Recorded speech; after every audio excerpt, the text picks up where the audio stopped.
brings you to the lost and found, dear? Won't you pull up a seat?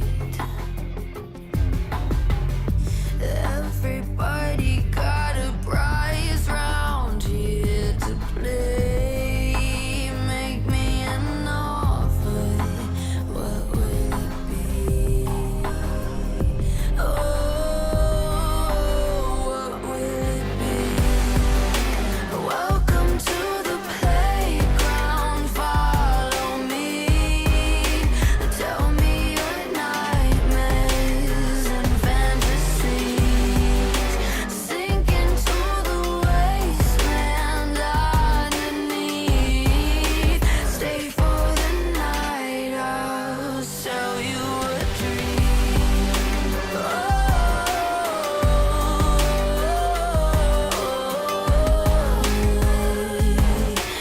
Welcome to the playground.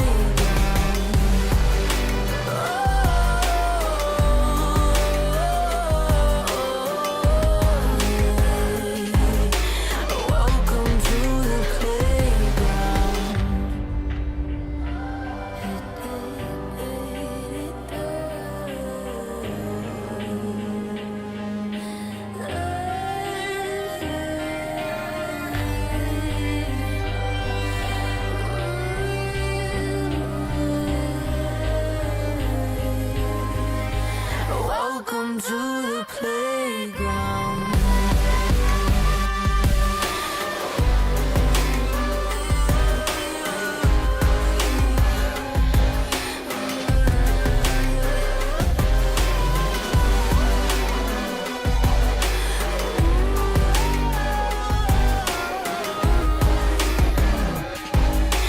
Welcome to the playground. Welcome to the playground.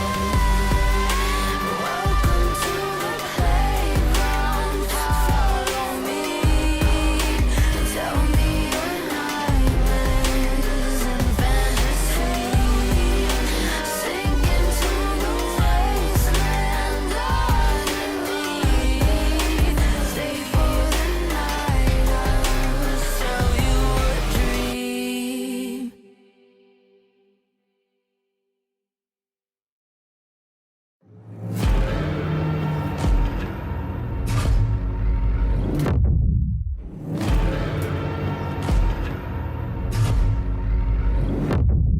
You walk along the edge of danger, and it will change you.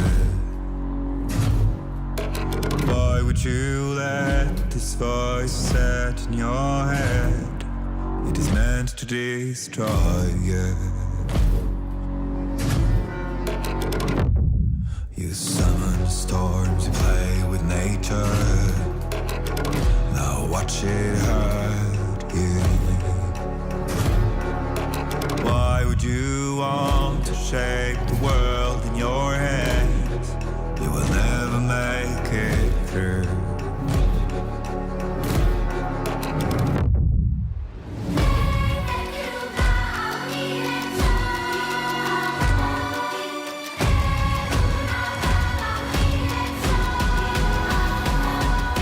Catch the fire burning out your soul.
rebels in the silent fray.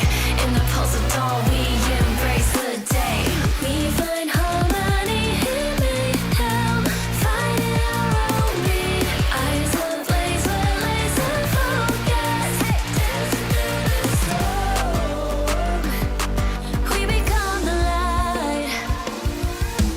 Against all odds, we'll celebrate in this never-ending fray.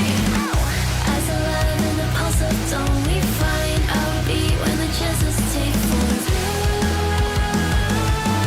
the noise. Hey, look down at the tide, it's our warning sign. It's time to rock the wave or get swept aside. Crash through barriers, our destinies untied.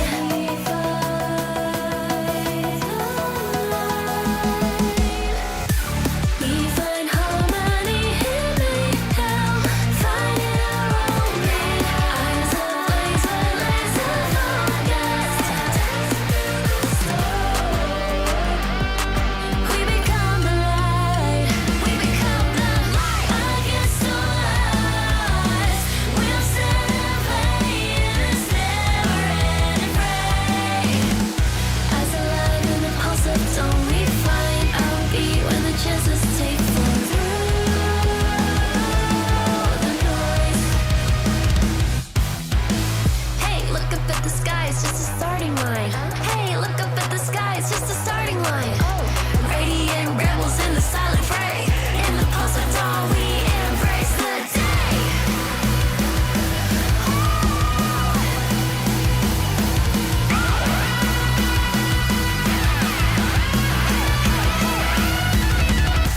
We find harmony in mayhem, finding our own beat.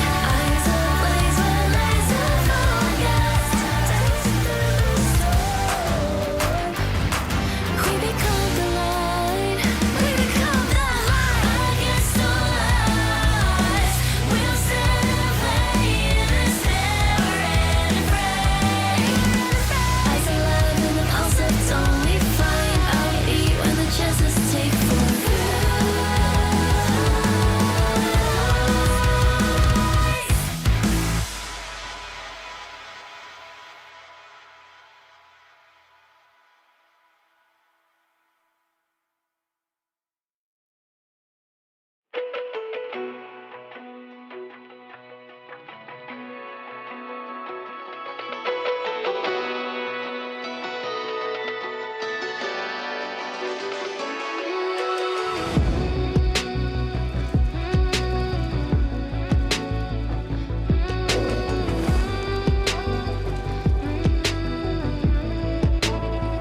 When darkness falls, you are my light. You take my hand and hold it tight. You are my home, I know it now. Don't let me go, we're safe and sound. I see your beauty shine, you radiate with light. Our hearts dancing time, you're one of a kind. Shine on and feel my heart. We're never lost, even when I'm gone. Like circles on, from near and far, above the flower bed. As we watch the stars, and we'll never be lost.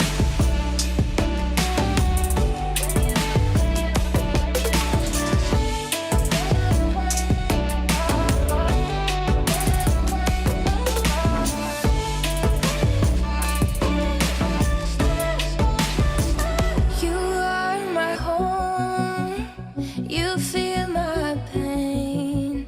My soul is yours, two souls the same. With you I'm everything, you never asked me to change a thing. They set our world on fire, but our hearts will burn for miles. I see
Is he switching lanes?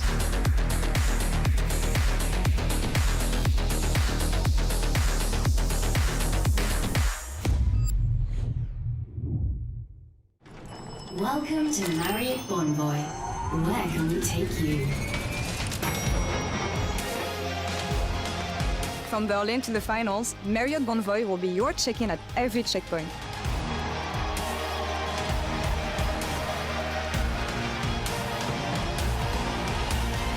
Discover over 30 hotel brands here and around the world. Marriott Bonvoy, a check-in at every checkpoint.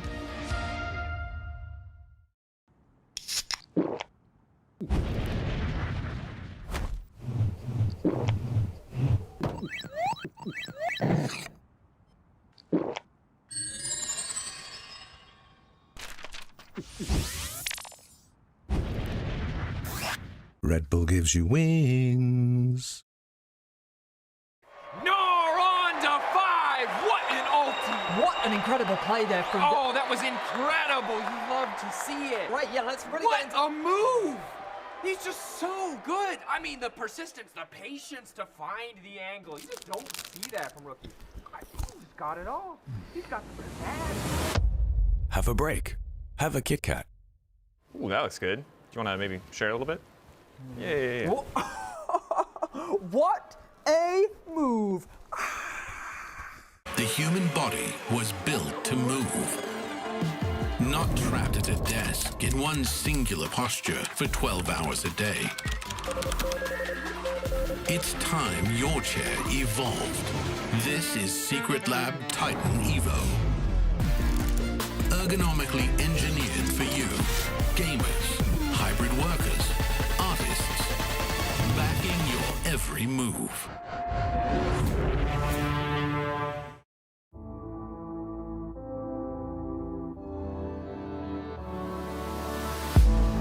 If you had it all, would you look the fall in the eyes? Could you walk away this time? Will you realize, recognize it's never over?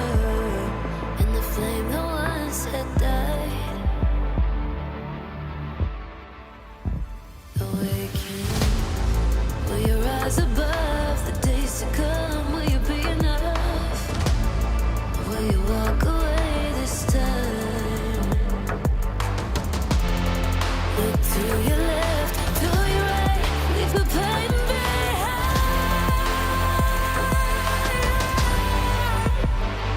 'Cause we all face the fires, and we stray from the light. Go and leave the pain behind.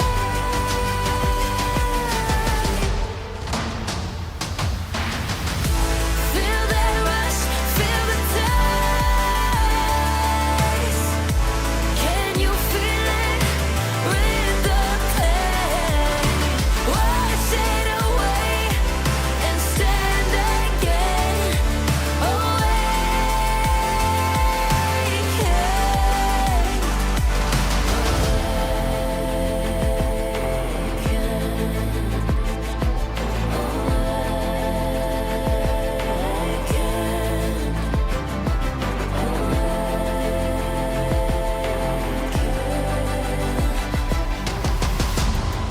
Will you turn and run from what's to come? Will you face it all?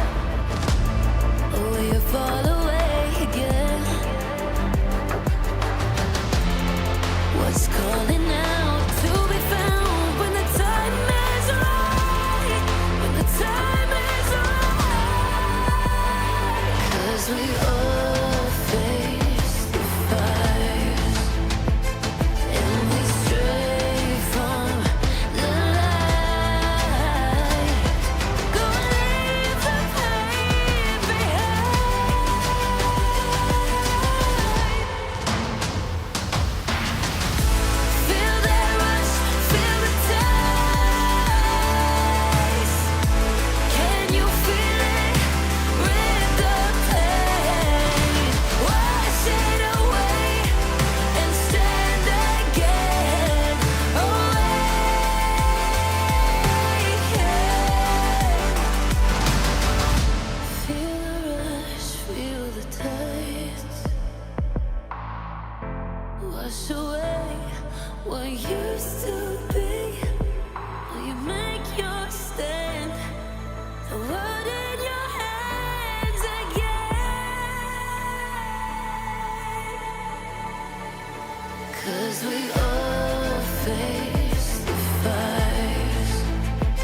tons of changes in 2025 to the game and the league. But will it be enough to have anyone else but G2 lift the trophy this year? Please, I mean, I beg you teams, just somebody else win. Oh, well, not to worry either way, because the chosen one has finally joined the competition. This is not a drill. Kalist is here. Time will tell if he'll have a rookie debut like Elyoya or more like the Fish Show. On the upside, if you can't hack it on the Rift, you can always make it as an analyst, and we are introducing a brand new one today. Coming up, we'll be discussing our favorite 2025 gameplay changes and giving you our spiciest takes about the new rosters in a revamped Ready Check. Let's do it.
Well, hello everyone, and welcome back to the Riot Games Arena in Berlin, Germany for the 2025 season of the LEC. My name is Shox, and I'm joined by Goldborg and by a brand new analyst, as I already teased in the teaser, I guess. It's Jack Spectra. Hello. Welcome. Very glad to be here, very excited. What led you to the desk?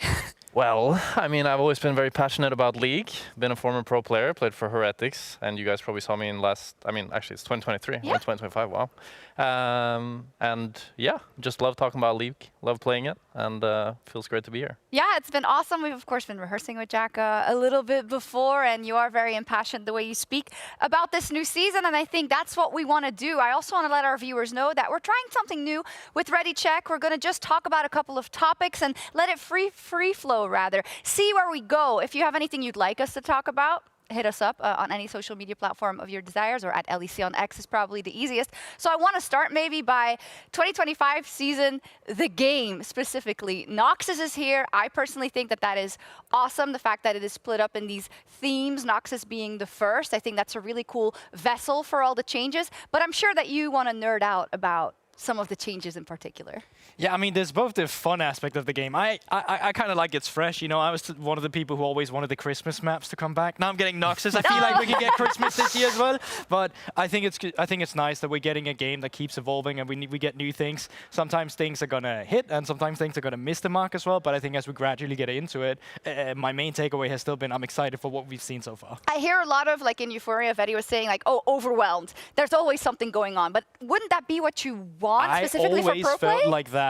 When we hit like preseason, I always felt like it was overwhelming in the beginning, and I think it has to be as well. And I think once you have like a month where you've played the game, you immediately go back into your old habits, because to me the game is still the same, right? It's still the same win conditions. You still have to kill the enemy nexus. It's still majorly the same macro decisions. So yeah. Yeah, I want to touch on that. I think for us that are playing it on the live server, it might feel quite overwhelming, but the pro players actually had access to this, a little bit of a different version, but they had access to it in like early December. So these pro players are a lot more familiar with the changes than we are. So I think for them, and for me now, after having played like 100 games-ish on the new patch, not actually that much has changed. It's more visual than anything. There's not much item changes. There's not much champion changes. So I don't want to say I was underwhelmed by the changes, but the game is still very different, very similar. I think we're going to see quite similar macro, we're going to see quite similar plays, and we're going to see a lot of lane swaps. Okay. Oh no, you didn't just say that. I think you prepared a little presentation about the patch. You just want to run us through that for people who are not in the know? So we are entering the season 25, S25.1.1, just rolls right off the tongue. Super easy. And with it comes a new epic monster, Atakan, with 2 different forms. One that you've probably seen a lot in your solo queue games, Ruinous Atakan, and one that you'll probably be seeing in nearly every game today, the Voracious Atakan, which has an incredibly overpowered GA buff that when you die, you're sent straight back to spawn and you only award 100 gold to the enemy team. Practically just a cannon minion. Now, this buff spawns at, or this monster rather, spawns at 20 minutes and can be alive at the same time as Baron Nashor. So we're probably going to see some quite strange macro around this objective, and it might cause some teams to either choose to cross-map it or play for it. But Jack, where does the Atakan spawn? So it spawns based on where there is most kills and most damage, which will be either top or bot side of the map. I would predict that probably a lot of cases it'll spawn on top side, because if you have a hard bot matchup, that would normally be a fist fight, you'll just swap. So then it would be on top side because you're like diving top lane and all that. But we'll see. And then we also have the Feats of Strength, which is a brand new mechanic that gives you upgraded boots. You need 2 out of 3 objectives, and then you get the Triumphant boot upgrades. And with that, you have the option to buy tier 3 boot upgrades for 750 gold. And some of these are really, really strong, like the Swiftness boots, while my gunmetal greaves are pretty damn useless, unfortunately. And with that, there are some few champion changes. So 3 main ADCs got changed, and I think they'll be really prevalent in today's games, and that is Ashe, Kalista, and Varus. I think we'll be seeing these champions a lot. Mostly their early game got slightly tuned down, but their late game scaling got buffed to compensate for it. But I also want to touch on a different category of champions, and that is mages. I believe that mages are incredibly OP, and that it is quite strange that we are currently not seeing them much in pro play. I think all ADCs should play mages bot, and we should see AD mids, but I understand why they're not playing them, because all of our pro players are pretty damn stubborn, and can you blame them? I wouldn't touch any of these champions with a 10-foot pole. Oh my gosh. I love that, Jack. Well done. Okay, then tell me this, because I mean, you having been in the pro environment, right? Oftentimes when we get new patches and we get these possibilities, like you say, oh, these mages are super OP, and then we get into the first week and it is the most boring champions that are picked, ones that were actually viable last year it would be at this point. Why is that? If they've had access to the patch for so long, isn't that like a free win in a best of one? I mean, well, you want me to answer? No, go ahead. Okay, I mean, part of it is that people underestimate how OP it is to be really, really good on champion. Like, a really, really good Kalista player will always beat a decent mage player, even if the mage is like a more OP champion.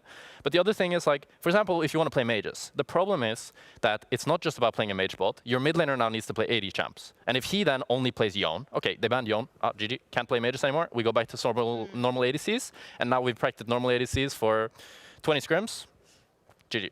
Yeah, but I also think like the further you get into the tournament, because there will be feelers at one point, of course, I think that's where it starts mattering. Yeah. And specifically with the kind of players that you have in our region as well, right? Ismirwin he's gonna start taking away AD carries from the AD carry pool in a fear list. You might have a game where from one game, 3 AD carries has now been out of the pool, right? Then suddenly that pool starts getting trimmed even further. If you're in a position where you ban away the few viable AD carries, you have the mages available to you. I mean, Flacket used to play so much Seraphine, right? We had some 6 in the past as well. I think it's a matter of time before someone decides to play these. And my hot take with mages is that if there was a Persk-esque player who was a mid laner that role swapped to bot lane, they would have brought mages in.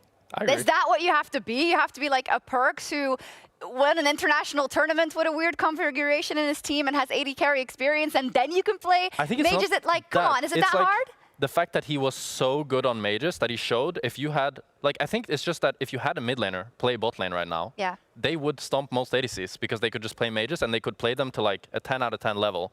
But if an ADC first time's a mage, he's going to play like a 6 out of 10 and he's going to be kind of useless. We're not talking about first timing, right? You say about first timing, but what if there's one pocket pick? Like, that's more what I'm getting at. If you know it in December, right, and you've worked on the patch, that what if there's one pocket pick that you've then worked on for so long? But I get it. Those are not maybe realistic scenarios in preparing. You have enough to do preparing for your first LEC split than that, I guess. Yeah, I mean, I think it depends what team you're on, right? If you're a team where most of the things stayed the same, but even G2 could change quite a bit, right? If you're on a team where most of the things stayed the same, you don't have to think about what kind of system are we implementing with this new team that we're getting, what kind of team do we want to be. You can think about champions then. But if you are a team who's brought in players and you need synergy, well, that's where you can't really focus on these things. It's true, and the regular season in winter is very short. It's also the last time we're going to see best of ones for these 3 weeks. So to kind of set us up for what has changed and what has stayed the same, let's take a look at this format explainer.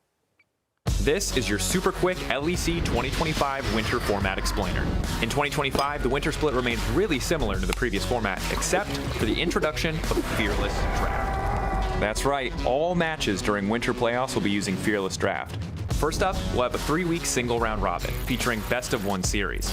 The top 8 teams will then progress to a double elimination playoff bracket consisting of both best of 3 and best of 5 series. The LEC Winter Split Final will then crown our first LEC champion of the year and see the winner go on to compete in the all-new international event. So, Winter, mostly the same, but Fearless, first LEC title of the year, and a brand new international competition. Winter Split kicks off on January 18th. Got it? Yeah, I got it. It's awesome. Single round robin, best of 1s. Okay, listen, that's less awesome. I know, guys. This is wow, I've never seen this before. This is so new. Top 8 goes to our playoffs. It's kind of a scam. It's kind of like EU at Worlds. Recently, it's like you get sold all these cool things and then you arrive and it's just best of 1s for 3 weeks. Damn, friendly fire already. But it's kind of making me nostalgic already for that we won't have that again. So I'm going to enjoy the best of 1s. For a team, and a lot of teams that are newly configured, Jack, and the fact that they have the new meta to play with. What do you think about best of 1s in this context? I mean, I think best of 1s, they're like fun as like a appetizer, you know? I think it works well for this format because you get to see a tiny sliver of what teams look like, and there's also like the stakes are so high because you only have 1 game. If you choke that 1 game, that's it. And it's only 9 games, and then you either go home or you continue. Of course, it's the top 8, but for a lot of these teams, I'd say like the bottom 4, and especially me, I played in this format. It was very similar when I played. It's a lot of pressure. Let's say you have a bad week 1. Oh my God, week 2 and 3 is feeling really, really scary right now. If we drop 1 more game, it's like... I mean, you were in Heretics, of course. It was a tough situation. I think those are the teams where you are the most stressed as well, right? Yeah. If you spoke to people who, when we speak to pro players, what do you think of the format? Some love it, some are not too happy about it. Most of the time as well, the bottom 1s are definitely one where they're feeling the most pressure. Because it's not just, oh, we can maybe cheese out a best of 1. They're always thinking of a perspective if they're losing, and I understand that it is a hard environment to be in, but at the end of the day, it's a competition and it's the same for everyone else. So you gotta edge it out the same way. It's true. You just gotta play with the tools that you have. In this case, a lot of tanks, maybe, perhaps. How do we feel about, I mean, what's the problem? Is there one? I think there is a problem. Okay. The problem, in my opinion, is that nobody wants to play tanks. So they just have to buff it up to such an absurd level. Even now, in my solo queue games, there's not that many tanks. But everybody knows it's so OP. It makes no sense. I mean, if you are asking me to queue up in a solo queue game, I'm not picking a tank myself. Same. I'm just not. Are you building something else as a tank? But here, the thing is as well, I am not the one getting paid for it, but I think as well, to your point, you don't have to find it exciting on boring tanks anymore because you can just do it on champions like Jace instead. True. And suddenly you can play a champion that isn't a tank, you can play it like a tank. And you know what's more fun than playing a tank? Playing a champion that's not designed to be a tank, like a tank. And then you get moments like this that should never happen, in my opinion, like Jace with the new build. I think for now it's been very fun to watch. But I thought Udyr was fun to watch as well in the beginning until I saw him 10 was times. fun to watch? Okay. The first times when I saw him, it was hype. What do you mean, like in 2000, I don't know. Like old When did Udyr, he not get new Flash Bear Udyr. son. Yes. Yeah. New Lore, champions lore. are hype. Jack, start talking about this Jace build instead. I mean, this Jace build, essentially a lot of it hinges on the fact that as Jace, you can play in range form, you do the auto attack, you swap to melee form, and then you get the melee grass proc. And the melee grass proc is still very strong, but as you guys may know, they nerfed the ranged grass proc because it was starting to be a problem. So in this way, Jace is still playing with melee procs while kind of being a ranged champion. And that way he gets a ton of HP, he abuses the new Undying Despair, which is really OP, and he just kind of slowly whittles you down in this really weird iteration of Jace. I was only reminded of this now. You know what other champions abuses grasp like this? Nidalee. Now, I'm not saying we're going to see a lot of tank Nidalee top, but if we're starting the year the way we left off, you know, you never know. That's good. Maybe for Mirwin, of course. Yeah. But that's the thing with the LEC, others. you never know what to expect with some of these players. Well, we are getting things where they stay the same. Yeah. We also have a few that kind of etches it out and then just throw something in there that you never expect. I mean, we talked about some of the players. I feel like we need to really get into the rosters in this next bit before we get to our first game, which is later. I'm going to pull up Another iPad. Yeah. Double fisting iPads. That's okay. It's great. She stayed here for long. Because I just wanted to pull up all the rosters, basically, so we could kind of choose what to talk about. I also want to give a big shout out to Sheep Esports.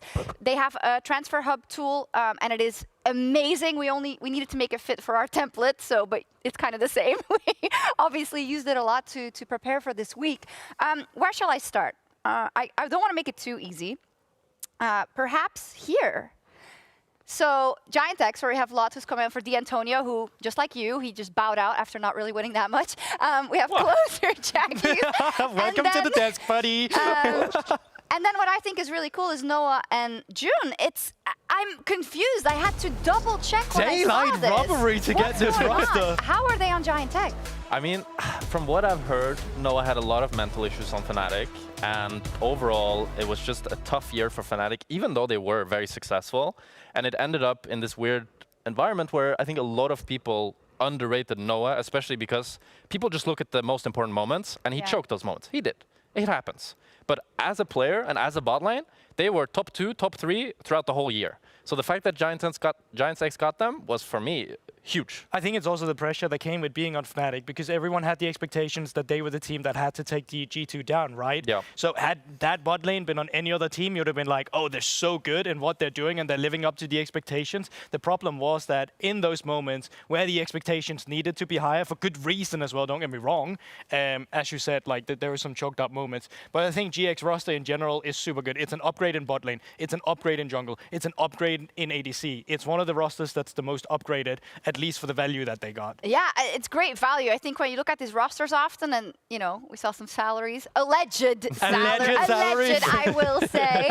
Mid laners have it good, man. I don't know what to say. Support is kind of like the same in-game, low econ, in real life, low econ. Yeah, good segue actually, because so who did Fnatic get? They got Upset, which is, I think, Upset and Mickey, when you look at it, that is amazing, right? But this is 2025, and I think that's where.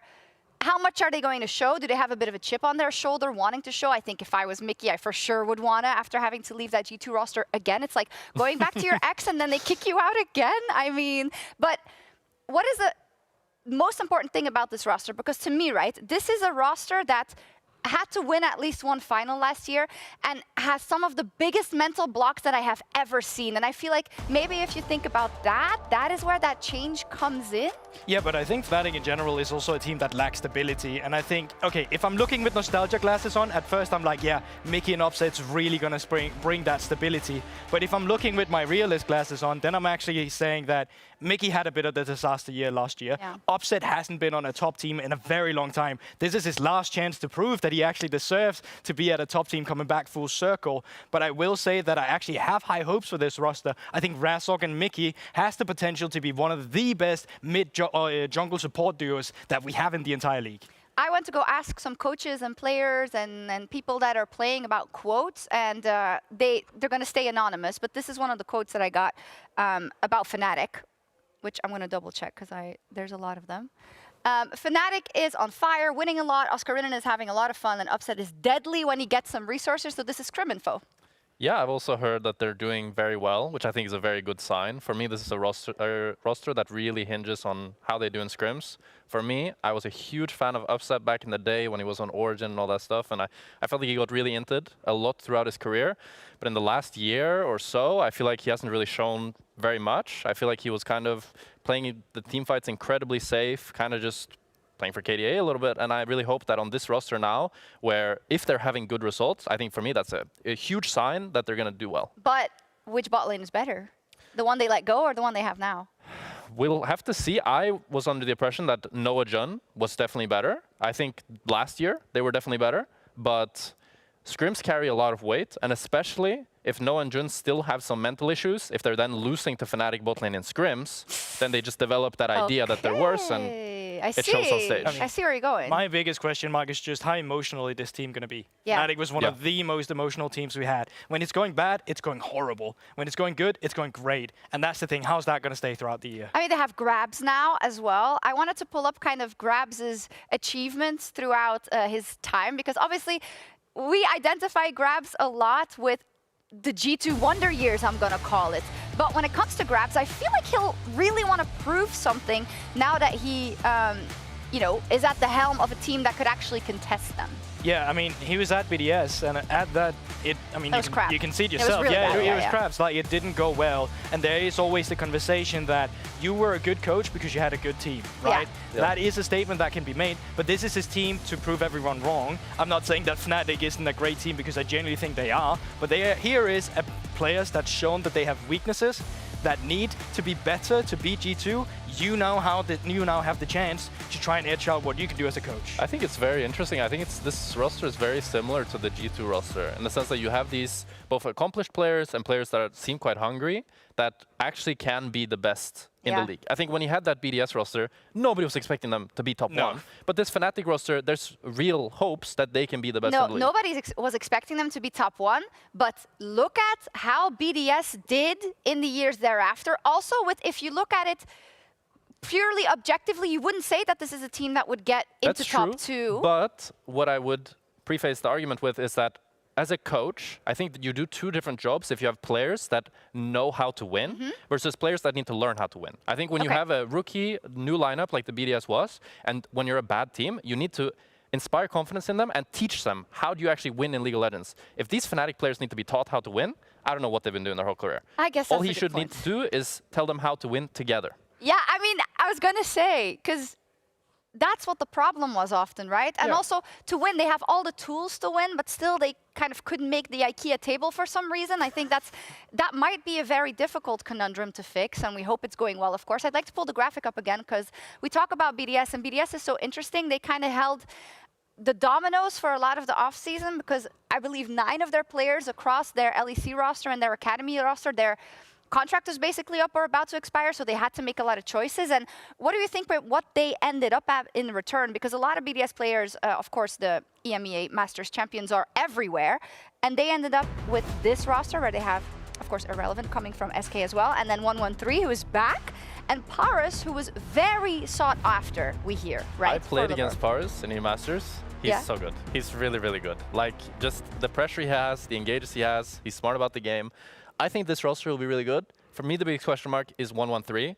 He's, for me, a similar player to Malrang. He's incredibly crazy, and he will go for any sort of play. And I want to see how is he able to manage that in competitive, because he's the type of player that he can easily go 10-0, but he can also easily go 0-10. Yeah, but I think 113 is also the guy where most people, they don't watch ERLs, that's fact. They haven't seen him since his LEC days. And they might have a bit of a bad taste still in their mouth for back then. He was on Astralis, wasn't a very successful team back then. From what I watched, when I watched him on KC now instead, it felt like he had got a lot more calculated in the way that he was playing. And what I mean by that is, at least when I saw the first 3 clears, he had a very good idea. If my bot lane had pride here, either we know we play for a dive, or I can utilize those resources for an invade and get a camp advantage, or whatever it was. The flip still exists, don't get me wrong. He's still a crazy guy, right? Yeah. But it just felt like there came a bit more method to the madness, I suppose. But I mean, it's also important to remember that he was, I think, like 18 when he joined LEC. He was very, very young. And when you also mature as a player, it's very common that you start to get a little bit more wise about the game. You kind of understand that you don't need to play so aggressive all the time to generate the lead. And sometimes, like, just doing nothing is the right play. And especially in this meta, where it's kind of like full clear jungle meta, sometimes it's hard to mess that up. Yeah, it's true. I think sometimes I worry about, you know, sometimes people get a moniker that follows them. Like, people will say, this guy's a bad laner, or he was this when he was in this team, and they can never shake it. And I think it's really cool that he gets a new chance, because we remember him as like the emote spammer, like Flipper, I mean, he's still going to spam emotes, which so is if you fine. don't like that, you can hate him. It's cool that he gets another chance. I think there's a couple of examples here. Reeker is a great example as well. But I want to talk about KC a little bit, because for me, some of the coolest news of the offseason is, although we knew it was coming, is KC, and on the other end, Koi with Jojo Pian playing in the mid lane there. But to talk about KC, I've got a quote also that I got from one of the other coaches. And they said, well, yeah, Analyst, it's all good and well. He's great. The hype is great. But Vladdy is insane as well. And that's the hope, right, for this roster. Yeah, I mean, Vladdy kind of with Closer back then last year really saved this roster. I think Vladdy was for sure one of the best prospects that was brought into the league last year as well. And he showed great potential. He's going to continue to do so. I have no doubt about that. I am more worried about the expectation that's been put on Analyst, because this guy has been talked about as the second coming of Christ. He's now coming into the league with like the shoes he's gonna have to fill here is crazy, right? I would say the hype is just as much as when Caps joined, but Caps joined the Fnatic roster. Kalis is now joining a KC roster who's been struggling. You don't have the same tools around you. People are looking at you to be the solution, to be the guy who's gonna fix everything. But I'm looking at the tools, and the thing is, I thought this last year already, I thought this roster has to actually can do better than what they shown or how the results show, for sure. And now I still think that because Kana, Yike, I mean, Vladdy, who's on upward trajectory, they good. can make worlds. I think this roster has the potential for worlds. I think the roster should be good, but at the same time, I agree with you a lot that the Kalista expectations are unrealistic and impossible to meet. Like, let's just picture he picks Ashe, for example, and enemy lane swaps. Okay, so now we don't get to see how he does in laning. Okay, that should be a huge strength of his. If I've played against him, he has an incredibly good laning phase and he pressures really well. Now they swap, so they removed half of that. Okay, and let's say you get the team fights. Okay, his mid lane or his jungler is playing a bad game, and now team fights are suddenly hard to play. Yeah. What do you do? Suddenly we didn't get to see any of Kalist, and then people think, oh, he's bad. But the truth of the matter is, ADC right now is not the strongest role. It's not that impactful. So it's going to be really hard for me to imagine that he's just going to come in and 1v9 games. It can't do what a mid laner does. It can't do what a jungler does. It is what it is. Fair. It's like we're going to have to see in the context of how this KC likes to play if we're getting enough from him, right? But it's super exciting. We only have 30 seconds left. We didn't even talk about G2. Wait, what? We didn't talk about G2? We didn't even talk about G2. Things have changed. Everyone at home. Skewmon is really good. I played against him as well. They're really good, yeah? You played in solo queue against some of them, right? Yeah, I played against him today, and he completely destroyed me. Yeah. Yeah, he destroyed you? Yeah, completely. On Jarvan. All right. Well, that's why you're here, and he's on the roster. Well, he destroyed Caps. Caps was my jungler, so it wasn't me who got Match Caps. We've got Team Heretics versus Rogue, and Lore is now standing by in the Marriott Bonvoy checkpoint in our pre-game check-in. Thank you so much, Shox, and welcome to the very first interview of this 2025 LEC season with Flaghead. You know him. How are you doing? Nice. Really happy to be back here. Yeah, really nice to have you here. It was a long break, but happy that I'm here. Always feels a bit too long. Really, really happy to kick things off with you guys. A lot of changes within Team Heretics. Yeah. Tell me a bit about this roster. 3 words, to define the team you have right now. I mean, my 3 words would be, first of all, I would say fun. Okay. Because, it's like pretty chill, like group of guys. Yeah. The second word would be, I think, you can call it tryhard, you can call it ambition, but like, we have a lot of like we are willing to get good and maybe win some trophies, who knows, but we definitely put like the work and the grinding. And then the third word I would say cooking. Cooking. Yeah, I would say cooking, because these guys, they're a bit they're a bit crazy, and I'm a bit known for like liking exotic picks sometimes. Yeah. And these guys, for sure, they really like a lot of exotic things. So yeah, I would say cooking would be my third word. All right. Well, that's going to be exciting then. I'm sorry you have to play with 3 French players. It's fine. It's completely fine. Is it fine? Yeah. It's fine. Are they being nice to you? Yeah, they're being nice. All right. Perfect. I know you messed up crepes, but we oh my will God, talk about this another time. I really grieved them. I think my coach got food poisoning actually. But I've heard about this thing. We'll talk it's about this in another interview. Yeah. It's not easy starting the year with 3 rookies, 3 fresh rookies. I know you were in their shoes in 2022 when you started as well. How has it been working with them and seeing them develop so far? Are you sharing some words of wisdom as the veteran of this team, actually? Yeah, at the beginning, right, it's kind of, I would say it's like the same for every team in terms of like, it's like kind of like what people call the honeymoon phase. Yeah. So it's like it's really hard that like some issues are like brought up. It's hard as well to like see or like identify common issues because you are not like spending a lot of time with them. But so far, or like the discussions we're having related to the game, and like maybe some topics outside the game, they're really easy to handle. Okay. Because they for sure like care so much about the game, and it's kind of like our life. So and they don't really have like that experience. Because like for example, I've been teams where like there was like more experienced players, and for sure you can tell like sometimes people are like mad, they can get upset because it's just basically they just have doing the same for like so many years. So I respect it, you know, sometimes. Okay. From time to time, it's not bad to, you know, All right. maybe the emotions control you a bit. But, I mean, with this team, it's just really chill. Me and Shao are kind of like the veterans. So we're kind of like basically just guiding them through a bit, you know, these first days of LEC and the first scrims and what's like the life in Berlin kind of. Yeah. So that's amazing to hear, and looking forward to seeing this cooking on the Rift later today. Yeah, like maybe today we're cooking already. maybe today. Well, let's look forward to it. Thank you so much for the interview. Thank you so much. Best of luck in your first game. And time for us to kick off the winter split of the 2025 LEC season. Let's get to it.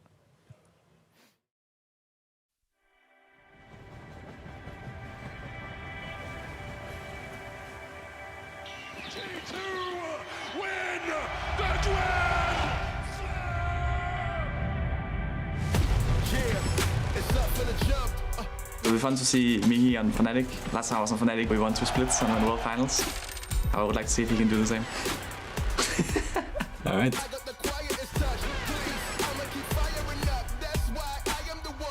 This is not the first time that people start doubting me or my teams. Every time I will join a team, no matter which one, I can make it like be a really good team. The Quadra! Cassante, baby! Get the pasta ready! He's still in the game! Penta! I know there is a lot of hype around me, but I don't feel any pressure. I really want to be the best AD in Europe. I kind of always hated the narrative of me getting carried by Captain Broken Blade, so this year I have the chance to prove it wrong. I hope he ganks me a lot, so I can collect some free kills. And they're all gonna try to kill me, right? So it's gonna be pretty fun, and I'm gonna try my hardest to shit on all of them. The goal with Heretics is for sure to win minimum 1 LEC split and 100% make it to Worlds.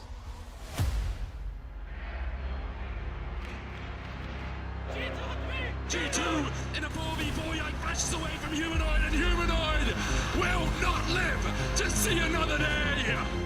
Many more titles I want to win. And the level I want to reach is also far from what I'm at.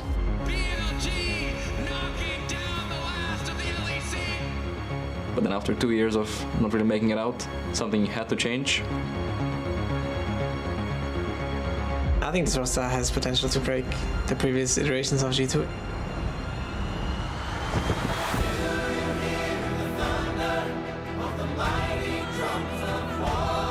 The last time Fnatic won a final, I was involved in one way or another. I would like to win without G2. Everyone has the same chance to lift the trophy. It's just how good the teams use it. We are usually the ones using the chance the best.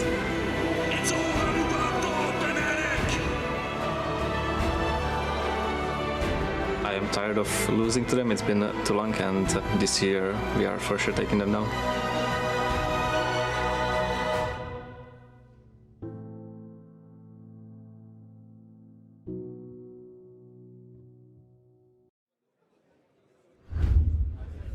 Welcome back to the LEC. What a long time it feels like it has been since we graced the halls of this hallowed stage and got to watch some European League of Legends. I'm excited to be back. We're playing on a brand new patch. We've got new rosters and we have exciting stuff heading your way. We're going to be jumping straight into draft for our first game of the day. We've got 5 action-packed games to kick off the start of the winter split. And of course, with it being best of ones, the drafts have been pre-recorded, so we'll get through those lickety splits as we get on into the games as soon as possible, because I know all of you at home want to see if your solo queue adventures translate to the professional stage the way we expect them to, or whether for the first time ever, we'll all see a voracious Uttercut. I mean, I'm very much expecting it today, but we'll see how action-packed this game really delivers. Already, the Callista ban going to come through from the side of Heretics. We've been hearing a lot about how on-hit AD carries seem to be the name of the game. Corki as well with its flexibility, but a lot of flex picks. Jace and Skarner kind of being the king of the jungle right now. Two teams facing up on the Rift. Heretics on the blue side, Rogue on the red. A few changes across the board. Some things stay the same. Yeah, Skarnovi is still really strong, guys. They're still really powerful. Larsen's Azir banned away as well, alongside that Kalista, as you say, by Heretics. I wonder if we'll see something like an Ashe getting removed, Viego, the other jungler, that really rises to the fore. Right now, we are seeing the Aurora taken away. Another powerful flex pick. Flex picks throughout history have been very effective in professional play. The ambiguity that they create in the draft is something that many teams don't want to have to deal with. Right now, some time is being taken from the side of Rogue, and there will be the Corki taken off the board. So will it be that Jace first pick coming out from Heretics that we've been hearing so much about? It's possible. It can look, of course, towards something like the Ashe as well, although as an AD carry doesn't have that much damage, can still give you a lot of vision across the map. It looks like it is going to be Victor locked in. Varus, the immediate response by Rogue. So we're still sitting in those S-tier picks. The question is, what will Rogue look for their second? Will it be an aggressive jungler? Obviously, when Malrang won with Rogue back in 2022 summer, he was known for things like his Jarvan, anything that could gank in the early game. Here, Maokai locked in is still a flex. In fact, a three-way flex. We've seen it top, we've seen it support, and we've seen it in the jungle. Cheeky hover there coming out from Joe. We know Adam, well known for his Olaf up in the top lane. Still, though, a lot of power picks available. The Ashe is an option. You did mention it earlier. I wonder if that's something that they will consider as an answer into the Varus. Also looking at potential, well, I mean, it's something that Shox did talk about. We get excited for the new patch, pro play, we set up all these expectations, and then we get into game, and it's very stock standard. Sejuani going to come through, very likely going to be put in the jungle position already, building towards that team fight. And also, Medic, this is looking like a potential lane swap coming out from Team Heretics. The Akali hover coming out from Larsen. We'll see what he decides to lock in. A mage player is what he's historically been known for. Things like the Orianna, but it does feel like that Victor as a mage, so much pressure in the lane, especially once he gets that upgraded laser, strong team fighting power later on. I wonder if they will try to match it with another mage. Hwei would make a lot of sense, but Orianna also fits that category. Yeah, Orianna just has such team fight control later on in the game, and it's something Larsen is very comfortable on, that sort of utility mage that can output a lot of damage. We didn't mention it earlier, but the Victor can be flexed down towards the bottom lane. Jack Spectra talked about it earlier on. He thinks mages aren't being played enough there, but when it's the first match of the season, often you do revert to something you're comfortable on, and that's not likely to be Flakked on Victor. Well, Flakked was the Seraphine player. We've also seen him play Yasuo. Flakked has always been a very creative player. He did start his LEC journey on G2, of course, one of the teams famous for their various picks across the board. As we jump into the second half, though, Ashe going to be taken away. Makes a lot of sense from the side of Rogue. Looking at other potential AD carries, they could remove something like the Jinx, especially if they're concerned about a potential lane swap. And then you're really getting much deeper into the AD carry pool. We'll see what direction they decide to go, as Renata can be taken away on the side of Heretics, a very powerful bot lane. No, but it will be Ezreal taken away from Flakked instead. So there's the option for the Jinx, of course. Relatively low mobility AD carry in the sense that she doesn't have those dashes. She does need a lot of protection. And that's assuming, of course, that they do decide to lock in an AD carry in the bot, and this Victor isn't flexed into that AD role. And we'll see if they decide to do that and look towards those lane swaps. They would be lacking a little bit of physical damage if they don't have an AD threat somewhere on their team currently, with Cassante in the top lane, Victor playing bot lane. You need AD mid for that to round out. And Bessa, a champion that we haven't seen played in the LEC, is an option. Adam, oh, he's just going to lock it in. Okay, it's Gavin into Cassante top lane. Adam putting down the gauntlet early on here in LEC Winter. Of course, many should remember Adam for his Garen appearances, most notably at the World Championship. 23. Yep. And he made waves, especially through play-ins on champions like this. He's looking to bring it out today, bring a new flair to Rogue, and I think that's the exciting thing about these Rogue roster changes. Last year, we really didn't see much from Rogue at all, and we're expecting that with Malrang, with Adam, high playmaking players, that action is going to be happening on the Rift, as the bot lane now locked in for Heretics. Zeri locked in for Flakked, one of his most played across the course of his career. Something he's comfortable on, has a little bit more mobility than perhaps an MF or even a Caitlyn, can just dodge around those fights. The Rel as well, there's so much AoE for Heretics. If that Victor lands on top of a crash down from the Rel, a Magnet Storm, you have so much power in getting those empowerment on the Victor whenever he gets a takedown. Alistair, the final lock from Rogue. It's a common matchup into the Rel. You can stop her engage because you can knock her out of it, or you can just pulverize her when she does get into the middle of it all, and you're relatively, well, you're very tanky by yourself as well. Wow. So we've got two pretty stock standard team fight comps. One of the biggest variables that we're going to see is how much of an impact this Garen can have in the game. I remember Kalista was something Adam would often pick this into, and he made it impossible for the AD carry to play. His aggression, we've even seen him run Ignite in the past. We'll see what he decides. It looks like that he is going to go for the teleport. But yeah, a relatively safe, stock standard team fighting is what we're expecting. But with so many more objectives on the map, I'm hoping that we get to see a lot more team fights today. Hopefully the team fights are earlier, Vedius. That's what I want, especially from Rogue last year. Things were slower. Heretics tended to be a bit faster in the early game, but then everything collapsed around them when they did develop those leads. So we'll see if these two teams have been able to work on their foibles over the last 6 months or so, almost. For a team like Rogue who didn't make it to the season finals. Obviously, Heretics joined them in not making it there.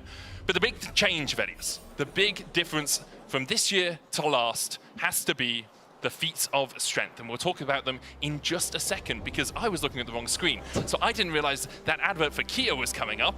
And now perhaps we will bring up the feats of strength. Which we realize that there's a lot of people that don't play the game, but still watch the game. This is one of the newest iterations that you have in the early game.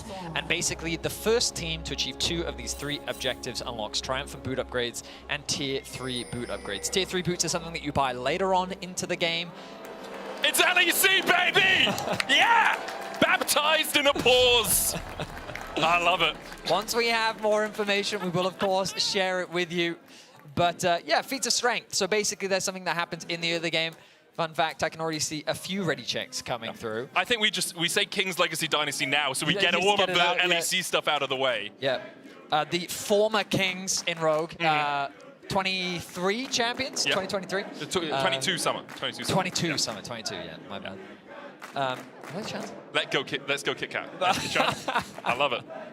I love it. There's something about a new year of League of Legends. There's so many infinite possibilities when you come into it. So feats of strength. Yes. They're a thing. Basically, when you first start playing the game, you tunnel a little hard on Medic, and they are an objective-based reward system to encourage you to play for things more in the early game. First Blood now has more value. First Tower has a lot more value. And of course, the idea is that the objectives, typically in pro play, I expect them to be traded. You know, Grubs for Dragon, very much about who has prior, but Grubs are very important right now. Yeah. Importantly, they did take some of the extra gold value that was assigned to those feats off as a trade for getting the Triumphant boots. So don't quite get as much gold for First Blood, don't quite get as much gold for First Tower as you used to, but if you can get 2 of the 3 neutrals, a First Tower or First Blood, you do get those Triumphant boots upgrades, and then alongside that you can go to the Tier 3 boots, whose names we will make up whenever they come up, because learning the fact that they are called Armored Advance instead of just super cool Ninja Tabis. I think they could have actually named them Ninja Tabis, you know? Like the upgraded plated steel caps could have been Ninja Tabis. Could have been good. Now, we are getting standard lanes, which is nice to see. I was very much expecting a lane swap for those that have been following. Well, I guess if you watch Casual stream at all, which I feel like a lot of you do, you'll see it scrims, and they love lane swap a lot, which is also true for a lot of the pro players happening around the world right now. But stock standard for the time being, Blackhead and Stend with the priority right now. Stend, one of the newest additions to the league, a rookie. Competed in the EU Masters final. Strong support, engaged player typically, so him on Ren getting a bit of comfort for getting a bit of comfort for his first game of the split. As Larson and Kamilu trading a lot in mid lane. Mages are what you're going to be seeing a lot in mid lane in the current meta, primarily for that wave clear and control, especially as you get good scaling into these team fights, which we kind of do expect to happen a lot with Atakan, the new 20-minute neutral objective being spawning, and just Dragons and Grubs being so important. Looks like Execute and Patrick will try and hold this wave here. A couple of those minions are going to be held outside of that tower's range, so they have a tiny bit of a freeze, but it will slowly start to push back out. Execute trying to save his minion, his ward there, and does manage to put another one down in its place. So even though it died, there's a nice little epitaph there to commemorate its death. Larson using the new TP, Betty. And I believe we also have a graphic for that. That we do. We'll tell producers that we want that to come up. Yeah. So the teleport changes, for those that have played the game, you will have felt it. The TP changes are very significant in how much slower they are in the early game. It definitely takes much longer to have impact. When they become unleashed at about 10 minutes, they are much faster in terms of their travel speed, but as you can see at the bottom, untargetable and unstoppable dash now rather than a blink, I guess. The total travel duration can be up to 8 seconds long. At 10 minutes become unleashed, travel speed increases significantly. One of the valuable things though is that you don't just have to TP to towers in the early game. You just saw Larssen TP to a minion there. The downside of doing that is the enemy can very clearly see you doing it. It's very obvious when you're going to arrive. And the algorithm has changed a little bit, so when you get the unleashed teleport, you actually move a lot quicker because of it tracks the distance you're going and then multiplies and divides and does all of these things. So unleashed teleport is a lot faster than that very slow meandering crawl that Larssen just had to make back to the lane. He did get himself a tier though, wants to stack that up as quickly as possible, forcing Camilo a little bit low in mid lane, down to about 300 HP. Yeah, he sidesteps the E and it's able to, as Camilo goes for a minion, it's a really effective trade on him. Mowering now hovering around mid. The whole objective here is to deny farm. You'll see that cannon minion about to be taken down. He's not going to be able to secure it, so a small advantage gain for Larssen in the isolated 1v1. You can see the goal difference, probably not amounting to a huge amount though at the bottom of your screen, as across the board things are relatively even for both sides. Nothing crazy happened, but our first objective of the game is going to be spawning. 5 minutes in, Dragon now on the Rift. This is very much about who has that priority. Right now, it's Larssen with the push in the mid lane. Adam doing a bit of proxying, getting some information in the enemy jungle. Looks like he can be annoying for Sheo here. Adam chasing out his former jungler. All those years of missed ganks, just doesn't want to let him get this Gromp. Sheo does have the smite, but it's only 600 HP right now. Judgment out from Adam reduces the CC a little bit, but Karlsson going all out as Adam has to flash away. No ghost on him on this Garen. Sheo falling low. Oh, the Demacian Justice not quite enough to kill off Sheo, and now Adam is left with no place to go. First blood to Karlsson on Heretics. Nice try there from Adam. So close to securing that kill. A single auto, an extra spin would have been enough to help secure that kill, but it ends up being punished by Karlsson. First blood over to Heretics. This will, of course, mean that the Dragon will go in favor of Rogue, knowing that the jungler is on the top side and forced to base. But in terms of feats, that's a worthwhile trade for Heretics, because you get 1 full feat, and Rogue only get 1/3 of a foot. Just like the little toe. Yes, that is crucial. You need 3 of the Epic Monster objectives. You need a whole foot you do. to make that feat. Yes, you do, Medic. One of my favorite puns I've been using in my games over the off-season, while we see Grubs being taken by Sheo, that will be his first third of that foot. Right. Is if you take a dragon to get the final neutral, and it gives you feats of strength, you're getting a dragon soul. Because the soul of a shoe. Yeah. The soul, right. Thanks for explaining the joke. That makes it so much better for the audience. Yeah. I mean, that's the level of comedy that I thought that it was at. So I see that you're saying the strong, lovely and strong, wonderful. Yeah. Moving on. Moving on swiftly. Let's have a look at how things are going across the rest of the map, because as we kind of expected, trading of objectives, Groves for Dragon, is very much what we're used to seeing at the pro level. In terms of the bot lane, they do have a bit of push. Stend has already gone back to base. He may be looking for a roam up towards mid, but again, no real objective, so it's very much about maybe a potential punish there, an opportunity to make a play. Execute wants to help Patrick get this push into bot lane. Flacker, though, needs to be careful. Just jump across the wall for now. Can skateboard his way to safety. Larssen still harassing Camilo in the mid lane as he does eat the shockwave. Puts his ultimate back in response as Larssen is, half HP, but he'll take that beneficial side of the trade. It's a level advantage for now. Also with the health advantage, he has pressure with his jungler hovering around mid, but there's also support coming in from Sheo.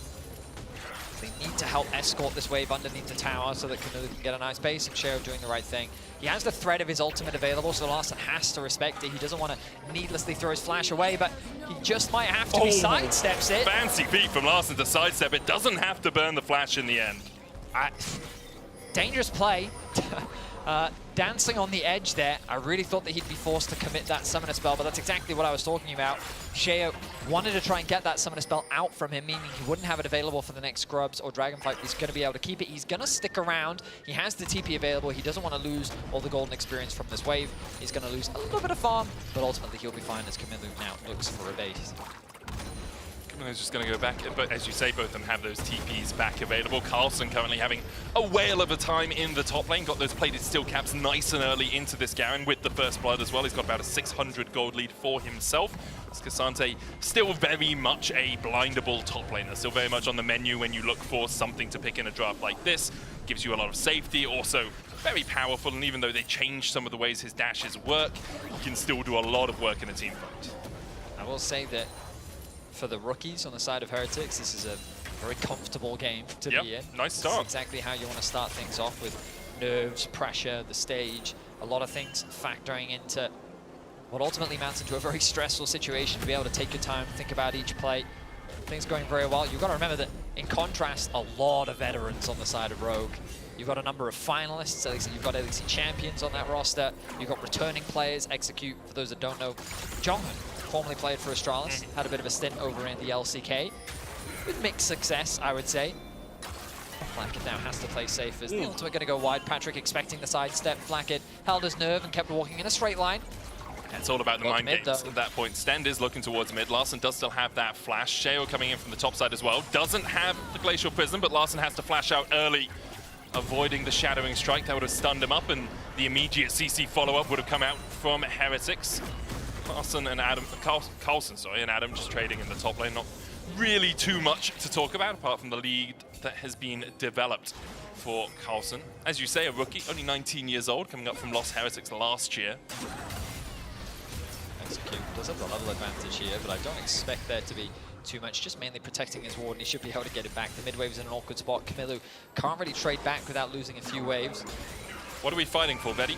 Grubs and Drake are 15 seconds apart from each other. Do you just trade? Do you just say, Rogue, take Grubs. 2 Drakes? I think Grubs is going to be the contest here. Patrick has made his way out from the bot lane up towards mid. The whole reason why you bring your AD carry here is to get control of the mid wave, which then gives you access to the river. They're not actually putting Patrick in the mid lane, though. He's pathing back towards bot. Looks like he wants to try and get the wave, so maybe you are right. Maybe they are just going to make the trade happen, as it's Sheo who's first on the Grubs. They've swapped Flacket up to top. He's going to be able to, well, I say he's going to be able to push in. You're up against a Garen. He can catch the wave, yes. I think Adam will just try and force him away. Flacket looking for the damage here, but Adam does still have the flash, more just to chunk him out and make sure that passive takes a while to regenerate Adam's health. Because he has Stend and Sheo on the top side of the map as well, Flacket knows that he'll have a numbers advantage with Rogue going for that Drake. There will be 2 neutrals exchanged in the early game between these 2 teams. I am a little surprised. I would think that with a Varus, you'd have a little bit more power in the early game, especially with the Garen as well, but Rogue saying we really don't want to fight for this objective, so they will just make the trade happen. I think this is completely fine. Right now, both teams are 2-2 in feats of strength. The next objective, which is going to be the Herald, is going to be very important, because if it's secured by Heretics, well, then they get the upgraded boots. There's also a strong argument that 6 Grubs and already having first blood might just accelerate you to first tower before we even get towards the Herald, right? Is still a little while away before that one spawns in. It's been pushed back because of these earlier feats of strength. You know, it's not the 14-minute mark that it used to be. It now comes up at 16 minutes. And we actually have a whole pushing back of all the objectives, really, because you have the Rift Herald at 16, and then at 20 you have Artakan, and then at 25 you have the Baron. So everything a little bit more delayed in terms of what we're used to in terms of I mean, I will say, this experience is very different from my solo queue games, when, like, no one's flamed Adam for giving up first blood. That's probably the difference, isn't it? Well, also, like, feats of strength, they're long gone. True, it's true. Towers are falling, everything's falling apart, and I think we're getting a voracious Artakan. Yeah, I get that sensation. So for those that don't know, Artakan has 2 forms, which is determined by the level of bloodiness in the game.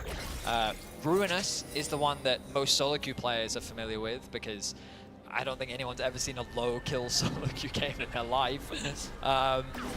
Whereas in the pro play, a lot of games are like this. It's a lot about trading objectives. It's a lot about wave control, playing for plates, and just basically playing it relatively safe, which means that with the low bloodiness, Voracious Artakan ends up being the main objective. Well, while we have a minute, why don't we elucidate on the differences between those 2 forms of Artakan? Execute should be able to walk out here. Ruinous, the first one that we'll talk about, happens when there is a lot more action, a lot more bloodshed in the game. The buff you get from it is a 25% bonus to all epic monster buffs. This applies to Drakes, it applies to Baron buffs, it applies to Grub buffs, it applies to basically all of those epic monster buffs. And then alongside that, Bloody Petals will spawn out of Atakan's corpse, and you can collect those, and we'll hit on what Bloody Petals are at the end. I should have probably talked about them at the start, but Benny was talking about Atakan, and now we'll move into Voracious Atakan, which is the one we're much more likely to see here in the LEC. And basically it gives you a GA, a temporary one, lasts for 150 seconds. The crucial thing is if you get killed while having the GA, you only concede 100 gold and you immediately respawn. Yeah. So you'll see a lot of teams use that to push a tower, dive towers, force another objective, and basically force the enemy team to expend resources without really needing to expend any yourself. And Bloody Petals are these roses that spawn around the map where there have been areas of high action or high damage. A single Blood Petal will give you scaling experience based on your team's KDA, and also Adaptive Force that reduces slightly per petal depending on how many petals you have. If all of this was too much information and you're typing noted in the chat and wondering if it will be on the test, I promise you it all makes sense. We'll keep explaining it as we go through. But it will also be on the test. It will be on the test. So keep an eye out. Yeah. Crucially, we're setting up for the Herald spawning in about a minute and a half. You can see the timer on the top left hand of your screen. Dragon also a little bit after. Cloud Soul is the one that's going to be on the rest of movement speed as a stat, I guess I should say. It's very powerful in the current. I mean, it's always been powerful, but with the upgraded boots, like there's just movement speed with Cloud Souls, like it can get crazy. It really can. It really, really can. So we're going to have to keep track of that as the game continues. We're setting up for what we're expecting to be big team fights. Both sides are very much building towards 5v5 team compositions, scaling mages, strong front lines, scaling AD carries. You can see Patrick going for the on-hit Varus rather than the lethality, which I think makes a lot more sense in this game state, where both teams are kind of avoiding violence and really you don't have that additional damage threat. Outside of maybe the Garen, we'll see if he can actually get on top of the market in the engages. I was wondering where Artigan was going to spawn this game, and then I realized there's only been one kill. So Artigan always spawns on the side of the map where there has been more action, and as you can see, there's a spawning pit up towards the top side. Adam here trading once again with Carlson. Just going to try and spin his way away, but Carlson very much on the winning side of this trade. Iceborne Gauntlet complete for him, alongside that Grasp, healing him up a ton. Adam having just to back off, has got that Stride Breaker in the Swifties, so will regenerate with his passive and then can walk back in, execute looking for something, but in the end he's going to have to make do with just clearing out that wall. Right now, a lot of investment being set up on the bot side, and that looks like Dragon's going to be the primary objective. Herald kind of being left open. Larson gone back to base. Hasn't been able to get an additional upgrade. Very close to completing the Seraph's Embrace though. Blackfire Torch complete for Camillu. He's going to do a lot of damage with his ultimate in this next fight if he has the time. And he's already got enough CC that he can just lay it on top of the initial dive in by Sten. Misses the Shattering Strike. Adam looking for the flank down towards the bottom side. Has just TP back in. The Drake at 8,000. Patrick trying to poke Adam. Immediately collapsed on Nature's Grass coming out, but Camillo is the one who's caught. Gets rooted up for a second, has to be cleansed away, and now Adam is all on his lonesome. He flashes away. Rogue trying to restart the Dragon. Is stabbed to 2,000, and it is secured by Rogue. Sten knocked back with the Blast Cone, and in the end, Heretics can't find a full engage. Marak's ultimate provided a lot of control in the team fight. Heretics, right idea, unfortunately collapsing onto a Garen is no easy thing to do. Adam expends the flash, he has a lot of resistances, he's able to buy time for his team to focus down the Dragon. Camillu did get some very good damage down in the fight, but he was also forced to flash away at the threat of Malrang and execute trying to shut him down. No kills end up dropping, but that will be another objective going down. That it will, and now the Rift Herald and Atakan will be up around the same time. You can try and, do one of these into the next. Get that sort of snowballing potential out. The next big objective for both teams, though, will be first tower. Get to that first feat of strength. And although, obviously, with one of the big changes this season being these feats of strength, we're going to talk about them a lot. You don't automatically lose the game if you don't get the fancy boots. If you don't have Yeezys, it doesn't mean that you're just going to lose. But Adam already chunking his way through this tower. The wave almost cleared away. The backdoor bonus. Adam, another auto's going to be enough. Rogue get the feat of strength. And Adam will have those Swifties upgraded in a moment.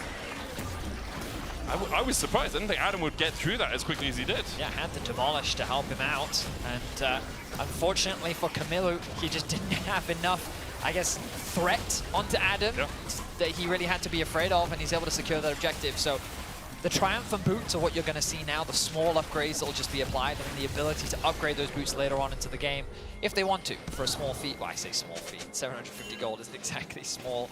And I think there's a bit of debate right now about how worth it is upgrading them early versus later. I'm very much in the camp that I think it's not worth doing it early.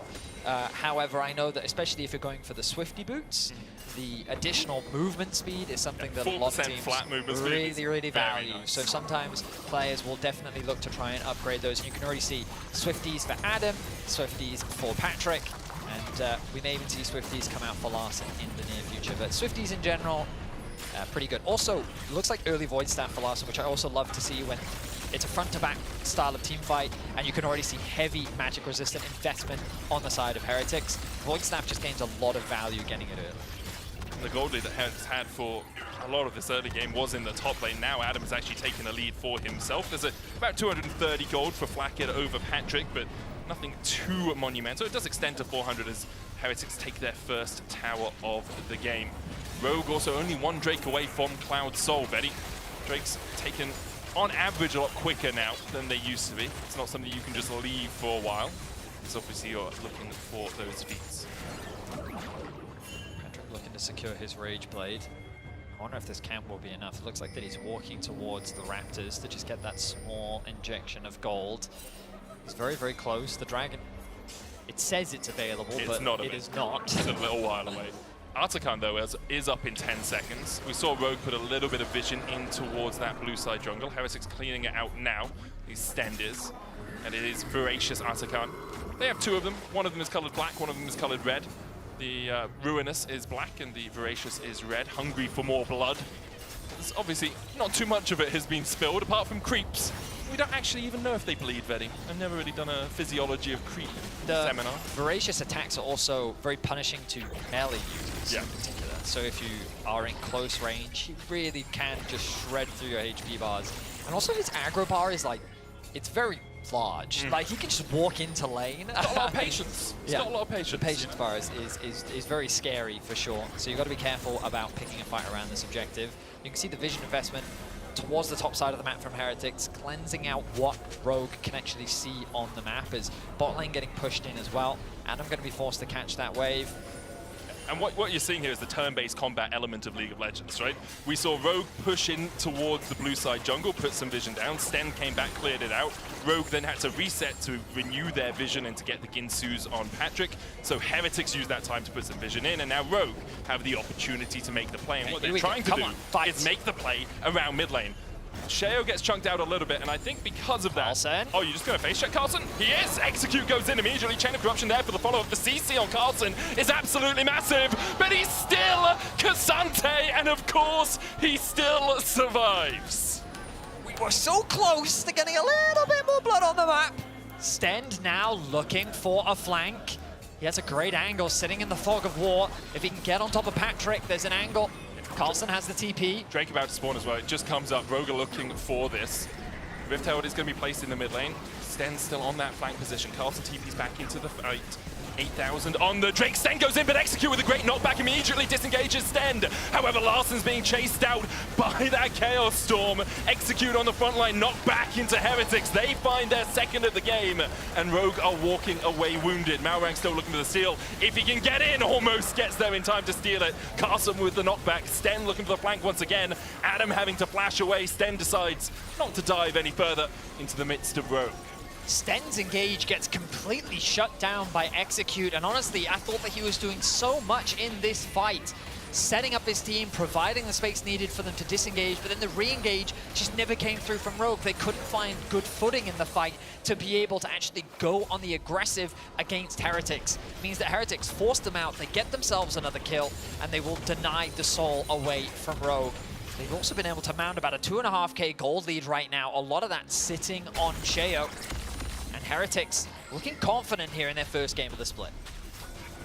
23 minutes in, 2-0 up, as you say, have that gold lead. Who will now gain control of their blue side jungle. Execute looking for a little bit of vision for himself. Isn't running the Hex Flash on the Alistair here, so he's really lost one of his key engage tools there by the flash being burnt. Doesn't even have his first item yet. Going up towards what I expect to be a Locket of the Iron Solari.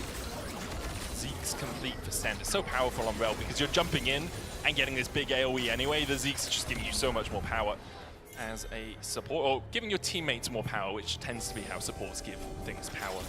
They don't like it when we have our own power. They tend to be a little bit overpowered in those cases. Inning Rooker now completed for Sheo. Larsen's going to have a lot of difficulty impacting these fights. Patrick. Flacket still has cleanse here. Chenkov comes out. Flacket will burn the cleanse in the end. Glacial Prison going down as well as Adam is the one to tank it. Sten looking for the engage. TP across.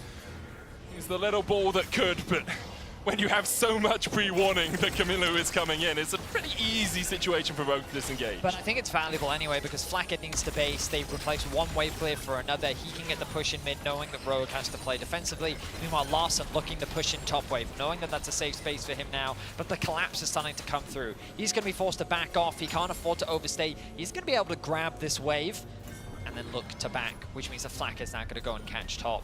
Again, nothing too crazy happening there, just a constant exchange back and forth.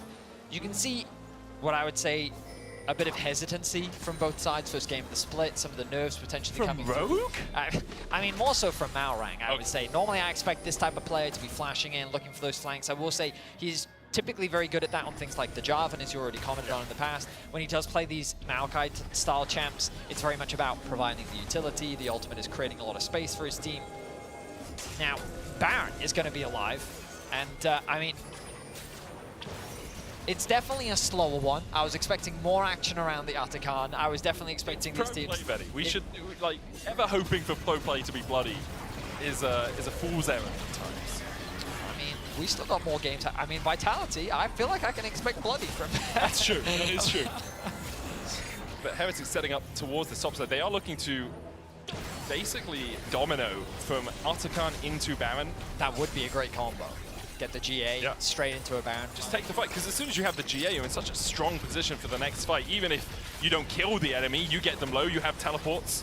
At least one at the moment on Carlson. They'll take the top tier one. This allows them to push through top a little bit easier. You can see they're working on getting vision in the funnel points that Rogue would have to go through to get to Atakan, one in the tri-bush, and then by pushing the wave up, their minions give them vision as well. Rogue controlling mid lane right now, but Carlson very happy just to accept the wave a little bit deeper, make sure that tower doesn't fall, and allow time for Flacket and Sten to get back out onto the map. No one's been bopped in an absolute age. I saw Carlson and Adam walk down there once, and now they're just like, nah, let the creeps kill each other. We don't actually have to be pushing that out too effectively. Carlson could path down there now, but instead, it's back to the mid lane. Cloud going to be spawning in about a minute's time.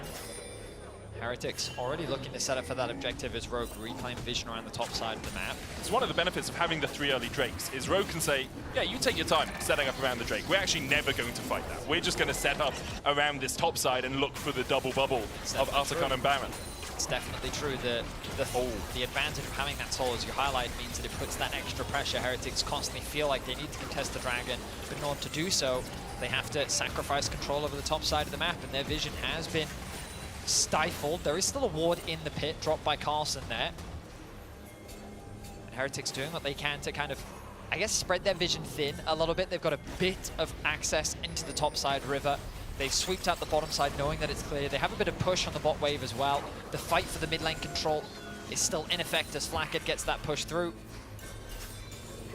And now I do think that Rogue, the better player, as you rightly said, is just move towards Atakan. Yeah. The threat of it, I think, is very real. It doesn't, I mean, it does take a while to kill, but I wouldn't say that at this point in the game is particularly slow for the side of Rogue, especially with an on-hit Varus. And even Garen does a surprising amount of damage with the Stridebreaker, just spinning on top of those objectives. One of the issues for Heretics is they don't have someone they can, like if the jungler was a Wukong or something, you could just send him to the Drake, say, hey, start that up, see if you can take it by yourself, and then the rest of Heretics can force Rogue off the top side. But they really need everyone there if they're going to manage that force. Right now it is Flacket who is going to start that Drake, but you're down an AD carry in what could be the subsequent fight. Could also not be the fight. Rogue could just not force anything. Oh, Adam started it. I mean, Flacket's on the dragon. This is a great timing to start it. I love the decision here from Rogue. Remember, if they get this voracious Atakan, they then get a false life, basically a fake GA. Carlson's coming around the corner. He's going to check it, but he doesn't have smite. And Malorang does. Voracious Atacon picked up for Rogue. Now they have that G8. If they are killed, they give 100 gold and a petal over to Heretics, but they immediately zoom back to the fountain and then just come back to life. Force the Baron. No TP available for Larson, so if he does fall, it's going to take longer for him to get back into the fight, but Adam can do a lot of damage. Adam TPing down towards the bottom side of the river. Sten trying to step forward. Patrick taking a couple of shots from the Baron there, down to about half HP. Carlson looking for the engage. Adam chasing Flackhead out. Carlson has to back away. Execute goes in. Chain of Grub's going to land on Carlson, and immediately he's knocked back. Execute lives up to his name and takes one. Adam's going to withdraw with that GA, but Flackhead's low as well, and Malorang's chasing him over the wall. Knocks him back. Patrick takes him. Now Kamilu is in for a world of hurt. A shutdown for Patrick as Rogue find 4 kills, and with it, the Baron to boot. I mean, Rogue make the smart force there, knowing that they have this temporary GA available to them. Just force the fight. They did expend both their TPs, so I was a little worried, but the reality is that the damage that they're able to do, as long as it's enough to force them back, Rogue can come back out onto the map and immediately force another Baron. They end up winning the fights, they end up securing the objective, and now they're in full control of this game. And they still have about 90 seconds just to do whatever they want with this GAs. They do time out after 150 seconds total. We look at Adam zooming towards Flackhead on the backline, forcing the flash out from him immediately. Meanwhile, Shutdown comes into Carlson in the river where he's focused, and again, it's very much this front to back until Zeri is caught off on the backline, and they're able to shut him down. Ultimately, nice fight, well executed, front to back, played well. Adam doing what he needed to do in the fight. And again, he's just immediately back out onto the map. They still have that temporary GA. And now about a quarter left on that false life. They'll push in with the Baron buff as well. Can play across 2 different lanes. Carlson just trying to stay out of range of Rogue here, but that's another tower going over to them. The gold lead extends 2.9k ahead now. All of that off the back of this Baron. Only a cannon minion in the mid lane, and the next set of waves are quite a long way away, at least in mid and in bot. So top really the only point of focus now for Rogue. They do have the Nature's Grasp from Malorang if they want to try and force Heretics off, and that's exactly what he'll use, as Heretics have to back away. Show is caught up, but that tower very quickly falling to Patrick and Larson. The tier 3 falls in the top lane. Adam's going to get the wave in mid as well to take out the tier 2 there. Easy setup from the side of Rogue. Constant pressure being used, good utilization of the ultimates. And now the base, now that it's been cracked, makes it much easier for Rogue to continue their siege. They've still got plenty of time left on the Baron. Over a minute still remaining. Reset's going to come through quickly back out onto the map. They're sending their sights on both the mid and bot side. Malorang's ultimate is going to be available very soon. They're going to hand the blue buff over to the rest of the team. And Heretics are forced to be on the defensive. A single fight could very much change things around. If Flackhead can have the freedom to unlock himself, then there's ways in which they can turn it around. The problem that he's going to run into is that Adam, he's just constantly looking for that backline threat, and he's going to make it difficult for Flackhead to really involve himself in the fight. Meanwhile, the rest of Rogue is going to look to just play that traditional front to back, focus down whoever the target is in front of them, and usually Rogue is just going to win out because they don't have enough peel to protect Flackhead. And it's hard for Heretics to catch the backline as well. You've got Swift March on Adam, you've got Swift March on Patrick. Both of them have that extra movement speed. Larson's upgraded his boots as well into whatever the Sorky upgrades were, Spellslinger's shoes. So they have all of this extra movement speed alongside extra stats coming out of it. You know, extra magic penetration on the Spellslingers. Rabadon's on its way for Larson.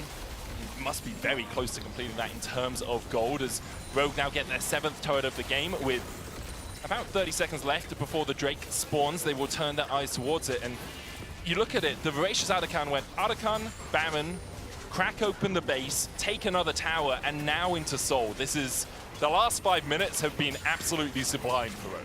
Yep. It looks like they're still taking their time.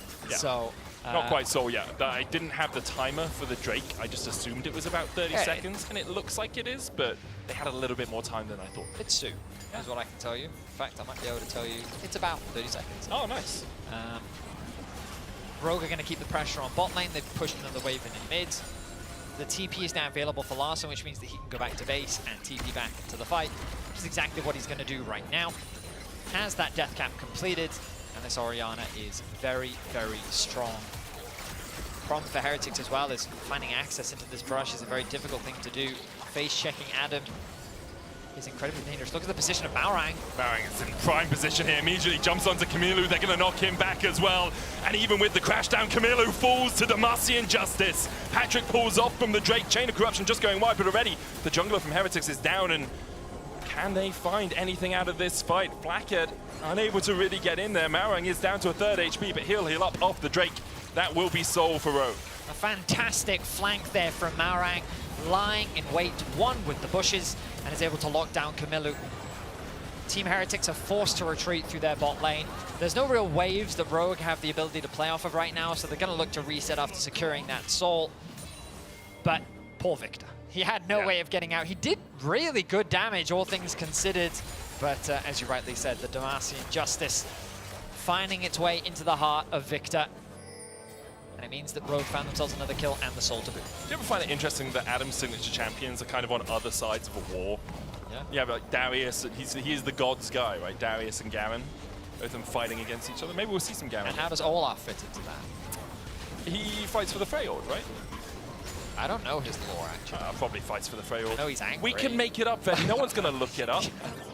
There's no TB Skyen or Necrit out there reviewing our cast, being like, actually, Redius said that Olaf fights for the Freyord. Just want to clarify, I didn't say that. Medic said that. Yeah, but if I say that you say it, then sometimes people assume that you said it, and then I get out of jail. Okay. Yeah. Baron in 40 seconds means that with an objective control set up by Rogue, they are definitely doing this by the book, really taking their time, making sure that they don't leave any holes open for Heretics to exploit. Adam going to move back towards the bot side of the map, going to keep the pressure up. And Heretics doing really the only option that they can do, which is pushing through mid lane, looking to get control. But Adam on the flank. Maorang as well, looking for that Nature's Grasp. Immediately they jump to Carlson. Look how far away Kamilu is from this fight. Now he can start to walk back, but already his top laner has been removed from the map. And Heretics just can't find a way to disengage when Rogue decide to run at them. Sten still looking for that engage, has the Magnet Storm. Cheryl has the Glacial Prison. They don't have a jungler for 40 seconds. The Baron has been started by Rogue. It's Maorang and Patrick who are going to do it for now. Heretics, you just can't step in. Adam, Larson, and Execute, good enough to be bouncers here. Sten still looking for that flank, but even though you get the stun and the crash down, Adam just spins away from it, play baiting his way to victory. Execute goes back in with his ultimate, and extra tankiness enough to get Rogue out with the Baron. Sten still looking for that flank. Blackhead, you know, you could dive over the wall here. You hear the voices telling him to go. Sten went in, he'll dash back out as Heretics call off the engage. They get the Baron, which is exactly what they were looking for. A nice pick onto Carlson means that with the numbers advantage, it's very difficult for Heretics to contest the objective. And they did what they could. They threw out what utility they had, but they're throwing it into Execute, they're throwing it into Adam. They didn't even really get close to the Baron. And it ends up being a one-sided affair. Elder is going to be spawning in about 3 minutes. Rogue shouldn't need it to close out the game. But notice here, Kamilu, he gets completely zoned out of the fight thanks to Maorang's ultimate. Maorang doesn't overcommit. He just forces him away, knowing that he can guarantee a numbers advantage. The Varus ultimate as well, forcing Heretics immediately to split apart, completely isolates Carlson, and makes it very easy to find that pick without any response from Heretics. Because Heretics were just trying to get the push through mid, they weren't quite lined up, so you couldn't have someone like Sten tank up the Nature's Grasp and then have any follow-up from the rest of the team. And now Rogue will use this Baron buff to push through bot. 2 minutes on it, as you say, 2.5 minutes on the Elder, but even though it's Rogue, they should be able to win with the Baron. They do like their slower games, as we have seen so far here.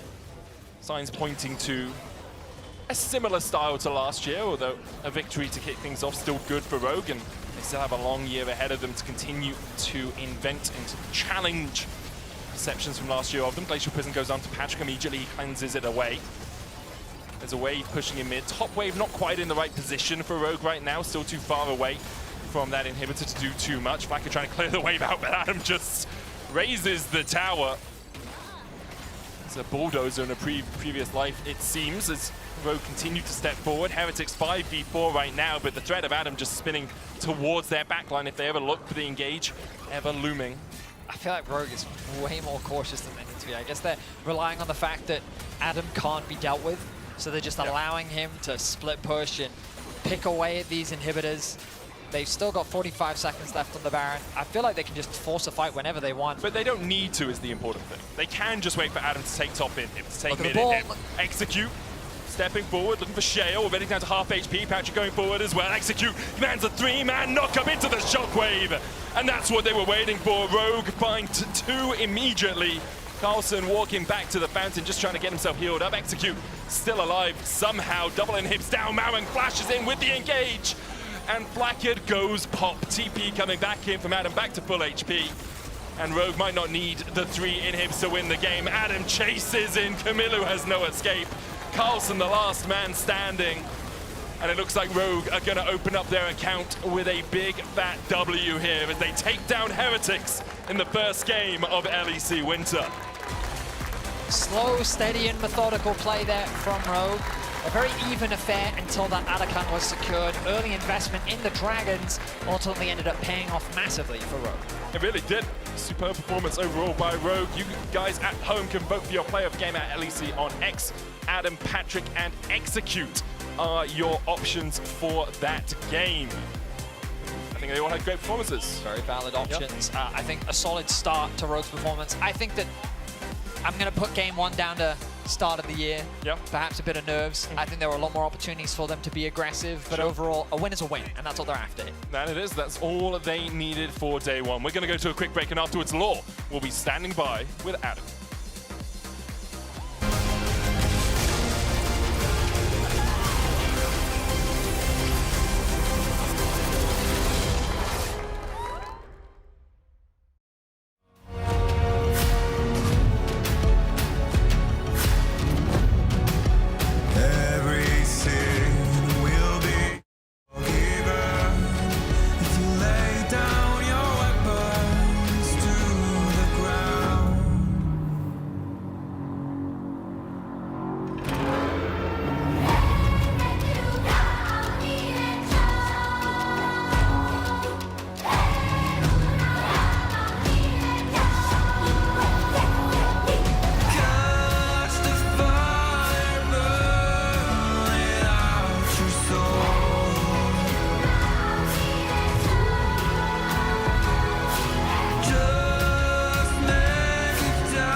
Post-game check-in after Rogue grabbed the first win of the LEC 2025 season. And I have Larson with me. Thank you so much. How are you doing? I'm doing pretty good. Yeah. Thank you, guys. It was like a really long time ago since I won like the first game. I feel like the past like 6 splits, we lost like the first game. Yeah. And it feels really good to start off with a win because I mean, starting off with a loss is like always feels really bad. Absolutely, and it's been so long since we unfortunately saw you on the LEC stage. So I'm guessing you're happy to be back, but you were one of the last teams we had news from when it comes to announcing the roster. And as the only remaining member of Rogue last year, tell me about what happened in the offseason and if you had a voice in deciding the players that are with you today. How did that go? Yeah, like most people know, we got like our roster pretty late, right? But even though we got pretty late, I'm like really happy with the players we got. It's like we got some great players, I think. So yeah, I mean, yeah, I'm obviously have to say, right, since I'm the only player. Of course. So I'm happy with all the players we got, right? All right. Well, one question that I have, though, I know that it was expected that things would be crazy on the map, especially having Execute, Maduran coming back, and Adam on the top lane. It feels like same old Rogue in terms of dynamics. So do you expect things to change, or is that going to be how you want to play? Yeah, I mean, the drafts are pretty slow, right? They pick like full scaling comp. We also had like pretty scaling comp, so the drafts are like pretty slow. Also, we just decided we want to play for Drakes this game. All right. So that was our focus, as you can notice. That's why it was pretty slow, because we just play for Drakes. Also, in scrims, we have been like what people expect, right? Like the psychopaths, they call us. And scrims had not been going like that great, so we also decided that we need to calm down a bit and not like fight all the time. Like we need to be a bit more smart, because it's been like hindering us in scrims that we're just taking random fights all the time. Yeah. So that's kind of what I play like we did on stage today, because I want to play like opposite and more calm and collected. And it's the best approach to grab the first win. Any words on being reunited with Malrang? Last time you guys were together, you did wonders on League. I mean, we work really well together. Like, I love playing with him. He's really nice to play with on like all sides, like personality and in game. Every mid laner is a jungler who loves to gank mid, right? So. Amazing to hear. Well, great to see you again, and congrats on the first W, Larson. Thank you so much for the interview. And that's all for us here. Shocks, over to you for more on that game. Thank you. Also, thanks to Yoshi for subscribing. Did you see that? No, I didn't actually, but thanks, the goat. Thanks. That's cool. I'm not going to do that for everyone, by the way, but yeah, it was cool to see. Anyways, Larson gets the first one with Rogue. The way he said is kind of true, right? It's like, well, in the last 2 years, we haven't been able to get those wins and probably not get enough wins at that completely. So it's good that they got a win. When I was watching it, though, I was like, oh, God, yeah, this is ever a Rogue game. But that's okay. Yeah, you know, seeing Malrang, I thought coming into this game, this guy, he's going to be a psychopath. He's going to gank everywhere. They're not even going to know it. They're just going to show up he's just going to show up in the lane, and he's going to gank you. And then I didn't see anything. Like, he was taking Drakes. We were just cross-macking Drakes for grubs. Oh, I counter-jungle you every now and then, but that was it. There was no psychopath gank whatsoever. Yeah, I was really surprised, especially with Jong-hoon, aka Execute now in the support role, who's also a huge psychopath, loves to fight. I mean, Larson hinted at it with the scrims and that they're really fighting in scrims. I was thinking this would be a bloodbath, but it ended up being an incredibly slow game that just essentially was just decided by one fight. It's interesting because before we were talking about kind of how the season, maybe it feels a bit overwhelming, maybe there's a lot going on, but there really isn't, because if you don't choose to fight for certain things and your enemy also doesn't, then whatever. Did you think this game looked any different than 2024 season? No, but I don't want to think about what that means, because then I'll get depressed because... Okay, but it was also, I will say... the new objective did decide the game. It did. That's very true. And to be fair, we were really... I mean, you disagreed, because you said they actually shouldn't go for taking it into the Baron, I believe, or at that point. That was an earlier one. And that was from a Team Heretics perspective. Yeah. I think they treated that Otacon like it was a gallery painting. They were just letting it stand there for 6 minutes straight. The HP bar on that thing, I think, is really fake. And they really... I think Heretics were caught with their pants down. The fact that they started Drake alone with Seri, just not expecting Rogue to do it, it was...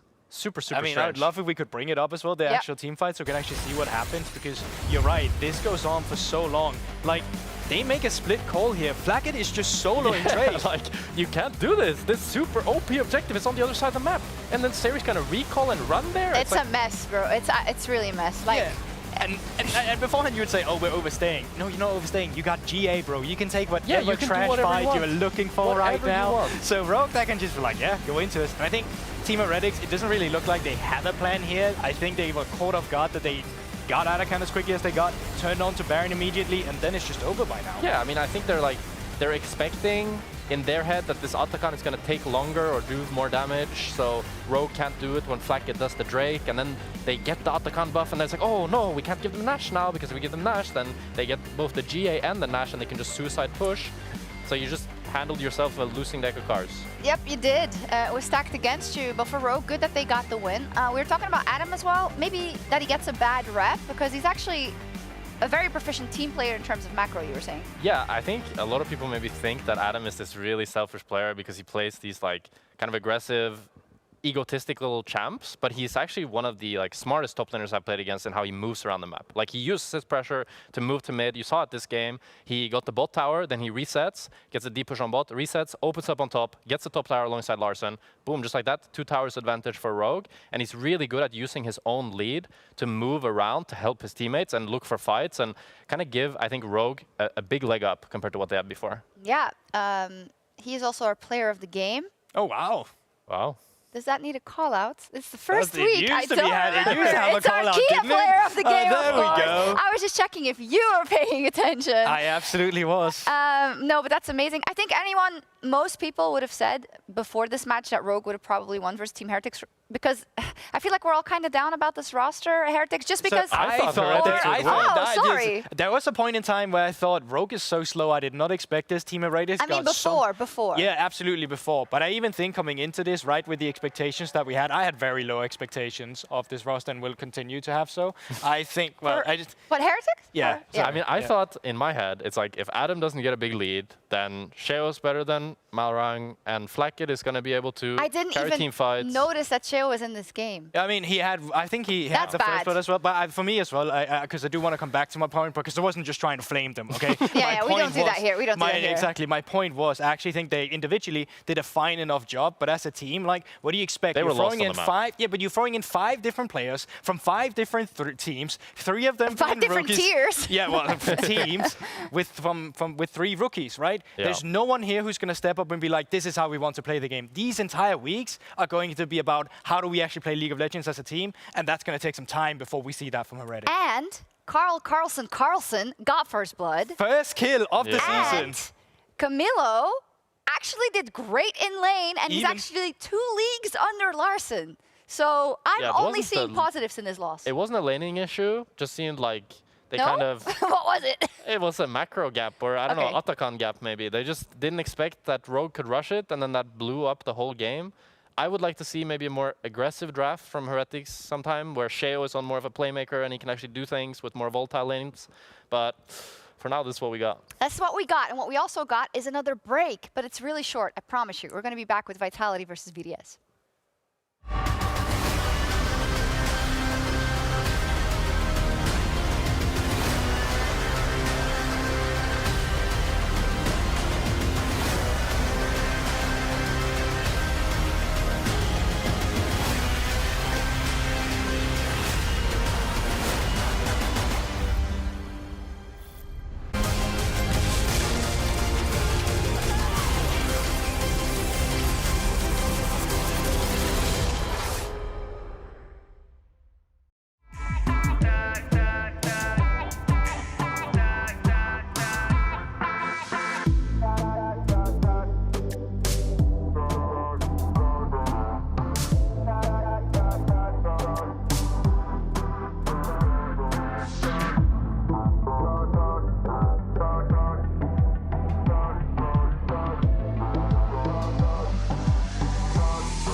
He doesn't like that. Look at him, he's a good boy, but he don't like that. Maybe we could play some A-rounds or something like that. I mean, this is map, right? New tower, new objective.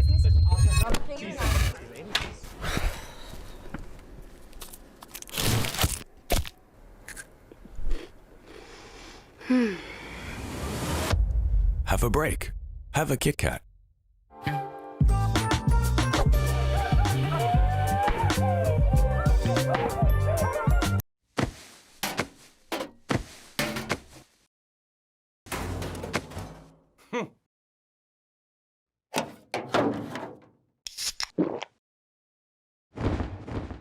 Red Bull gives you wings.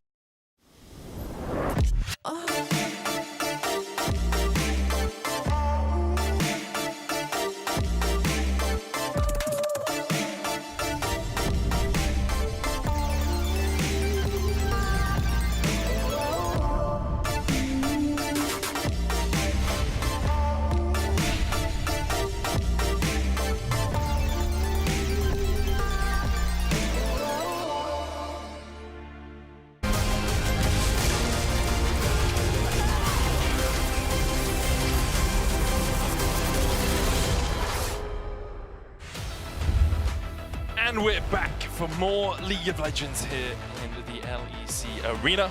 I'm still Medic, I'm still joined by BDS, but before us are two different teams to the previous ones. That and is wait, correct. I just want to say, everyone was saying best of 3. Why are we not having best of 3? You still want it now, guys? You still want another game?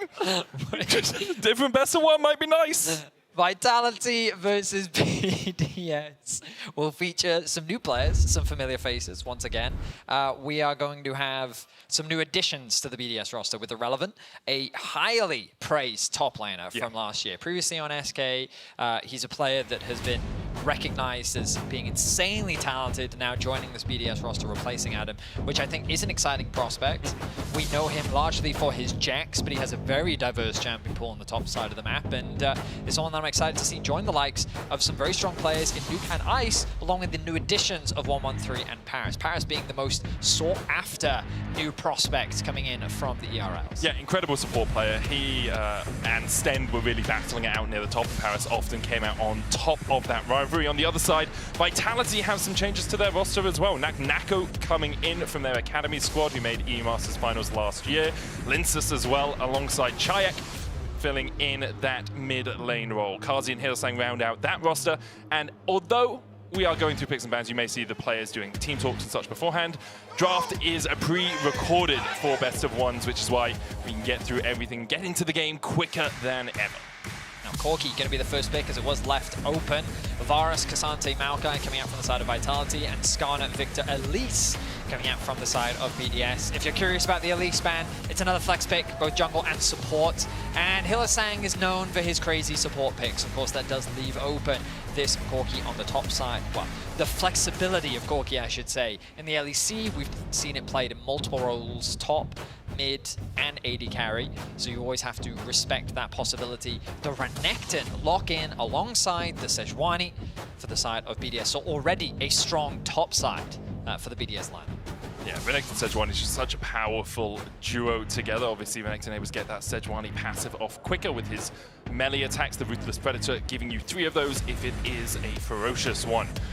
Vitality already got that Corki locked in, likely to look towards a jungler here. With Skarner taken away, you do still have things like the Vi, Wukong, but instead, Linkus immediately going to go towards the Ivern. Yeah, in EU, we've always been big fans of the Ivern. We've got a lot of good Ivern players, and Linsus continuing that trend from last year, something that when I was talking to pros, setting expectations for what we like to see, Ivern wasn't really in the conversation for jungle picks. So nice to see Linsus bringing this one out with the Jax coming out on the top side of the map, a little bit more scaling on the side of Vitality. Now the Cassio, however, this is a Nuke special, something that he brought out a bunch last year. He rose in the ranks of LEC mid laners after his consistent high-level performance, I should say, throughout the year. Just really powerful on the patch as well. They updated her passive to work with feats of strength, so you can get a lot of extra movement speed. Well, Vedius, Sejuani Renekton. Like, it could be last year, it could be any of the last 10. It could be. You know? That's why I asked. I don't know which year have we traveled back to. Yes, it's a Zia. Something's changed. Most of it in pro play stays the same, especially in Europe. Nuke, very well known for his Azir, something he's played a lot throughout his career, and he's going to be bringing it out. Now they set their sights on support bans. Interesting. Perhaps they want to think about locking in support, which would surprise. I guess the reason why they want to save their AD carry pick is because the flexibility of Corki means you don't really know where it's going to go. I also don't mind getting rid of hard engaged supports when you look at the rest of Vitality's lineup, right? You've got Ivern, who's only got the Q, you've got Jax, who has to jump in for the CC. You get rid of Leona and Rel here, for example. Those are 2 of the most powerful engaged supports in the meta right now, and Vitality would be lacking a little bit because they don't have their mid laner we expect locked in as of yet. Ashe taken away by Vitality. Ice obviously very good at the Ashe. He and Nuke were really the standout players for BDS in summer of last year. Kalista taken away from Kazi, so still something like the Rel an option for Vitality, but not the easiest to engage on Rel into Sejuani, Renekton, and the Azir. Blitzcrank ban suggests that Vitality might be thinking about a ranged support. when you think of Blitzcrank like Lulu. You could go Renata. Renata as well. Especially when you have enough engage from BDS, you could look for something like the Renata just as a full disengage, and we fight front to back as they're starting to run As you away. rightly said, the Vitality are lacking a little bit of engage. Yeah. They need some more reliable way to start off the fight, and BDS are going to secure it for themselves. Now, if this was Labrov, it seems that some things change for BDS and other things stay the same. And the reason why I mention this is in summer of last year, we pretty much only saw Labrov playing this rel pretty much every time it was open, and it looks like Paris is going to be given that same responsibility, I should say, for BDS. And Paris very comfortable on the champ as well. He's really played most of last year. Any support worth their salt right now knows exactly how to pilot this rel. Vitality will be looking for perhaps ways to disengage, and Talia does exactly that. You can put down the Unraveled Earth whenever you see that engage coming in. It then gets the stun, which means Paris on the rel can't follow up adequately. But where are Vitality going with their support? Hilly talking quite a lot right now. Alistair will be the lock. So again, not a huge amount of engage from Vitality. Alistair does give them some, of course, but he can also disengage for you if you want, and then you can just play front to back with the Ivan, shielding your Corki, shielding your Jax as they begin to go in. I mean, I would love to see this MF come through. I think Zeri can provide a similar sort of tool, but just more team fighting, you know? Azir plus Jinx was something we used to see a lot of, like that very long-range front-to-back style comp, but I think MF gives you a little bit more raw power in the mid-game, just because on that first item spike, thanks to her ultimate, you just have so much more agency, and we think about how valuable Maokai is in the meta because of his zone control. Misfortune's ultimate can do something very similar, and you talk about engage and backline threat. Of course, Jax is always going to be a terrifying thing to deal with, especially with the support that Ivan is going to be providing in these exchanges.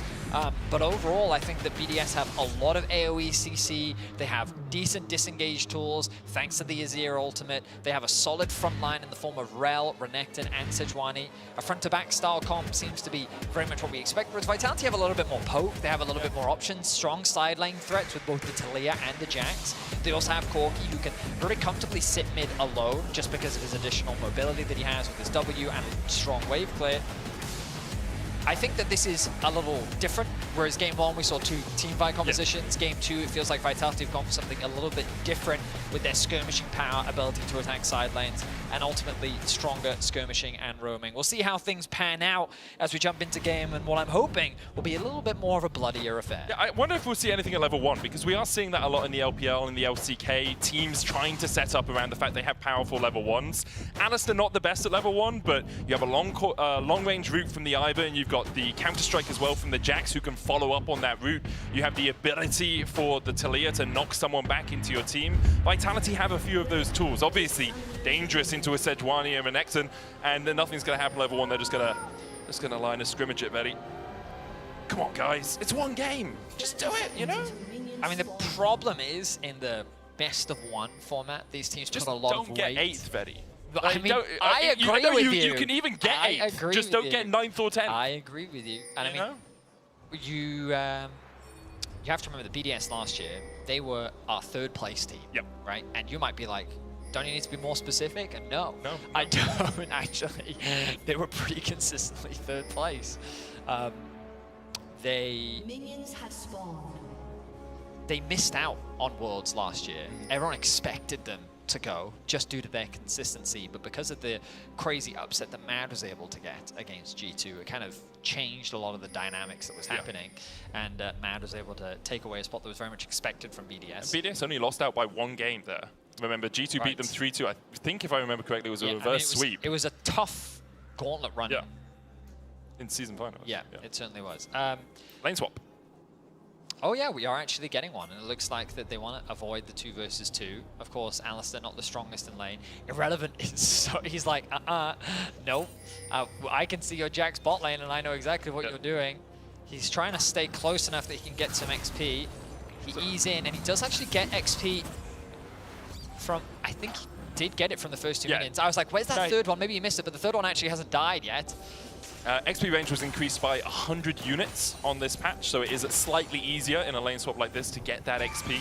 They did remove the extra bolstering on the top lane tower. They reduced it at least, so it is easier in a lane swap to take that tower a bit quicker than you used to be able to, but bot lane should still be pushed in here by Ice and Paris, and they're already chipping away at that turret. Now, you're seeing more variations. For those that have followed the lane swaps, you know that there's 1,000 different ways to do them. At the World Championship, what we saw a lot of was actually the support or the top laner farming mid, and then you would get enough XP to get a level up, and then you would stack as 4 to threaten a dive on the bot side, and then it ended up becoming a race of can the duo lane get enough XP back, quickly address the bot lane and turn it into a 2v4. Okay, it's just a chunk. Hilly using Aftershock there to tank tower shot because towers are a lot stronger now. I was very worried that they were just looking for a full-on dive there on Irrelevant. 113 is in the area. Kazi takes a tower shot himself as well. Irrelevant's going to get knocked back here. 113 going in. The pulverize from Hylissang was too early. Chased over by 113. Lynxus is in the area. Can he get close enough to save his Alistair? The answer is a resounding no. BDS on the board as Irrelevant picks up the first kill of the game. Vitality's bot lane completely fumbled the play there. They get way too ambitious, and they're in between towers. 113 comfortably comes, cleans that one up, and while he will lose his red buff for it, first blood secured for BDS. The first of those feats of strength as well. Irrelevant does have TP, can get back to this lane. That extra gold infusion as well, considering he's 2 minions behind his opposite man, I guess not quite his lane opponent, will get him that longsword and boots. We'll have another look at this play. So I think this initial chunk is fine, but then Kazi ends up taking a tower shot. He now is in an awkward spot trying to get back to his lane, so Hilly has to commit to the play to get his AD carry to safety. And only level 2, there's very little that he can do to get away to safety. He's already committed the flash. Irrelevant expending his own to secure that first blood, setting himself up nicely here in his first game of the split. Yeah, also just an early pulverize from Hylissang. He's looking to stop 113 jumping in or Irrelevant going back in with a slice and dice, but as soon as you've used that on the Alistair, it becomes very easy for Irrelevant and 113 to chase you down. 113 will be happy with his return to the LEC stage so far. Did play on Astralis previously. Very young when he joined the league a couple of years ago. I think he was only 18. And excited to see how he's developed over that time. Because in the ERLs, he's been doing a hell of a job. He certainly has. I think he's definitely improved since we last saw him, and I think that it's fair to give him a fresh start, a new opportunity in a new roster, new environment. We've seen players completely change in different environments with different teammates and different coaching structures or staff structures. You know? So I'm excited to see what he can do with BDS, a team that I think that, in my opinion, were largely the same last year. We saw some development from them, but every time we saw them stray away from their tried and true strategy, it often didn't result in the same level of success. Now, individually, I think a lot of their players improved dramatically throughout the year, but I don't blame them for wanting to make a change. And so they've brought in some new players, and we'll see if there is an adaptation in their approach to the game, because they were very calculated, they were very controlled. Their early games last year were actually very solid. Very good at building leads in the early game, just sometimes they would slow the game down, be very methodical, and that was kind of what they were always known for. Team fighting, being methodical, being patient. As 113 now sets his sights on the mid lane. Shark does have level 6, gets hit with the Arctic Assault, has to flash away early. Nuke deciding not to invest the flash to follow up with the Emperor's Divide. Ice getting chunked out by Naknako, but puts a love tap and a double tap into his back. Naknako forced back underneath the tower just to farm this way. I'm a little surprised to see Naknako sitting upright. You know, yes, it's true. The famous lying back in his chair. I even saw him at the Emmy Masters final, just full recline. Yeah. Having the time of his life. I will say the camera positioning is a lot easier when he's sitting up like this for our production staff.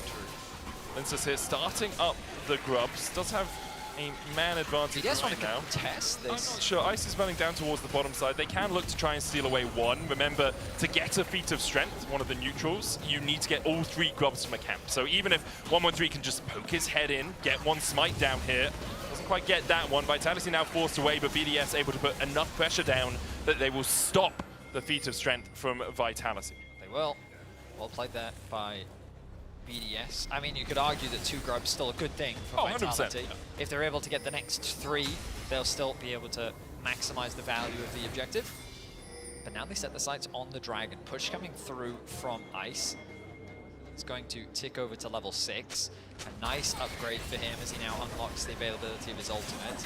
Linsus making his way down to poke around this objective. Will get a bit of vision himself, but he's not quite in the same position to contest. And I think that's a wise move. You do have, well, Naknako doesn't have TP, so it's unlikely he's going to get involved in the fight. They're keeping the pressure up in mid.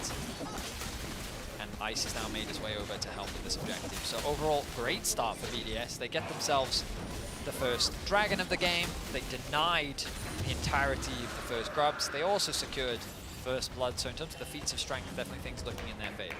Yep, BDS will be very happy with how this game is going early on. LEC, Kazi and Linsus looking to see if they can find something in the bottom lane, but there is a ward in that Tribush from BDS that makes them safe as houses. Paris is going to step up. Hylissang stunned, only level 5 right now. 113 coming in, and there's the bullet time. Hilly oversteps for the second time this game, and BDS immediately pounce. Root Caller coming out. Good block from Paris. He'll burn his flash to get away, but he saves his AD carry Summoners. Bit of trading happening in the top side of the map as well. Nako forced to retreat against the Renekton as BDS find themselves another kill in the bot lane. Nice idea there from Hylissang, but he didn't respect the possibility of 113 coming in with the counter gank. He doesn't have the level 6 yet, doesn't have those resistances, and so BDS are quick to shut him down. Linsus wisely finds a window where he can steal away a blue buff. Ivan can be very obnoxious because of his ability to do things like this, and they do get that bot wave pushed in. Unfortunately for BDS as well, the Ignite ends up securing the kill, meaning that Ice doesn't secure that kill, but ultimately not a bad place to be in as they find themselves with about a 500, 400 gold lead for now. And Paris uses the gold to get himself early Merc Treads, which just allows him to be out on the map and more active, right? You can see Hylissang a little bit behind in terms of that early movement speed. Grubs up in a minute 30's time, so expect to see standard lanes for the next 40 seconds to a minute or so before BDS decide that they need to send their support up towards that objective. I mean, you can see they've got kind of a slow push being built here. All these stacked waves means that Vitality's bot lane is going to be forced to answer. Kazi wisely investing his resources to clear out that back line, thin the wave as much as possible, not allow it to stack and give an easy window for BDS to move. Just wisely played there from Kazi, putting that extra bit of pressure, now pushing the wave back in their favor. TP going to come through from Nuke into the mid lane. Worth highlighting, running the lethal tempo on Azir. I just love talking about it only because we've seen Azir, I think, run every single rune in the game. So this is the new iteration. I'm sure when we see Azir tomorrow or later in the day, he'll be running a different set. Like Grasp or, yeah, Grasp. Electrocute. I mean, Comet, Airy. I'm sure. Glacial Augment, I don't think we've seen. Yet. True. Support Azir is going to make his way. Now we have support, at least we might as well get support Azir as well. Kazi and Hylissang do get the push in the bot lane, so they're going to be the first ones to move up towards the top side of the map. Hilly coming out of base. Kazi's just going to go back and match Ice in that bot lane. I thought that Ice had actually been able to get the recall off. Looks like that it was interrupted. I think he kind of decided to stay. Like, they got the push in, and Ice, as long as Kazi's there, Ice can push. Ice also has slightly more movement speed with the strut. So if they do start to see Kazi moving up, he can try and chase him down or chase up the river towards him. With the Grubs being up in 7 seconds time, you can see BDS investing their time, investing their resources, and getting vision around this area. The Scuttlecraft taken by Linsus means that they do have awareness of when 113 now walks across towards them. Probably a big objective secure. You'll notice that Vitality investing on the bot side of the map, threatening the dive, set their sights on the tower place instead, recognizing, hey, we might not be strong enough to fight them this early on. Renekton is a very scary opponent to have to go up against. They'll concede them for now. Oh, TP behind here. Here we go. Harvest looking for Irrelevant coming in as well. Kazi, Valkyries and flashes away. Hylissang gets the knockback. Linsus here to join the party. Irrelevant still chasing Kazi down. The redemption coming out. Kazi healing up just in time. Another auto from the Croc would have spelled his doom. Irrelevant down to 100 HP, and Chayak is the first to move from mid. Irrelevant falls, bullet time opens up, but Paris knocked up by Daisy and knocked down by Kazi. A nice idea from BDS, but the response from Vitality was simply better. The redemption coming in clutch from Linsus to keep his AD carry alive, and then the collapse from Chayak to turn the fight in their favor. 2 kills secured. They will lose a few plates. They'll lose the Grubs on the top side of the map as well. But they're getting a lot of damage down onto this tower and threatening that potential for that first tower objective. Well played overall by Vitality. Yeah, really nice from Vitality. You thought with the TP coming in, Irrelevant would be able to get on Kazi, but you can see how long he survives for here. Yeah, they get the flash out and they decide, you know what, I'm going to turn my attention onto Hilly. Once he knocks him back, he sits there and goes, wait, I'm actually going to commit to this. So close to securing that kill, then the redemption just in time. A rocket there does miss from Kazi, but ultimately it doesn't matter. There's no place for Irrelevant to escape to. And of course, it was an ambitious play because the ability for Chayak to be able to collapse from mid is higher thanks to just playing Talia and that Weaver's Wall that he has available. So good response from Vitality. Now Dragon available, 7 seconds. Irrelevant doesn't have his TP, Naknako does, but Irrelevant smartly putting a lot of pressure onto the Jax to make it harder for him to be able to collapse with the rest of his team. But I don't know if it's going to be enough to stop Vitality from forcing this objective. Karsi has his full Triforce and that tier already, 177 stacks. They have the Redemption back up for Linsus as well. No summoners really for Vitality, apart from Hylissang, who has his flash. He's locked up, Unbreakable Will not available yet, so he has to burn the flash, just enough health with that shield from the Ivan to stay alive.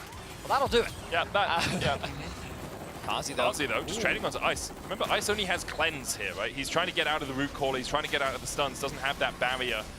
So can't really trade too aggressively when Karsi's in a position he can jump forward. It's going to be the feats of strength, Medic. It is. That's 3 objectives now secured, 2 dragons and grubs.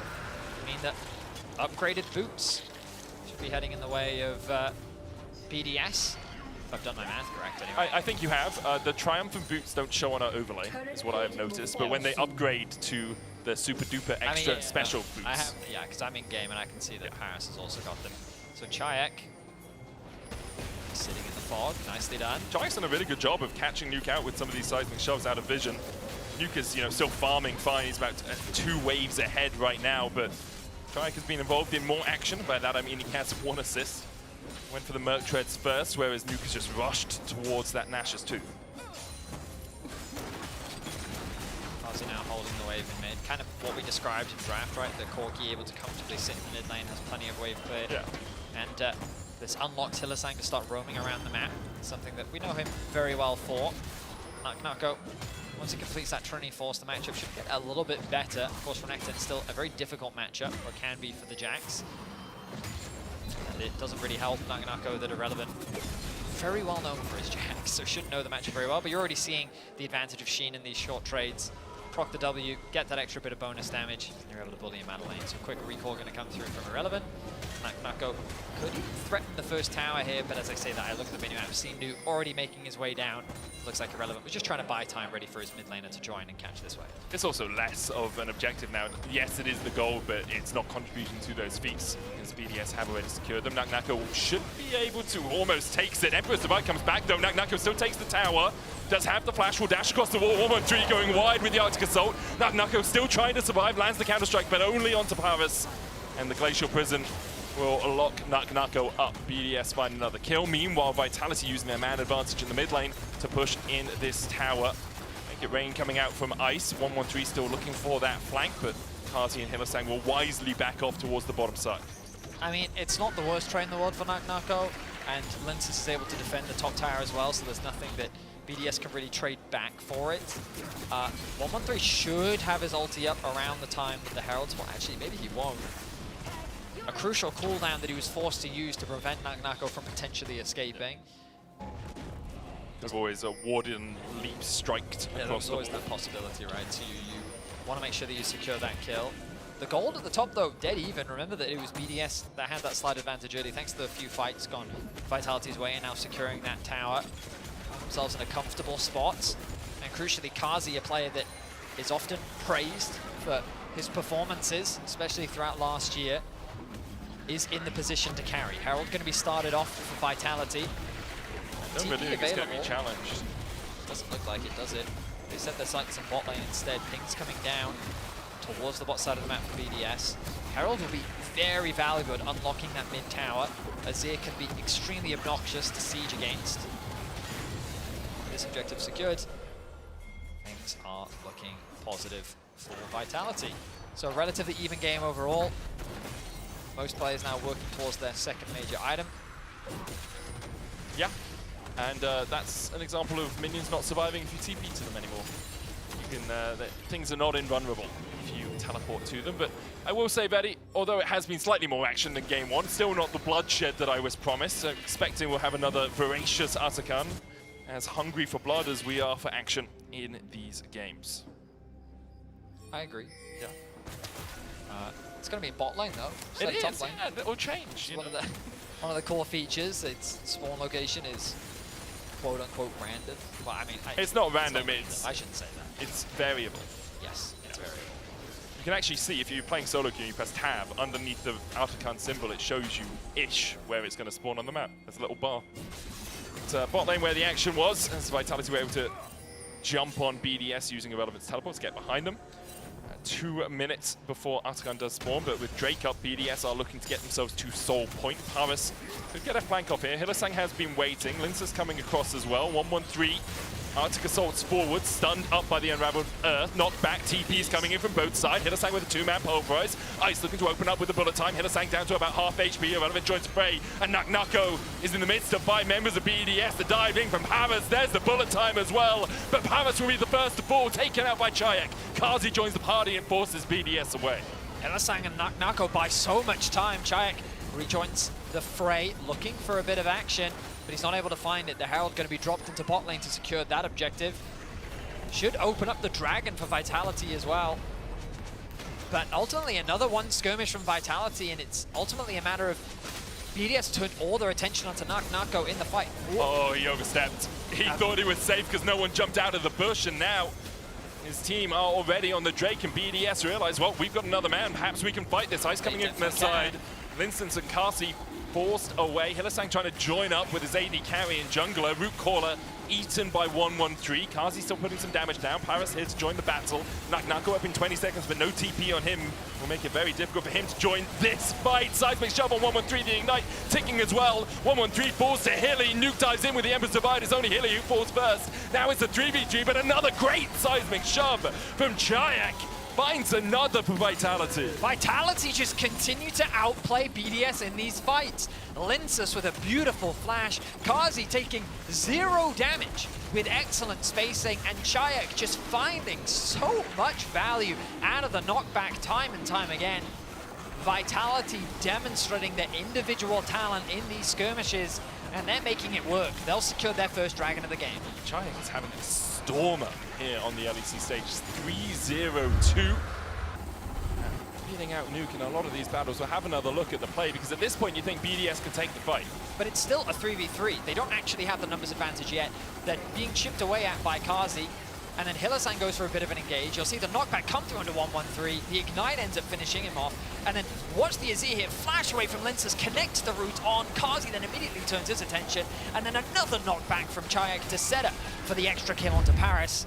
Just beautiful individual play coming out from Vitality. Securing themselves the kill lead, about a 1.5k gold lead, and a Dragon to boot. Yeah, getting the Dragon huge as well. Delays the soul from BDS. Yeah, Autocan has spawned once again, voracious in nature. Nako to step forward with Linsus and Hylissang here. Hilly pretty tanky with that Ziggs convergence already complete. Has the unbreakable will as well. No flash for him. Flash is really across the board. Only Nako has one to his name. Irrelevant's pushing through mid. Vitality going to try and answer it. There's the Weaver's wall. Chayek comes down on the right side of it. Seismic shove with the knockback. Hylissang with the follow-up. Nako here to join.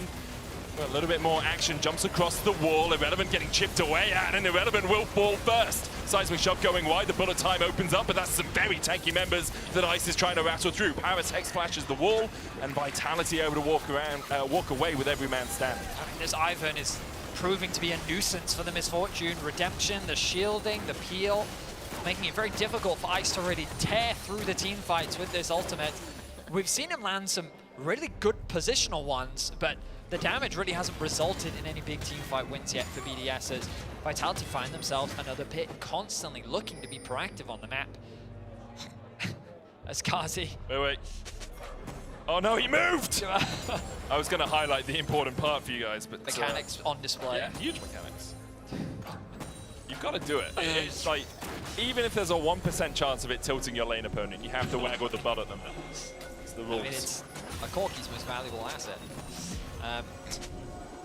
Was asset deliberate there? No. You take it. It's a win in your column. Now, on the top side of the map, you'll see Irrelevant setting up the push. He does have the TP available. Now, I have to make people aware, we are running into a bug when it comes to dragons, where if there are subsequent dragons, then the timer kind of breaks. Yeah. The next dragon is spawning at 24:31, so about 2.5 minutes away.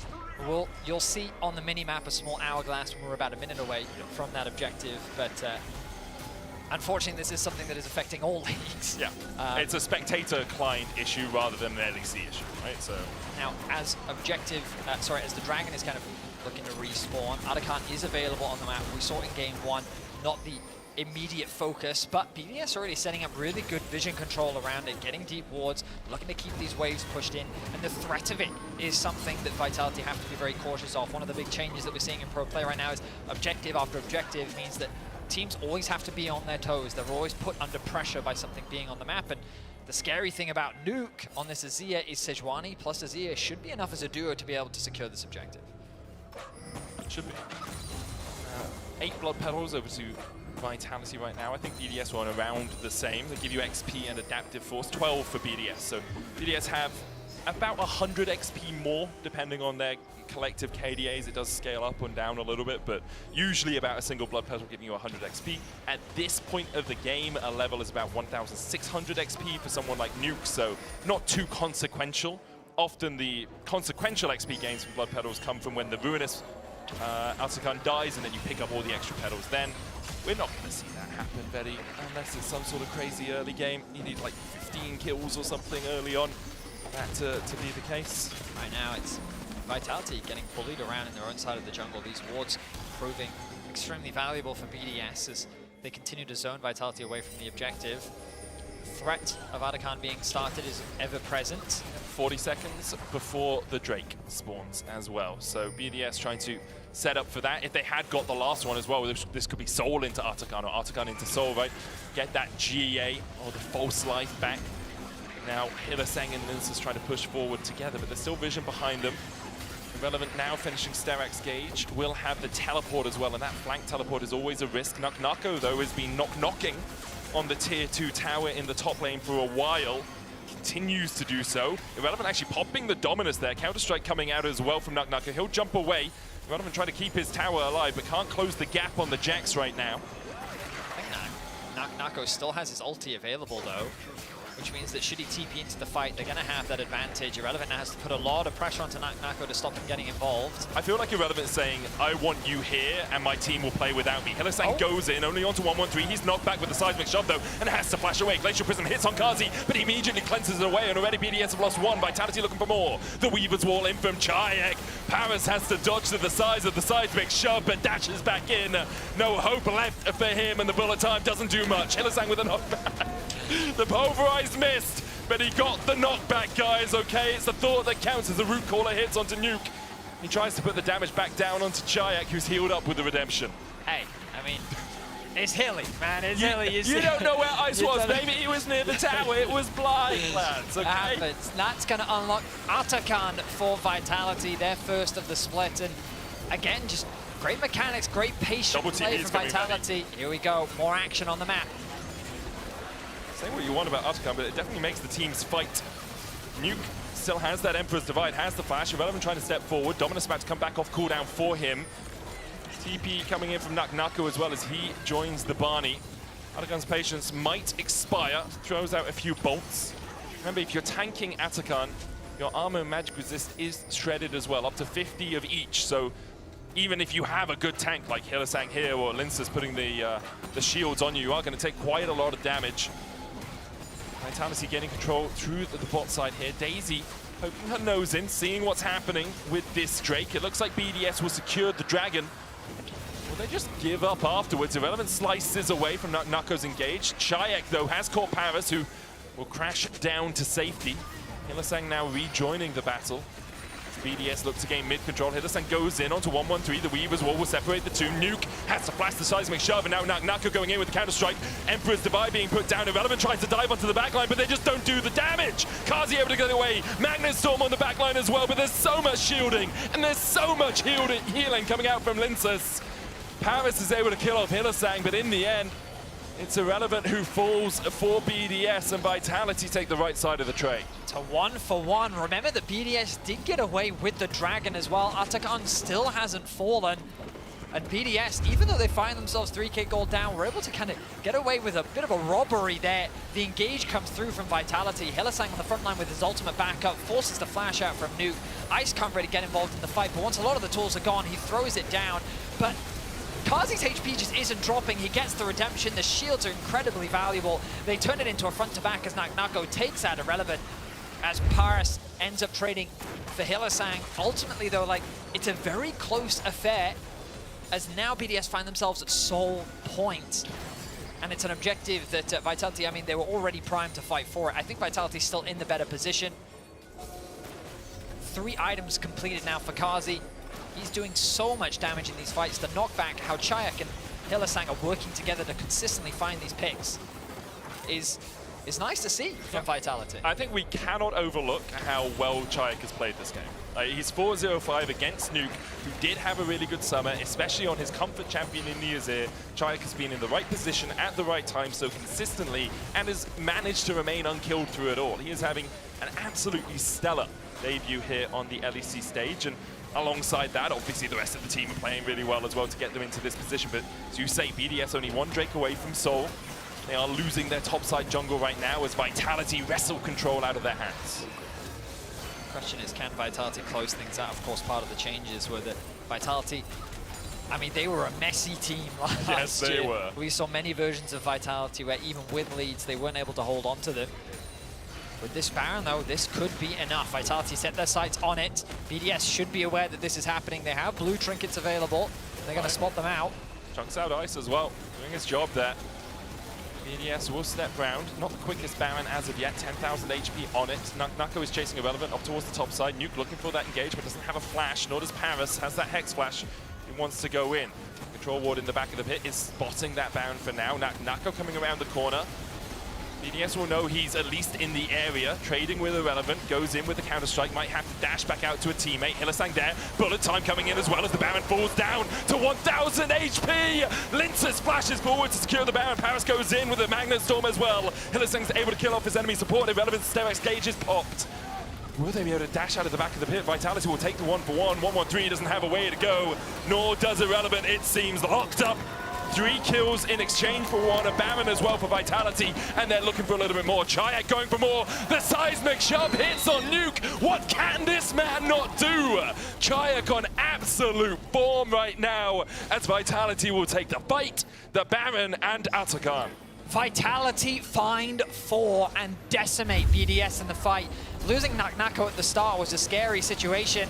He's fighting off against Irrelevant and Ice, and he gets locked up. The bullet time does so much damage, and the Baron was so low. But you'll notice that 1-1-3 gets knocked out of the pit. He gets stunned by Chayek's... Unraveled Earth. Unraveled Earth is the word I was looking for. And he can't get back into the pit, which means that he then can't threaten the Smite Steal. So Lince's flashes in, secures the objective, and they turn the fight around. This Ivern is offering so much value in the team fights. Kind of the unsung hero that we're consistently seeing, protecting his carries, providing the much needed utility. And this composition is very much about dancing around your opponent. They have a lot of poke, they have a lot of chip damage, and if they have the ability to find that pick, shut down that single target, they just melt through you 1 at a time. With such a solid frontline in the form of Hylissang, they are tearing BDS apart. It's full float like a butterfly, sting like a bee here from Vitality, and now they have that false life, that GA for the next 100 seconds or so. They'll push in for the tier 2 in mid. They should just die. Yeah, just go for the tier 3, just go for it. You've got Dawn Core as well on the Ivern, an incredibly powerful item when you can get that extra healing and shielding. And BDS realize, well, they can just go, so we're just gonna go back to our fountain, back off. The wave's pushing in bots as well as Vitality crack open the base of BDS. They're looking to open up a tier 3 in the bot lane as well. The tier 2 already fallen. And they have Chayak and Nako escorting the way forward. BDS forced all the way back to their Nexus towers right now as Vitality take 2 inhibitors off the push. You might as well dive it, Betty. Yeah, why not? Just dive it. You've still got the GA available. You really don't get punished for losing your life, and you're going to immediately respawn. Hilly's looking for it. He's just walking forward. Counter-strike coming out from Nako as well. They're just going for the chip damage right now on the Nexus towers. Just dive him, Hilly. This is what you've been waiting for. Your career has built up to this point. Hilly, up here, there's some space that needs to be made, okay? You have to create some space, and he does it. He dives in, looks for the fight. Powers goes in with a Riddick gauge. Bullet time coming out. Remember, if Vitality die, they will just come straight back to life. But BDS do not have that same luxury. Nako can TP back in. Vitality still have 3 GAs on their shoulders, and the Nexus is open. Nuke chipped away, he dies. The Emperor's Divide does not save him. Vitality crack open the base and crack the heads of BDS as they claim their first win of winter.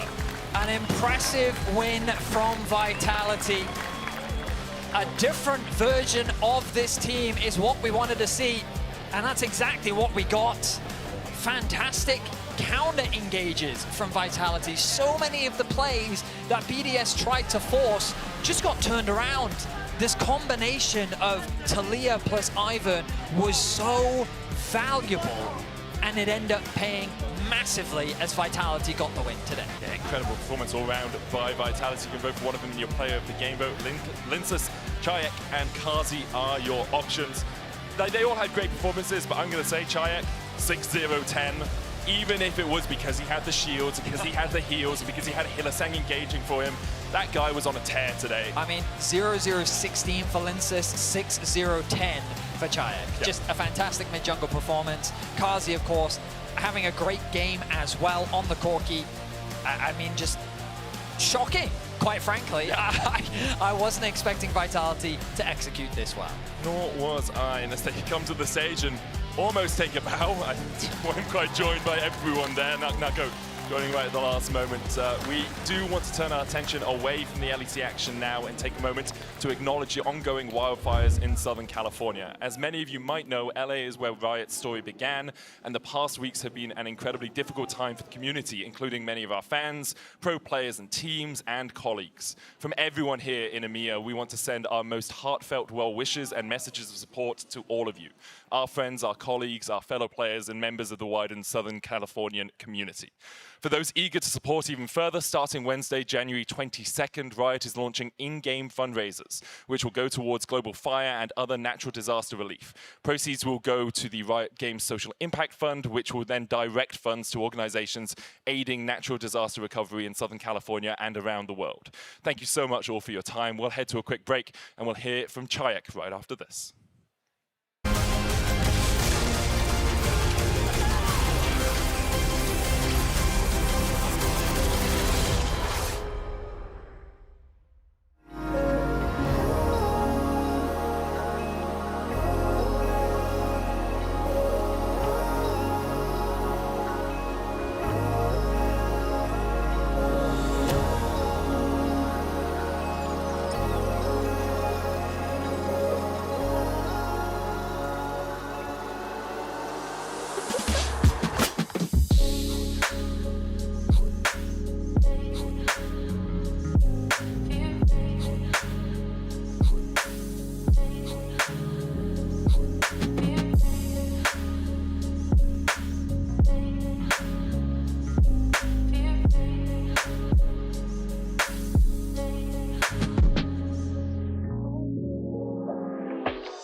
Don't forget that we are just a bunch of rookies, so no pressure. No.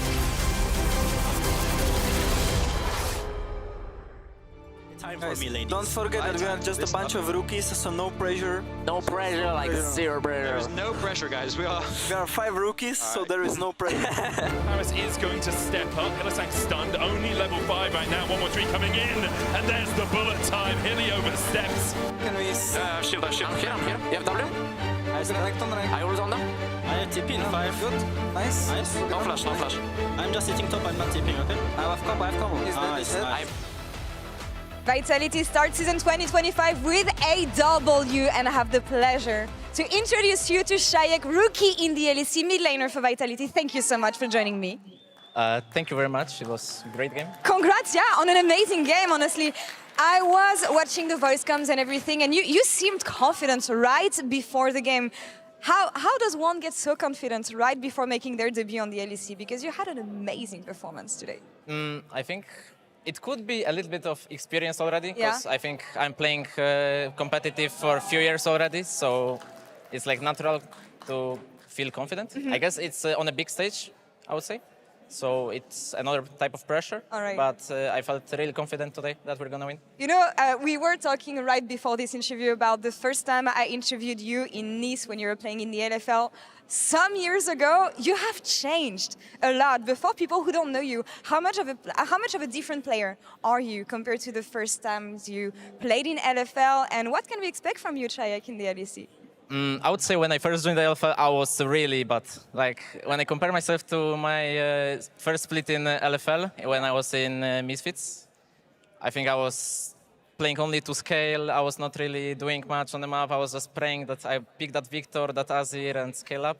I think now I'm a bit different person. Like, I view the game differently. So, yeah, I think I changed a lot as a player. Well, looking forward to seeing what you're going to showcase here in the LEC. Last question for you. You're with Vitality. You have to play with Karzi. We know how he is in voice comms and how crazy he can get. Can you give us some details on how it's been working with him so far? I mean, there are moments where Karzi can be really crazy. Like, yeah. I mean, his name comes from it, right? He misspelled crazy. But I think when it comes to like 1v1 with him, like talking to him, he can be really serious. But on scrims or like when we're talking as a team, he's really funny. He's talking so many weird stuff, and it's so funny. Is it putting you in a comfortable position, being with veteran players such as like him or Healy Sang, for instance? Yeah, for sure. Yeah. I think they are putting a lot of good effort. I think they're helping us a lot as veterans, so I'm glad to have them. Perfect. You got everything you need. Congrats again on an amazing debut in the LEC. We'll see you tomorrow. Thank you very much. For the second game. That's all for us here. Shocks, over to you. Awesome. What a debut for Chayek. I mean, I'm going to lie and say I expected this, but I did not. I did not expect this. I was really scared for because specifically if you have new solo laners in a team that was already kind of floundering, right? And solo laners that don't have that much experience, it's hard to make it work. Yeah, I was also really surprised. I played versus Chayek a lot last year in scrims, and to me, he didn't really stand out. He just seemed like a decent enough mid laner, but there were other real mid laners that I thought seemed better. But today he really showed up, and he showed up well. It was sick. Also, a first, as the Corgi is shaking his booty, we actually have the champion on the desk as well. Get so in we on can your ask him Riot some Games merch questions. store. Yeah, here. Okay, so what did you think about the game? It was a very good game. I enjoyed it.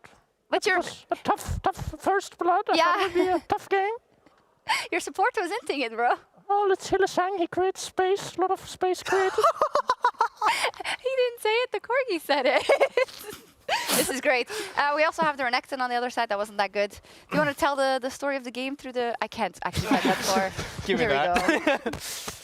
So what did you think of the game, Mr. Renekton? Yes, I got a kill in the early game, but then my champion was mega useless into the enemy team comp, and I could never do anything, and Chayek was smurfing on me with his E's, and I couldn't do anything. The Weaver Grounds was too strong, so GG, go next. You know, Renekton has the same voice as Corky? Yeah, unironically... Same voice actors? I mean, What really does good it say voice that I actor. like? That was the same voice I actor. like your analysis more when you do that than usual. That's actually wild. It's like higher quality. Wow. So, regardless though, I want to say, content with what I saw from Vitality. I don't think this is like the ideal BDS that we want to see either. Was the decision making a bit faulty at times by BDS, or what was the main issue here? Yeah, I actually think it was really difficult from a draft perspective as well. I thought the Asir was mega useless, right? I never thought there was a point where this champion could do anything. And even a champion as tanky as Sejuani was getting Alistar comboed and then blown up by a Corki and Talia. Like, they just got so far ahead that it did not matter what target we were going on.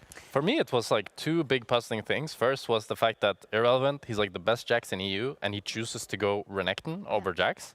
And also, Ice on the MF, he didn't look too comfortable. He went Essence River first instead of BT, which is very like backwards to me because you go BT for the really strong first item spike. And I was thinking when he went Essence River Rush, okay, he's going to skip BT because it delays your crit, but he ended up going BT second, which just I don't know, why wouldn't you go BT first and then ER? You just have a better scaling and better spike throughout the game. Yeah, but the main issue with BDS was they were trying to make too many plays at the same time, right? Like in bot lane, they're TPing in with the Relevant when they already have Shale on drops at the same time. Suddenly you're trying to make 2 plays at the same time, and now you're losing out on bot side. You had such a nice tempo to play around with. You got greedy. You wanted more. You lost the game. And I think Vitality did a super solid job at just driving it home from there. It's true. Pretty hard game also to play for MF, though, against that enemy team comp.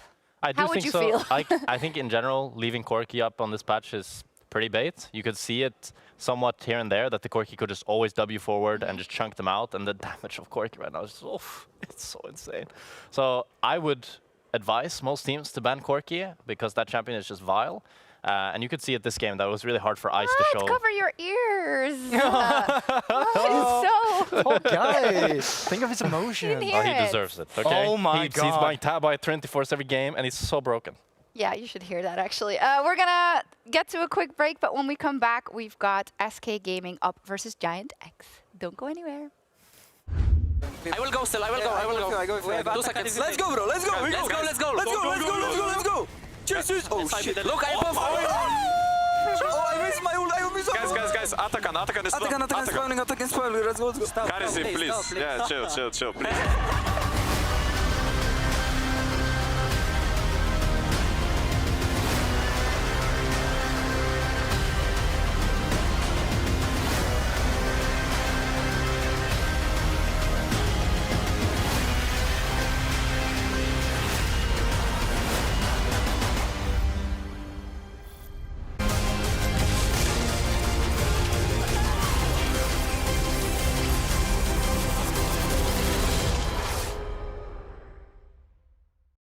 These fists ain't just for show.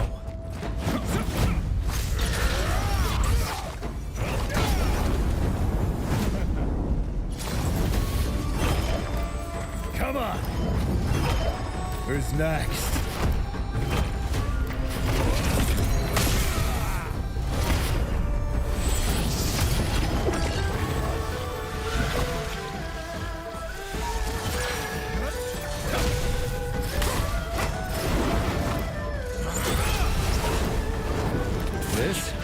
This is the coil before the strike.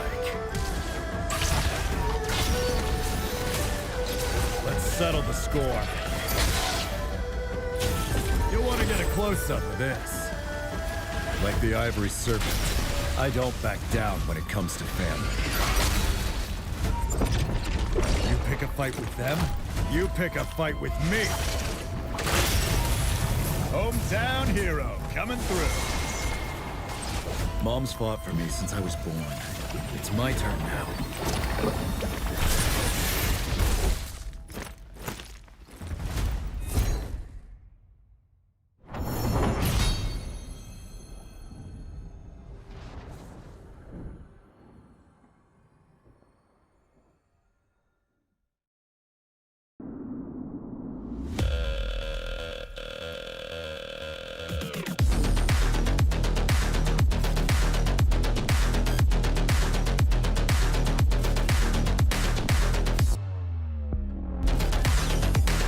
Wait, is he switching lanes?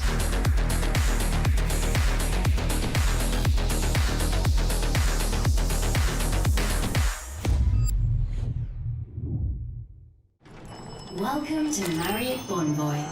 Where can we take you? From Berlin to the finals, Marriott Bonvoy will be your check-in at every checkpoint.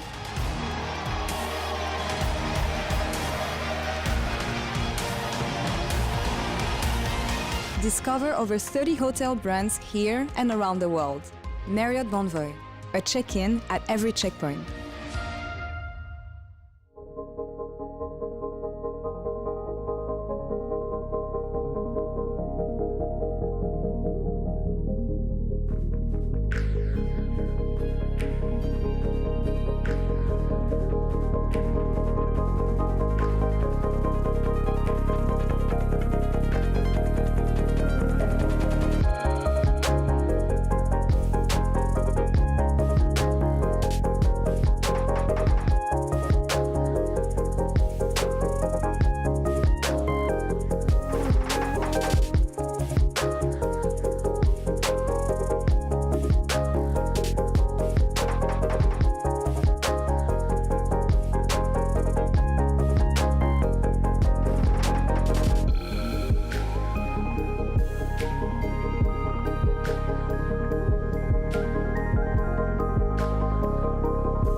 Well, your opening day is back here with a grand entrance of GX versus SK. My name is Heretics, joined by Dagda to take you through the last 3 games of our opening day. And this should be good for GX fans of last year. I think they're looking well and truly forward to this. Yeah, I mean, GX feel like they've got a massive upgrade. You look at the bottom lane, Noah and Jun coming in, feels like they're going to work well, especially with Closer coming in too. True. So this is a team, if they can find that consistency in the mid game, really could pop off. I mean, I'm excited about it because there's a lot of moving parts that move in, and if Jackies can have, you know, that rookie level performance that turns himself into a veteran over the years, then I'll be excited for it as well. Now, the rock and roll music gets you into game number 3 with GX starting us off with the classic Callista ban, and I expect the Skarner to go alongside here on the red side. I was going to say, it feels like Skarner. I think he slipped through a single game in LCK. Oh, yeah. Is perma-banned in LPL. Like, hasn't even played. He's just banned in every single game. So we're going to be keeping up that one at the moment, and we'll have to see what the rest of this is going to come through. Vi, I think, is also the other big jungler that we're seeing being removed in a lot of situations. And then it's kind of a case of, like, do we start to swap in towards, like, more on hit 80 carries, like the Ashe and the Varus, we're going to remove them. But also things like the Cassante have also risen up as just bannable because they're so strong in that blind pick scenario. I mean, again, we're just kind of still figuring out the meta as well, and what EU is going to look like, because we see LPL, we see LCK, we see the Ashe priority that today has kind of slipped by a little bit as well, but one thing that hasn't is the Corki. That's been taken away by SK not giving a chance for a first pick. Also just the ability to flex, because it can be played mid, we see it a little bit in the LPL, it can play in the bot lane, so kind of getting rid of that. I also do like the Rumble ban, because a lot of the times Rumble, and even like we've seen picks like Zyra in the jungle, just open up the Ambessa, and a lot of people just trying to remove that. We haven't seen it today, but still an incredibly strong pick in this meta if you can find the right opportunity to open up. I can see Genax as an Ambessa player, so I'll hold that door and see. Literally everything. He literally does. I mean, the guy's been around for a long time as well, and you know, stepping up to the plate in his main role this year, I should say, as Lot gets a target ban. Remember, this guy in Amir Masters, big Gnar player, that's the final takeaway by SK. Yeah, Lot is an exceptional laner and really likes to try and get these champions like Gnar where he can bully and push his advantages through it, but Genax is going to be well aware of that. These two have faced off against each other plenty of times in the LFL, so it's going to be taking that Jace. Now the question is it the regular old Jace we expect in normal play, or are we going to get that new tank variant, which has been popping up everywhere and is so obnoxious? The Fimble Winter annoying build. You know, Flandre just went full tank and it was absolutely busted the other day watching one of his new squads. So as we get that combination with the Xin Zhao, Dagda on the other side, you know, I was expecting over the split to see a lot of Genax on the Jax, but seeing Lot debut with it here as well alongside that Victor is something unexpected for GX. Yeah, I think just trying to have something that, look, you can try and survive the matchup and still be a big split push threat in the later stages of the game.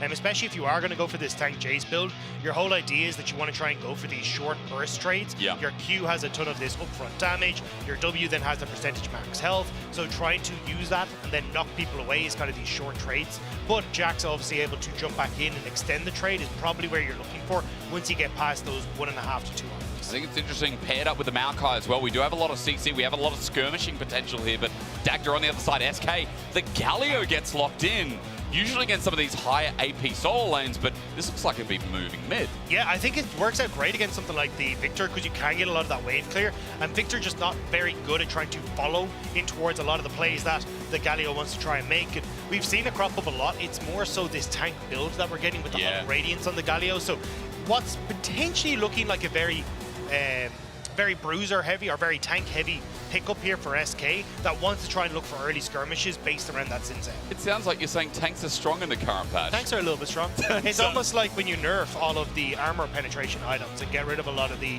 you know, percentage max health items, or at least reduce them, tanks become stronger. What? Yeah, that's oh my god, wait, that's a formula. Hang on a minute. Well, you will notice because we've got tanks on the Rift now that 80 carries haven't actually been picked up. Ashe is the first one to go by Giant X, but it looks like they're kind of preempting what is going to be picked on 4 here by SK.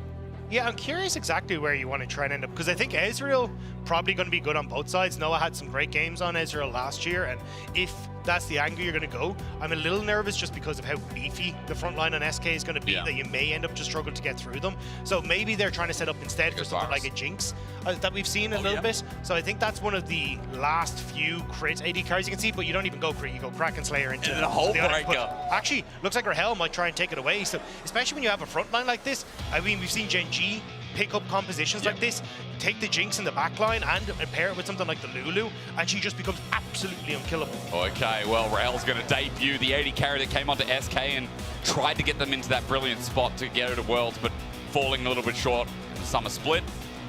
We now sit and wonder how he's going to debut here against Giant X. On the other side, you talked about it, Noah's Ezreal here, a prime factor that we saw on the Fnatic lineup, but when you see Misfortune being as strong, I feel like it's apples and oranges right now, just about comfort going into this first game. Yeah, I prefer the Ezreal in this situation because you've got a lot of ability to thwart a lot of what MF wants to do. Like when you take you open up the MF, Xin Zhao has that ultimate, doesn't take any damage. You've got the Jace who's able to speed everyone up to move around in that, and also then the Galio ult, they just try and set up for a lot of shields and a lot of ability to buy space for anyone who's gone for that initial engage. So I prefer seeing them go towards the Ezreal, or maybe if they have something else, like a Xayah even, I think could work here, where you still get at least something that's able to self-peel, but can still provide a lot of damage in these fights.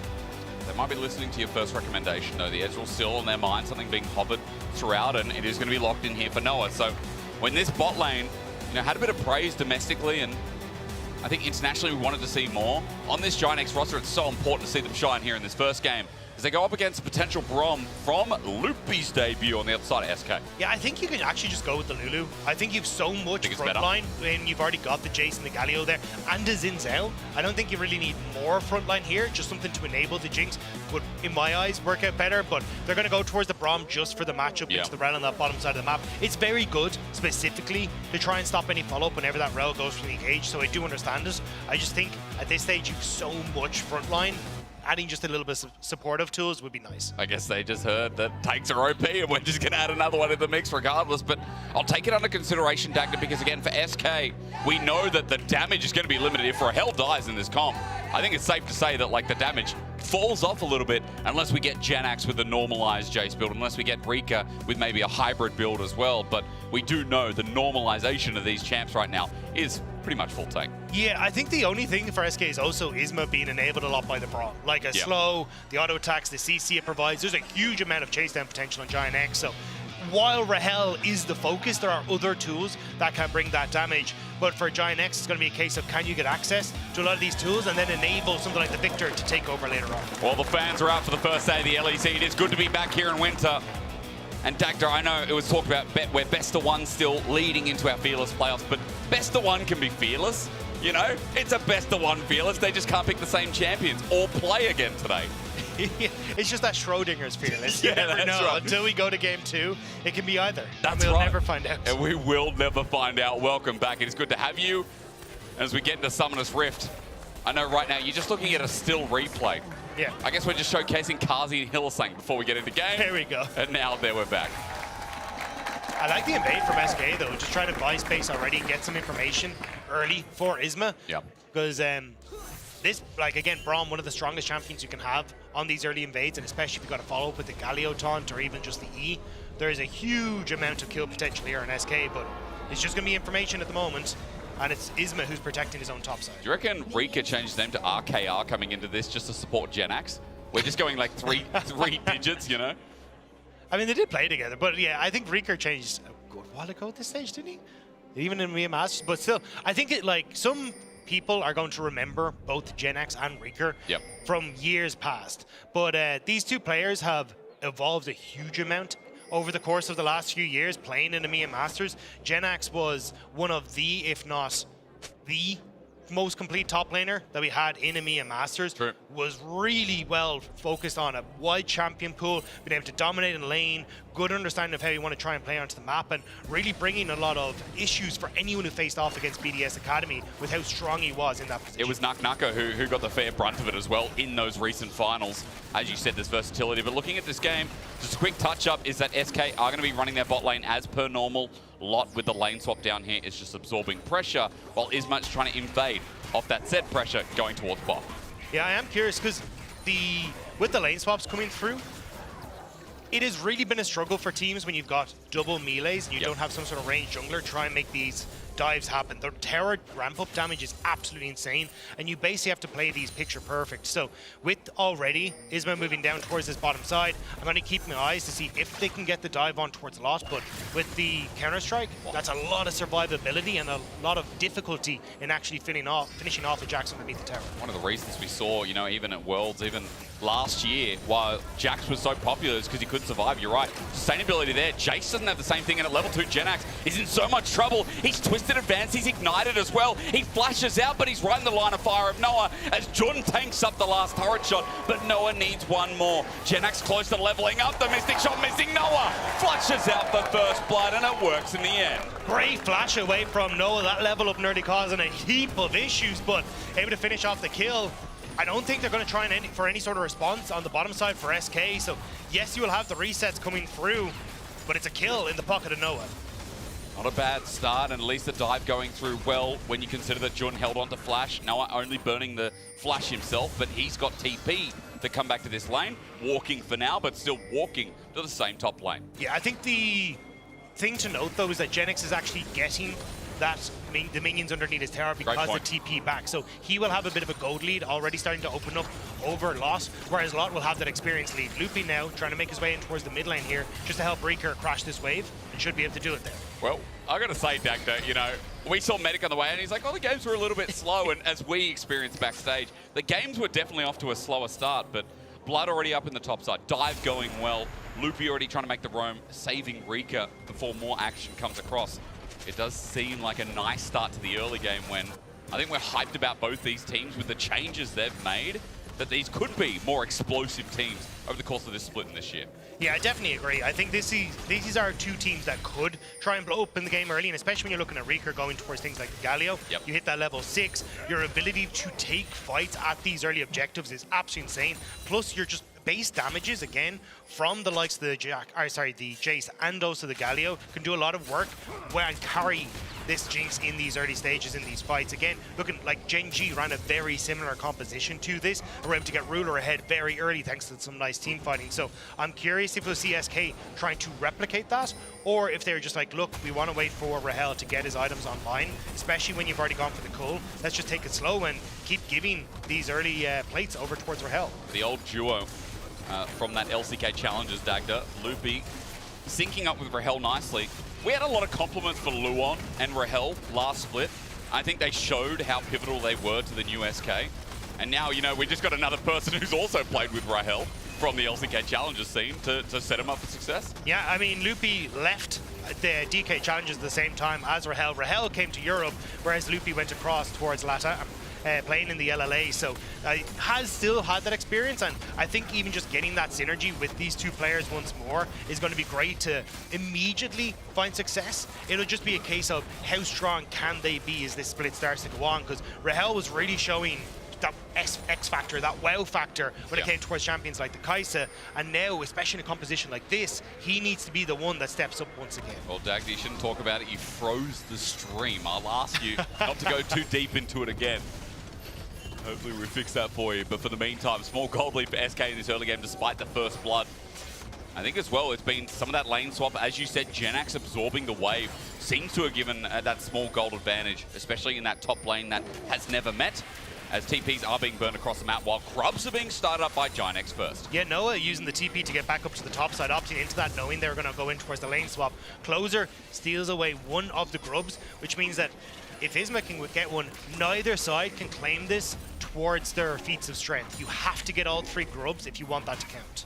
They've got their shoes on at the very least, and how they walk towards it is their question. As Smite comes through, Isma steals it, you're right, but now the duel begins. Isma looking for the knock-up and finds it, only level 5 as we get a bit of damage down the bot side as well, but Close is a real one in trouble. He's got concussive blows, he flashes, he gets bursted, but he survives, walking out with the flash down in tow, with now another Grub to seal the deal for Isma. Yeah, Isma didn't get the flash over the wall, so wasn't able to follow up for that final auto attack proc, but still, SK going to be happy that they're able to force Ginex back and keep themselves in check. Still, kind of need a little bit of help here for Genex in this top side at the moment. There's a big push going on, so I wouldn't be surprised to see Isma just trying to move up there, maybe with Loopy as well if they can clear it this way.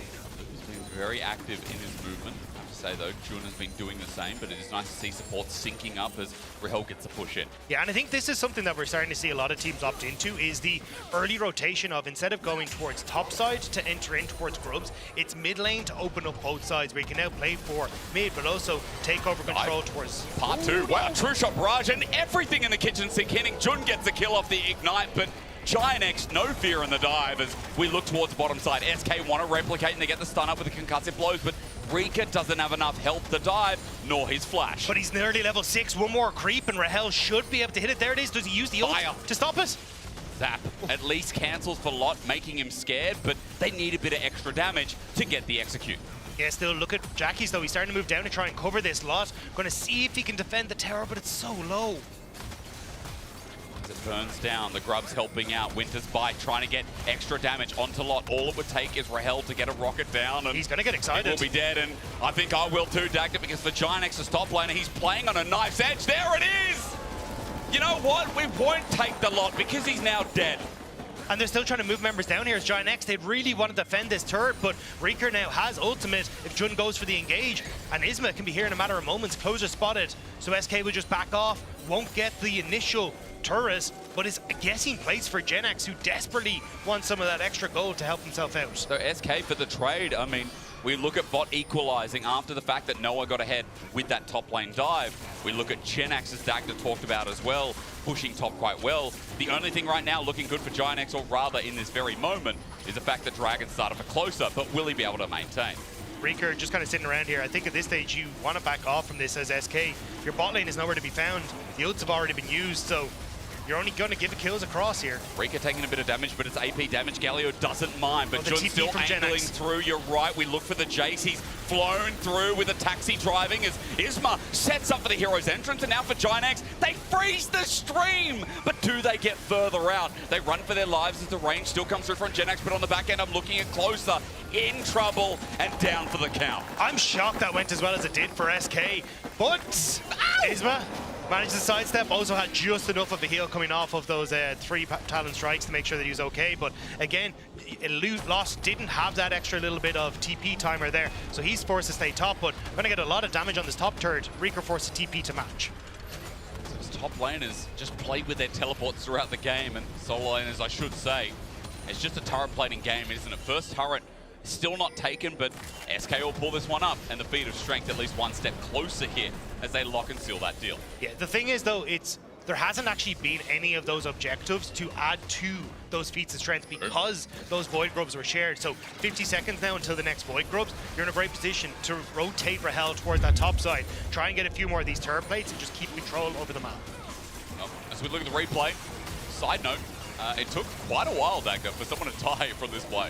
Yeah, I was kind of surprised that they didn't just immediately turn on towards SK when they're sitting here, but the amount of time that was bought with Isma and that ultimate gives Reeker an opportunity to buy space from as well, and Rahel and Loopy are able to get the whole way back from base to actually turn this play around. And as we talked about with the TP coming through from the Jace, eventually there was going to be a numbers advantage there for SK, so nicely done to keep people at bay. And the good news is for SK, everyone's a tank, so they take a while to die, and the longer the fights go on, it does feel like as long as you've got a resource bar, aka mana bar, things are going to be quite all right, as you see in the gold graph. All looking red here for SK in their first game of the season. As we said, they got first turret, but as Grubs spawn, now the extra question of the feat of strength is going to be answered here as teams look towards top side. I think you need to try and buy time as SK. You're waiting on Reeker's ultimate to be up and available and make sure that he's in a position to actually follow up on the play. So Giant X posturing aggressively, want to start this now.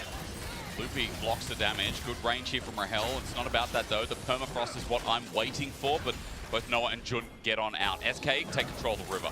But Gen X are taking control of the map. You have push in bot lane here for Jackie's. He has that teleport advantage. SK already used both, so SK now trying to start the objective to draw Giant X in, but they will lose bot turret for this. Lot is walking in. At the very least, I see he walks out. He's got a mana bar, but doesn't want to use it. Instead, pushes the wave and just gives SK full rain here. True shot barrage, that's just going to help out with the leash. So one small feat of strength added here as SK move to fight. Yeah, I thought we'd actually get the rotation coming down from both Noah and Closer after pushing in mid to try and help out on this bot lane tower, so you could try and take it. It will just be some extra plates for Jackies instead, but still, Giant X at least getting something back on the map. 5 grubs for SK though is such a nice number to be at, plus getting your first win on the board when it comes to those objectives. So for SK, I think they're in a really good spot here. Your Jinx has already got some early kills, the code's gonna pop pretty soon, and you're starting to rack up on these objectives as well.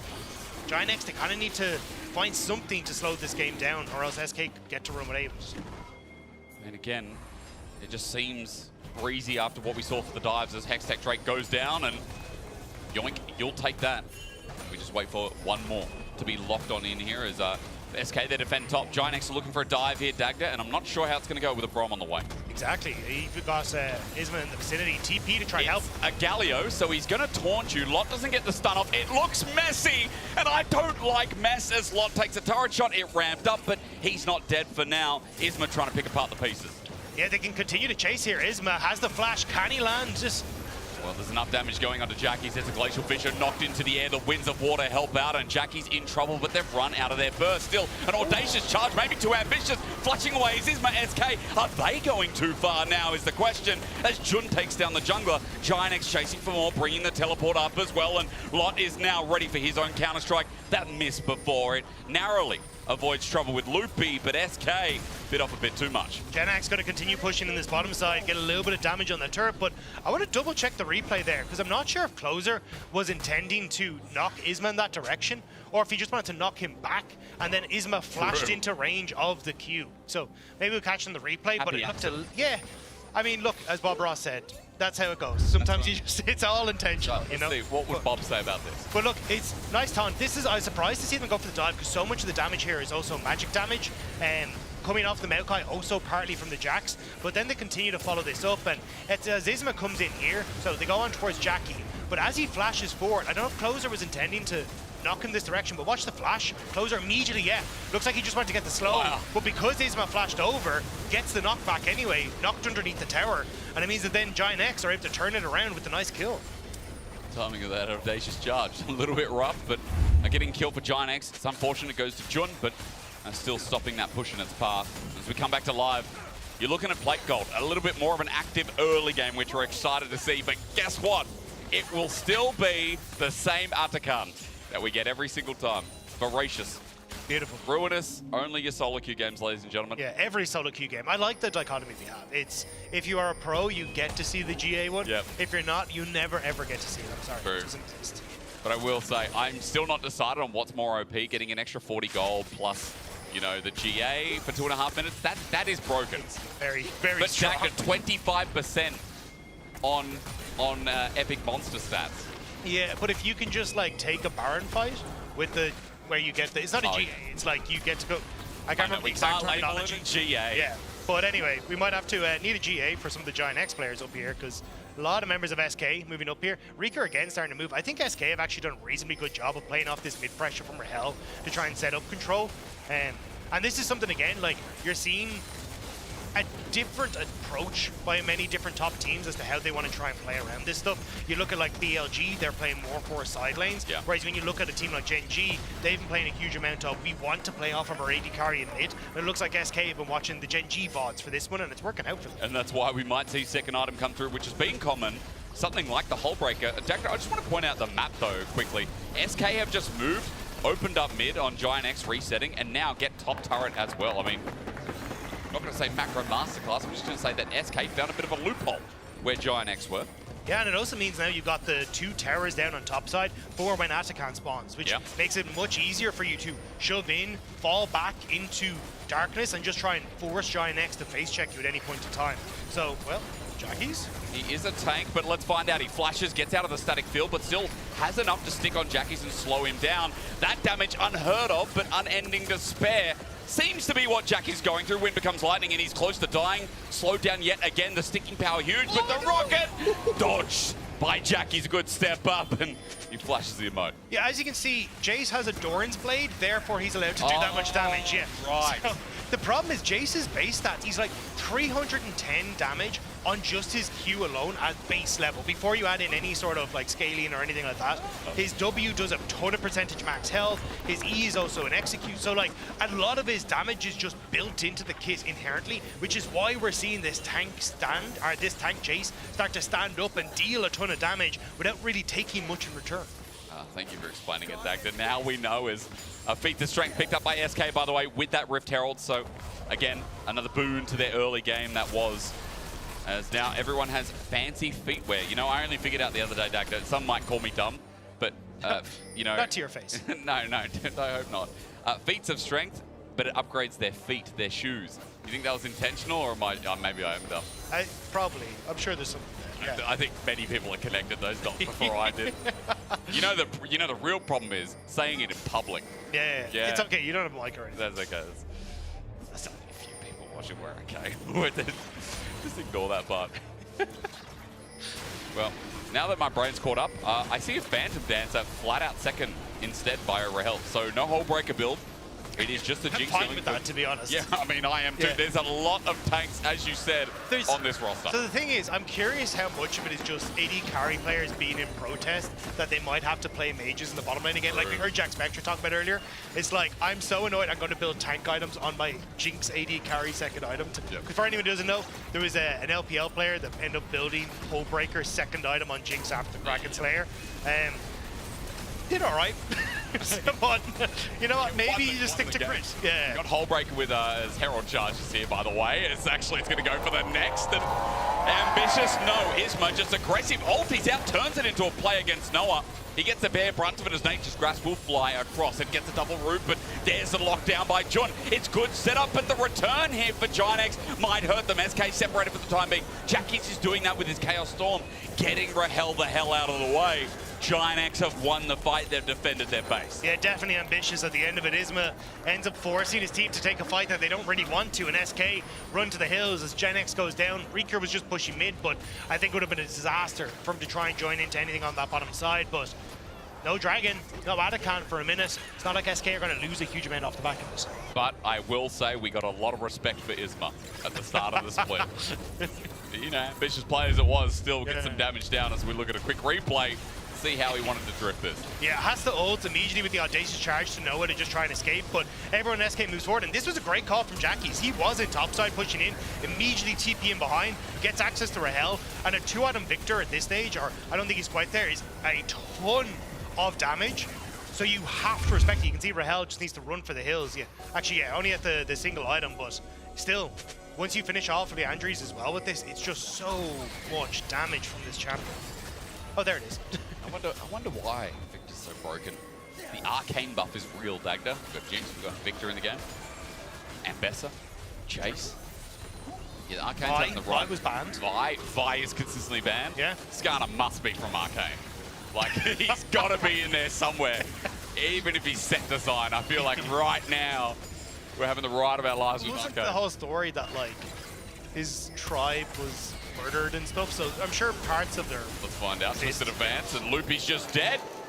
Now, Atakan has spawned top, but are Ginex game enough after finding the support to do anything about it, as Loopy just caught on a ward by Ginex over the wall?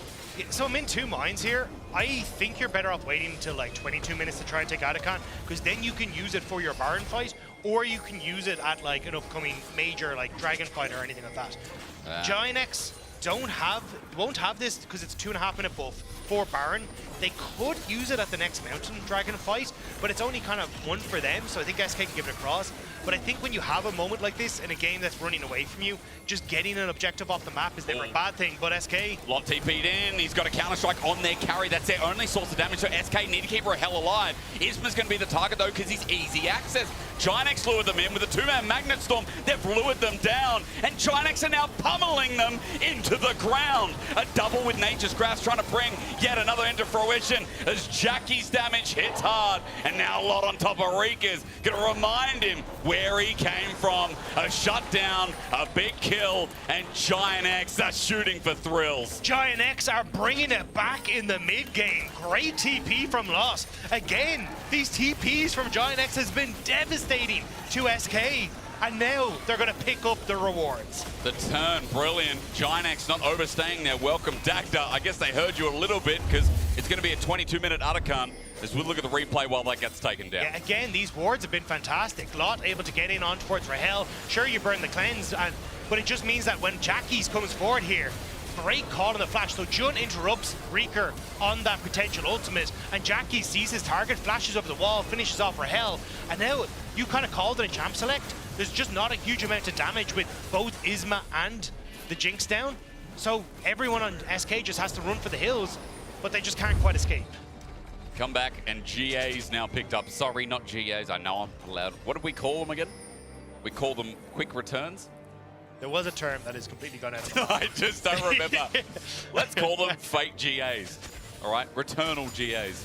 You know what they are. You play League of Legends. 2 minutes left to go of that buff, where Giant X can just send it and play any fight they want. Let's see if it syncs up with something like the Baron spawning at 25 now, or potentially that Dragon in 15. But for now, you can see they're going to play through the bottom side of the map, get their waves in order through top as well, where Jackie's has a teleport that he can join in if he chooses to. False life, that's the term. False life. False life. Fair enough. I'm pretty sure Medic nailed that in his cast earlier. Now I'm never going to hear the end. Flash twist advance. Rahel was too far forward. Nature's Grasp beautiful as well. Closer again. He's happy to send it. He's got the false life. Big shout out to Dagda for looking that up as Giant X still pushing forward. No, it takes a turret shot or two. Even ease into a Winter's Bite as Lot is now looking for a turret of his own. Yeah, you're going to be facing off against Gen X Noah. Oh, Isma would have loved to get that Atakan buff off him, but not quite going to be able to do it. Loopy now in a bit of a precarious position if Giant X want to try and come across. But it looks like they're happy with just cracking open that mid tower, getting some gold back in their favor, and now looking towards that potential dragon that has spawned on the map as well. You know, I saw a Zillion earlier today in the LCK. It'd be really fun to see, you know, Zillions in LEC, especially with Atakan buff. You use Chrono Shift, and then you have the other GA as well. You just have like 9 lives. 3 to be specific, we all know. Add a Renata into the mix as well. Oh, yeah. Chrono Shift would be nice here, but maybe Jackie doesn't need it. Rika takes a big damage, and Jackie's got the mana bar to work with to play this around, but Isma has converged on him. It's now just about the wave, and he'll go back to base. Yeah, unlucky to get caught in that position, because honestly, it still sends you back as your team's trying to push out of the map, and you still want to get value for these objectives. Like, they are getting Dragon, maybe looking for the dive here as well. This is value. True Shot Barrage. Lot is still got a turret underneath. Jordan will tank it up for now. And yeah, they're just, I guess... You're not really getting value, right? Like, you don't get the tower. They already were going to get the dragon off of a fight, right? But, oh, now they're going for it. Rika's looking. I mean, GA has just expired, so this is a fair fight. But Jun with the re-engage, crash down, not connecting, but Lot's TP'd in. Chucky's is TP'd in on the team. And now, stunned up, Rika has nowhere to go. Isma's in the middle of the fight, but for Giant X, their front line is tanky enough. The damage as well, falling behind the wayside. Gen X running for his life. Loopy not far behind him. And Rahel, the one damage source, is dead like a dodo. Noah snipes Rahel in the middle of the fight and shuts down any of the damage from SK. We said they weren't getting value well. Giant X certainly found a few kills to make sure they upped their bank accounts. And now, returning back onto the map, it'll be Baron that's on the cards for them with no AD carry for 25 seconds. They haven't touched the dragon at all. It seems like that's the next path, isn't it? Giant X moving as a unit up towards Giant top. is gone. I think our dragon is gone. I just don't think it's been right. I think Medic talked about it a little bit before. My apologies. I just got excited by the nice cool brown logo. So 3 dragons are down. Yeah, there is a bit of a timer to correct myself. And now that Baron, 30 seconds past its spawn. It's where Giant X move next. And you can see right now SK aren't really on the map anywhere nearby. Rika doesn't have TP all his ult. He's got to walk if he wants to be anywhere near. Yeah, Loss is going to go down and match him though. So I don't really think Giant X are going to start this up. I think there is a window where Loss could have joined with Giant X here. They started and just looked for the fight immediately after, but no ult available on Jun, no flash available, no ult on Closer. Maybe they're a little wary and just want to make sure they can catch these waves. This opens up Barriker to come across though, and SK looking for a scrap before LEC can join. Well, SK at least clearing out some of the vision. I told you, I knew it would be a more exciting game. I knew it would be full of blood. Giant X, though, have debuted in such a powerful way. I think I'm kind of convinced by SK after getting the feat of strength earlier on. But Giant X, that one fight, that bluff around Atakan, it seems like it's helped decide the game. 4.5k gold lead, of course. A Jax that's now very far ahead when, you know, Lot was behind in CS. Gen X was the one who was able to pick up after the turret dive. And Lot was always on the weak side of the map, but no more. I think the big issue as well is that Jackie's is just huge Oh, at that this stage. too. 305, 3 items complete on this Victor. If he can get a good ultimate, he can start to really tear through these health bars on SK. And again, like you talk about Jinx getting excited in fights and having those resets, the size the ultimate can get to for Jackie's is absurd if you can start to pick off a few people. Yeah. Even ticking over to level 16 there as well. So close quarter fights in jungle are going to be very detrimental for SK. They kind of want a bit more space so Rahel can position himself correctly and you can have many members of SK keeping people like Lot out of the fight. I mean, for Jackie's especially as well, it is nice to see him in a position of power. Dagger always gets scared because last year he had this tendency to get caught out in mid-games over and over, whether he had something with an escape like Tristana or not. So for Giant X, closing out this game, such an important start to their LEC winter. Right now they're doing all their due diligence, clearing out vision, getting control of this choke as they continue to threaten this Baron that now they're committing teleports to as they move to the mid lane. Yeah, it's just Noah trying to get back in. Make sure so. Okay, Loopy's very far forward Lot's though. spot is great. He gets a double counter strike and he pulls out the old of Isma. For someone debuting the LEC, he's looking confident. And with the rest of Giant X cleaning up now SK, they've got no chance. Another one bites the dust and Gen X gets hit against the wall. Lot is unstoppable. I think he's going to be taking a lot more with the rest of this game. Reeker just wasn't in space with the ultimate, and it means immediately Giant X are able to get members. Even, again, Jackie's just poking down Rahel under the tower. Means that you cannot contest this as SK. Giant X. I said in the podcast, I said at the start of this, it was their mid-game I wanted to see them improve on. Well, this has been a damn better mid-game than we saw from them last year. It's been clean from that point onwards. Giant X can take Baron now as well. No contest. Lot in the enemy jungle. I would like to say the same thing, but Isma spots him out. Reek is there as well. These are tanks, and it's going to take a while as the rocket is going to be blocked by Jun. Great heads up from Giant X as Lot has to ulti to try and get out. Jackie's is on the way. He's got enough for a counter-strike in the mana bar, but now he's running out. There's Winter's Bite, there's concussive blows, but there's a gravity field that's making it difficult to move. Lot still dies. It's a shutdown to Loopy, unfortunately for SK, but there's no top laner for 55 seconds. There is no top lane turret for SK either. Noah's been working away through that after picking up the Baron too, so nicely done by Noah, getting a 700 gold injection there onto the Ezreal. SK setting up for this Dragon, but I don't know, like... Are they strong enough 4v5? That's the question, because Jackie's, I can't see, is his ultimate, isn't quite up on time, so maybe they feel confident to fight here.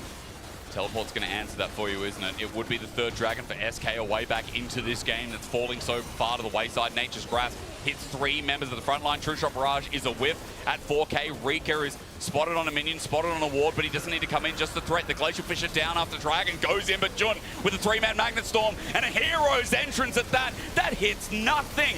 Reeker's now into the front lines of damage, but SK have still taken down and given a reset over to Rahel. But look at those health bars. Closer in, Twisted Advance, finds that damage source, hits a blast cone. Rahel running for his life. He's the only chance, but Jackie's knows that too. Another rampage, another kill, another hit for Lot, and Gen X now running behind his own enemy lines. Noah is chasing this up, zoning between 2 turrets, but Giant X, it feels like the wallet diff really made a difference in the end. Reeker's ultimate brought so much space to that fight for Rahel, but it just wasn't enough.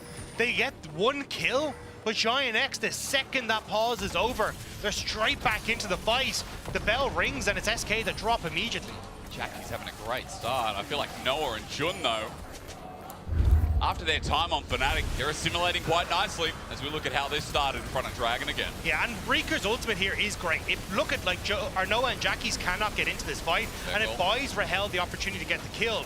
But they take so much damage from Jackie's ultimate that now they're just, and also Noah with the poke, that there's just nothing left in the tank. Rahel has to run, and again, as Jackie's has had heat-seeking missiles for Rahel in this game, consistently getting onto the AD carry and finding the wins for GX. Pro has a Zonyas now after that last fight as well. So 4-item victor. It is going to be hell for the side of SK. Said that though, 8,500 gold lead, but I have to say, SK still, at least we've seen some resilience here in this game. At least we've seen some of those moments in that last team fight per se. What happens when Rahel gets reset? Well, I think it'd be much better for them if he had something like an Infinity Edge as that 4th item. Will they be given the chance to get there? This stage is going to be rough. Jun finds Genax, but you can see there's just not enough damage there behind it. This is kind of a build when you want to try and be ahead, because when you fall behind, there's just not enough. And now Giant X looking for more. The AoE hurts. Nature's Grasp, great. Again, Close has had a good start too. If we're talking about names, as Inner goes down, he's now zoned out. And just as I talk him up, he's going to get caught out. Rocket gives a reset for Rahel, and he starts firing away. Lot ulti's in, but his team is a little bit far away right now. The range from Noah going to help out, though, as they finally get within each other, as Giant X look for another angle of approach. But Noah's like, no, I'm going over the wall. This Ezreal unleashed. The flash forward, the burn on Genax, the ult not needed, and Noah is here on Giant X for now. Noah's looking buff with that red buff. That was a play and a half. Immediately jumping onto the backline, and now Giant X, they just get to end the game. He's feeling it, man. Giant X are running into the Nexus turrets. Whether they respawn or not, SK will never know, because one drops down. Giant X looking for another. SK have got 20 seconds, 30 seconds in top lane as Jun looks for that final engage. At 33 minutes, Rika is going to Hero's entrance down, but his team is already dead. Outside of Rahel, there's no one standing in front of Giant X. Nexus turret number 1, Nexus turret number 2 now dead, and Noah yet again flashing on his Ezreal as the Nexus will fall, and Giant X, the hype is there. There were a lot of eyes on players of Giant X, but those eyes are all smiling right now. What an incredible performance from everyone on this team. Lot looking spectacular in the top side. The 2 carries, incredible in team fights. The engages from Jun were great.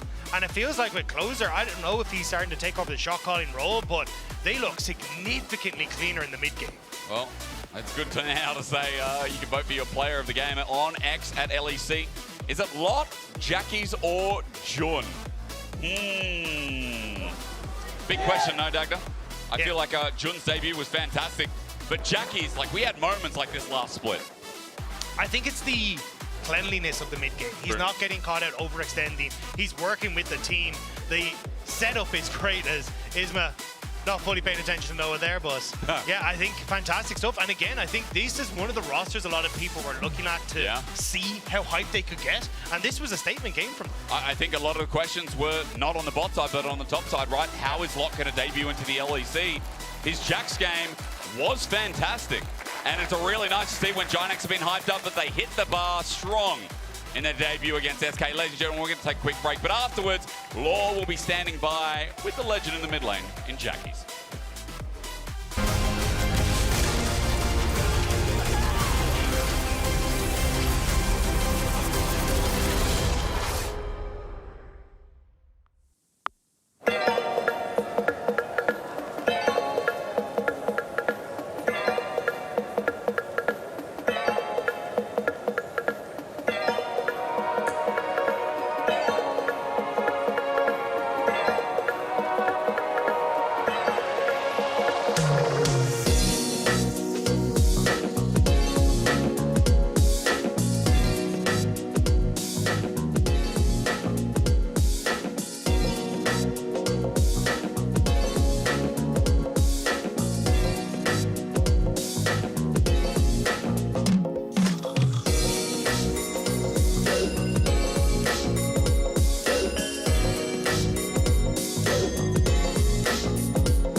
One more. Genax close to leveling up. The Mystic Shot missing. Noah flushes out the first blood, and it works in the end.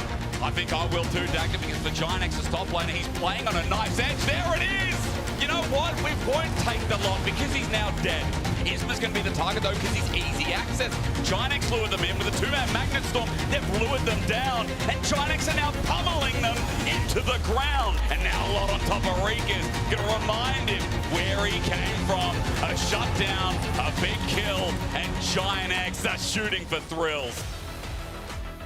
Amazing start of the season for Giant X, who pick up their first W here. And welcome back to the Marriott Bonvoy post-game check-in with Jackies this time around. Thank you so much for joining me. Thank you as well. I saw a lot of reactions online saying, oh my God, Jackie's playing a mage. What happened to him? I mean, for this one, it's Victor, you know. If I don't play this champ, I'm deserved to be permabanned a bit. But yeah, I mean, I think I can play mages now. So. Of course. And jokes aside, you had an amazing performance, not only you, but the whole team. I remember the first interview we had last year when you were coming in as a rookie. How much of a different player are you now, Jackies? What is the main difference? I think quite a lot, actually. I feel like this game, if you play it slow, you kind of just win. I mean, I don't know really how to explain it, but I just feel like the game is way different now. Yeah. I mean, what do you think of the game and the changes that they implemented when it comes to the objectives that you can take, how active you have to be in the early game and how rewarding the game can be in that sense? I think now, because of the changes, I mean, I like them because changes are fun. So that's good. But I think communication is way more important now because if you grief a base and you lose tempo, you lose an objective instantly. So I think it's for sure way more about communication now. When I look at GX for now, only one game, but still, I find you guys really, really decisive and really, it feels like you're already connected together and know how to work together. What is going to be your resolution for this year, Jackies, as a team and also for yourself? I mean, to win it all, right? Yeah. That's the goal number one, but just stay consistent because that's something that GX didn't have last year. So for sure, just be consistent. Well, wishing you the best for this year. Of course, thank you for the interview. That's all for us here. We're going to send it to another quick break, but we'll be right back on the other side with Movistar Core versus Fnatic.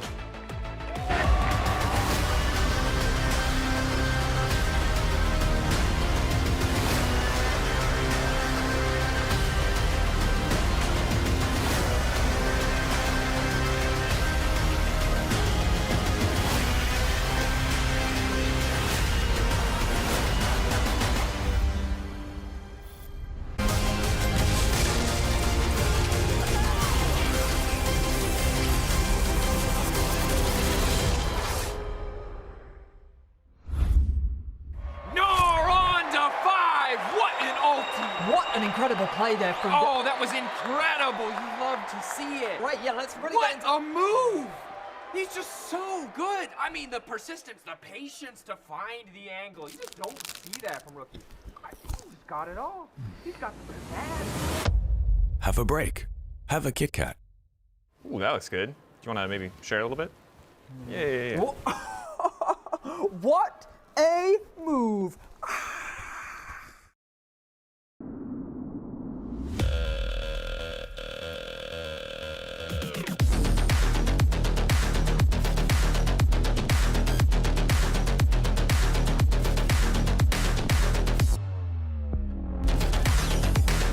Wait, is he switching lanes?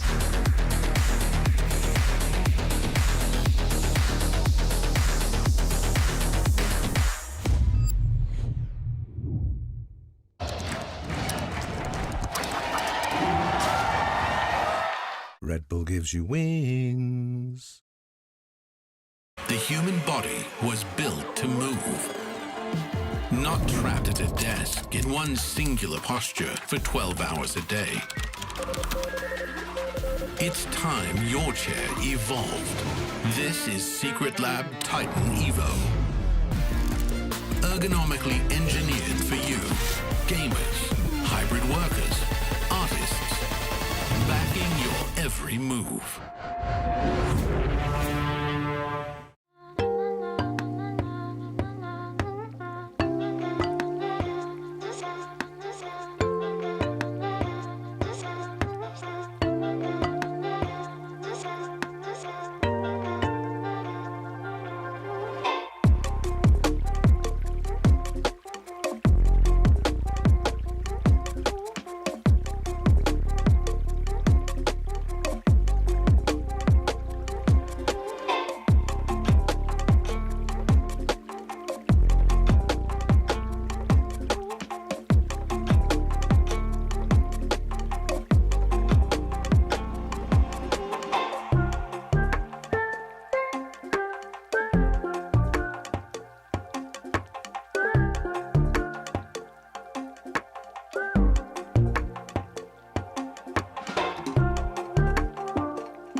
back, everyone. The temperature, it's going up. Giant X definitely put up a great performance, but now comes 2 games that I'm incredibly excited for, not in the least for Movistar Koi, going up against Fnatic, because Jojo is playing in Europe. Let me just pull up some of the things he said throughout his career about Europe, because it's kind of funny, but I do also think it's just awesome that we have him in the league. Yeah, and we're not even censoring any of this. That's right there. 4K for your eyes only. Have a peek at it. This is a guy with a history of chatting. This is a guy of history of playing against Europe. This is a guy of history of beating some European teams. Yep. Not only that, I do believe he's beaten Fnatic as well. Yes. At one point. So a little bit of a grudge match here too. And yeah, unbelievable. We have our first American import in the LEC. Jojo Pyun, welcome to the league. That's all I can say so far. I think, one of the best imports ever. Of course, we had like a slew of Korean imports as well, who was very, very good. He hasn't played a game yet. We should maybe like... Just based on this. I mean, yeah, he has a lot of cool accolades, and he's a very cool personality. I'm very interested to see how he does today against Humanoid, one of the better mid laners in our league, and a really good test for him. But for me, I think it's too far-fetched to say it's the best import ever. I think I say it because like, I was always very impressed with this guy. Also, he made it count internationally versus EU specifically, right? So you got to give him something to begin with, but you're right. In terms of the Mad Lions Koi, the Movistar Koi, this is going to happen, system, it's really cool because I do think the mid lane was something that deserved an upgrade. Yeah, I think the mid lane seemed like a bit of a weak point in the lineup, but it was a very, in my opinion, a very impressive lineup. They had a great year, and I was overall really impressed with especially the bot lane and the creativity of Mirwin's picks, and I think if Jojo comes in with a really high work ethic and really wants to prove himself, I think this team can be really good. Yeah, but my main issue when we saw Mad Lions back then was that at Worlds they just dropped their own style completely. They said, we tried doing our own style, we lost everything in scrims, then they tried to play a normal Korean Asian style, just didn't work for them. I'm hoping this year they can just hone their identity from the get-go with Jojo part of the roster. Yeah, and I mean, we know why it happened, you know, we don't know 100% what everything happened, but kind of the reasons why it didn't work out between him and C9 anymore. And I was listening to Yamato in his preview, and he said, I don't think a player like that has a problem like that again. Like, that doesn't happen again. When you have a new chapter, when you join a new team, when you go across the freaking ocean, you're going to start clean, right? I mean, I think, yeah, but at the same time, no. But I think a lot of the time when issues like that arise is due to the structure rather than the person. Okay. Like, for me... You flaming C9? Yes. If a structure allows you to be late 90 times, then you can't, it's like fool me once, shame on you. Fool me 90 times, who's to blame here? What a perfect segue to Fnatic's changing coaching staff, because Fnatic really was a team where last year I thought, fool me once, but like fool me 3 times, why the hell do I still think you're going to win this game that you should really be winning? And for them, I really hope that they turn a new leaf, because this is an org that, when you step into this lineup, they expect a lot from you, and rightfully so, right? Are they going to get it with Upset and Mickey? Yeah, I mean, I'm definitely hoping so. If we're taking into account what you're hearing behind the scenes, then they're doing really well in scrims right now, and it's looking like they're stomping. But I think as well that you have to temper your expectations every single time. You're bringing players into a new system. Scrims in the beginning of a season can be a little bit paprika at times as well, so you don't really know how things are going to go when you go to the stage. And you know it's really OP in best of ones. Exactly. That's true. That's true. Cheesepeg also very good. But I have high expectations for them. I think Mickey and Razok can become the best jungle support duo that we have in the entire league. I think that they definitely had a rough split, Mickey and Upset, last year, but this is your time to prove yourself and that you belong at the top, and I think they are 2 good players to have in your roster if you want to contest for the top. Razork and Mickey, maybe, or Jojo and Elyoya. That's something we haven't seen, and it's insane to think that it's happening. Is it weird for you guys as well? Yes, Shox. Yeah. Yes, it is. Yes, it is. Dagda, you came up with a great line for Jojo, or at least you told us why. Why is he wearing a hoodie? I was laughing saying he has to wear a hoodie underneath the jersey, because if an EU jersey actually touched his skin, he would melt like the Wicked Witch of the West. I don't know if that is actually true, but we'll see. We'll see. I'm excited to see him, though, because I think, like, for me, the thing that excited me about Jojo Pyun was actually like MSI 2022, where he came off of it and was like, hey, I've learned from Xiaohu, I've learned from Faker how I can implement roaming into my play more, how I can impact the map more away from just my own lane and my own laning phase. And now he's playing on a team where you have Supa that wants to step up and be a massive carry. You have Mirwin that loves to play these carry picks. And if you have Jojo, Pyun, Elyoya, and Alvaro supporting that, yeah, I know GB just said Mickey and Razor could be the strongest support jungle. I think the mid jungle support on Movistar Koi could be exceptional if they can get this. When their debut year was so strong last year, when Elyoya was leading these rookies who've now replaced Frescowy with a rising star, or should I say an American star. I mean, Matt Koi. A lot of people saying, not Matt Koi, sorry, Movistar Koi, still in the old mindset. This is their potential year to continue creating those upsets and show what they're capable of. Now, we're in draft, of course. Zyra is banned away, something we've seen in jungle over in the east in the past. Ezra banned his way. I'm seeing Skarner open so far. And Vi.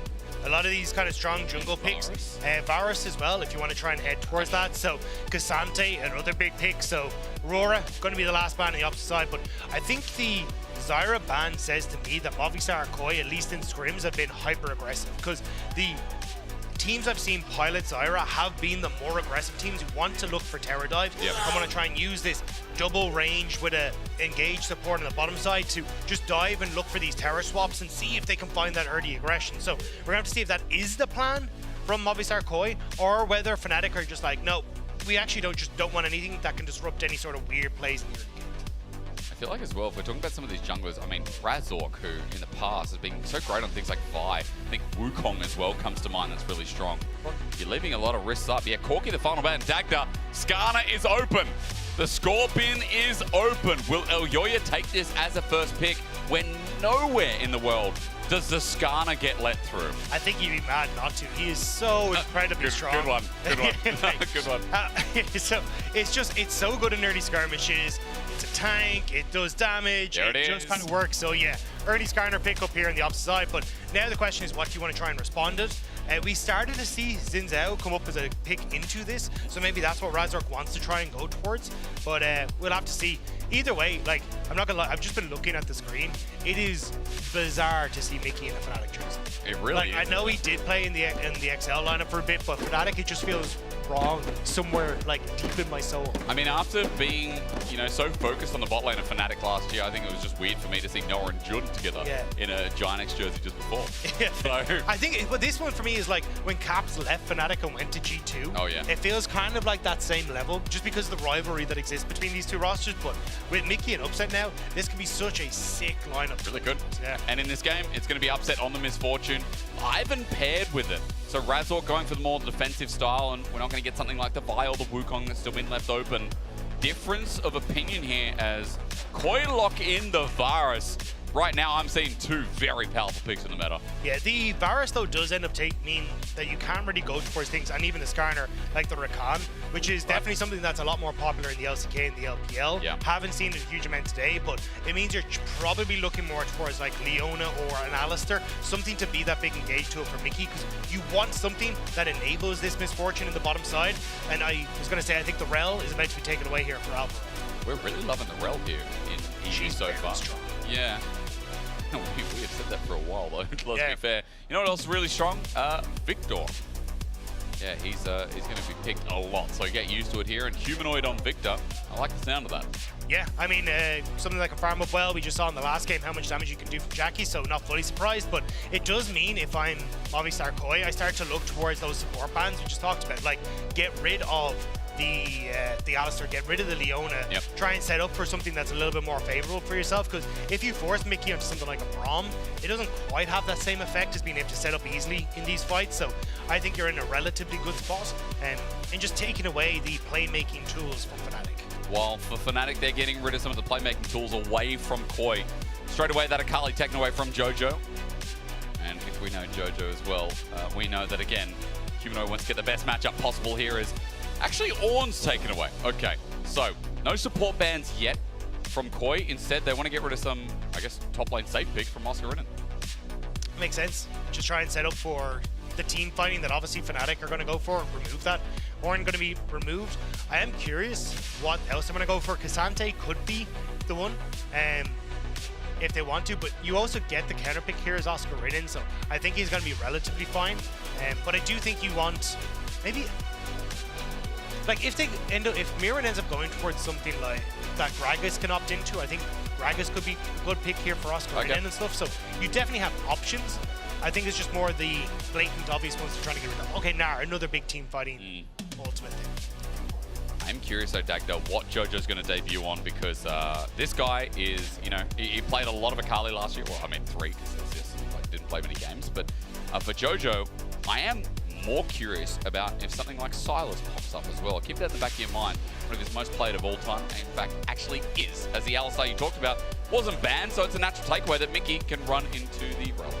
Yeah, I mean, Jojo could also go for something like the Galio here. Oh, yeah. And then Mirren could go back towards something like the Rumble. But again, Mirren has always had this weird champion pool, so God only knows what he's added to the mix over the course of the last few months. But looks like a little bit more bog standard here, going for that consistent DPS in these here, when it's a bit of a toss-up whether you want the poke Varus or you want the on-hit Varus, at least thus far. Okay, so Azir, front to back Dagda. That's how Koi are going to play this, trying to use their superstars in action here. While on the other side of Fnatic, and we've got a bit of burst coming through from the bottom lane. I'm curious how this rounds out. You talked about Oscar and we saw the Horn ban, the Gnar ban, but Jax we see another time here today in the LEC. Yeah, I think you've already kind of hit on the Alistar being that setup tool, so this is more to give Oscar in the comfort in the side lanes and see if he can be that threat, especially as he starts to scale into the game. Should be able to ignore the Cassandra and just go for terrorists. So overall, I think I like what Fnatic are bringing to the table. It's just the MF isn't exactly an on-hit, like, doesn't do an awful lot of auto-attacking in fights, so the Ivern doesn't really have someone that can give those shields to enable a huge amount, but still decent in those team fights. Whereas for Mad Lions Koi, I mean, this is the most obvious team fight front to back that you could possibly go for, so I'm expecting a non-hit Varus here, and also then getting that Azir damage through. I think it's going to come down to big objective fights. Well, I'm looking forward to it. The debut of Koi here, not only with a name change, but with a new game. You know, last year, Jojo Pyun, he had to talk his split. That's what they're saying in the LCS, Dagda. Talk your split.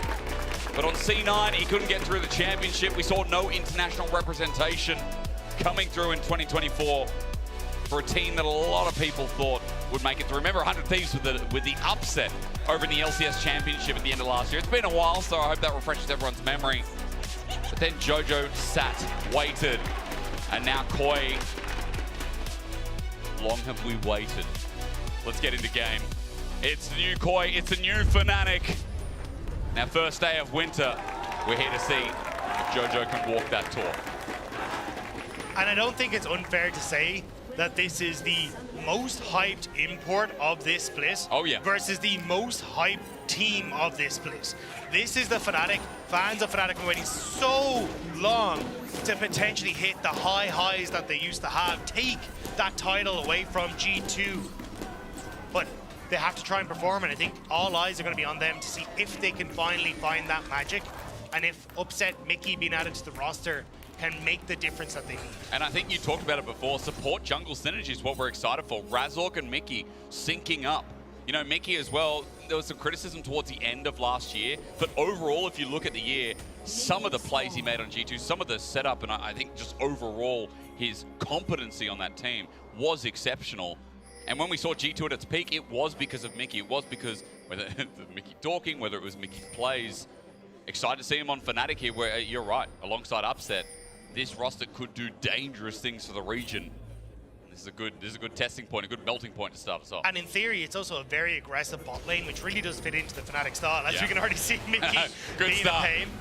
But this is just, I mean, he can try and steal away all these camps. He has Q starts. Elyoya's taken Raptor damage. Mickey's taking none, so the Q comes out. Elyoya will heal up thanks to the cam. Yeah, there's a level 2. Level 2, okay. So I wasn't sure if Mickey was going to wait until all the little Raptors got low, thanks to the AoE damage, and then try and go for the Pulverize to steal them all. But Oscar in trying to get in range for the CS, just to the experience, takes a little bit more hurt than he would have been expecting there, but still going to be relatively fine in this top side, especially with Elyoya already kind of set behind thanks to Mickey. Get some experience further to your point as well, as Mad Koi have got themselves a topside invade. Elyoya is kicking it off, while remember, Razork very vulnerable early. He's got a bit of damage thanks to the fact that he has red and using that range on Elyoya, but pulling to the edge of patience, unfortunate. Elyoya on a low health bar as well. Let's see if Razork cycles back. Yeah, you had Alvaro leave top lane to come and help him out, so should be able to get this, but Humanoid still does some hurting. Has to be a little bit careful. Has the smite just about to come up and available. Jojo Pyun also being a little bit annoying by starting to rotate up towards that camp, but everyone going to back away. So Razork will lose out on some of it, but the problem is he already invested some of that HP bar to try to set up those camps for himself, so it's a good steal away from Elyoya. Thankfully, the jungle kills you a little bit, but you're right. I mean, he did have some setup, as you said, going towards the bottom side. He is invading while Elyoya's kicking off gear in top, but because Alvaro roamed, he's slow to get to level 2. Needs a couple more minions here to see if he can get something with the dive, as Crashdown has now been used, but no Shattering Strike as of yet. Yeah, which means you probably won't be able to look for the dive on this one, because you need to try and already get back into a position with the ramp up to then get the Crashdown, and you won't have the Crashdown available, which is kind of the shield you want for a potential dive, but level 3 on Oscarinen. Mount up instead, it's now run its course, so no flip back yet. In fact, the Counter-Strike, well done. I was wrong, but Alvaro didn't get the mount up anyways. Oscarinen now is trying to buy space. Super starts auto-attacking, takes a turret shot, the flash, ignite down, they're out of turret range, but Oscarinen uses the ward, but Super playing Legolas in his first blood.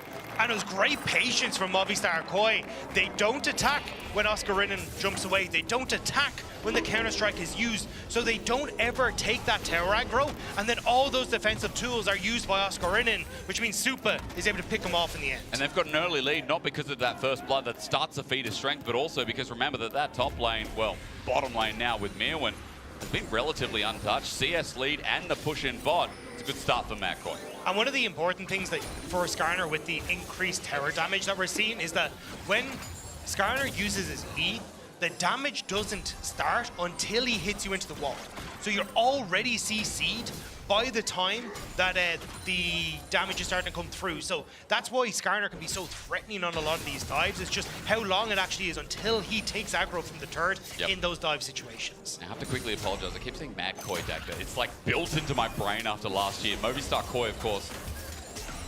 The first blood, as you talked about, we're looking towards jungle a little bit here now as well, because junglers are now back on their side of the map as set up from Mickey. He's got a level advantage, but Alvaro with the crash down, while Upset, as he's now matching, gets that push in and utilizes that 2v2, while Jojo gets his first taste of Razork. The flash going for max range here. The flash away from Jojo's matched. I was waiting for that root caller, and Razork held his turn. Yeah, Jojo Pyun just stayed in the minion line, so never gave Razork an opportunity to really look for the root caller. And then as he got to the back end of them, ends up flashing away, so nicely done. Also able to hold on towards his blue there, now rotating towards this top side in case any sort of threat comes through on towards Super as he shoots it away, but we kill the last minion and just walk back. So nicely done, at least there by Jojo Pyun in that engage. And look at what's set up here for Razork as he goes back after that exchange. Full topside camps, or rather without red, but he can then move towards bot. He's got a couple of camps, and it feels like there's a bit of a lead here with Elyoya, who's thinking about what he can do in the top side of the map as Grub spawn in 15.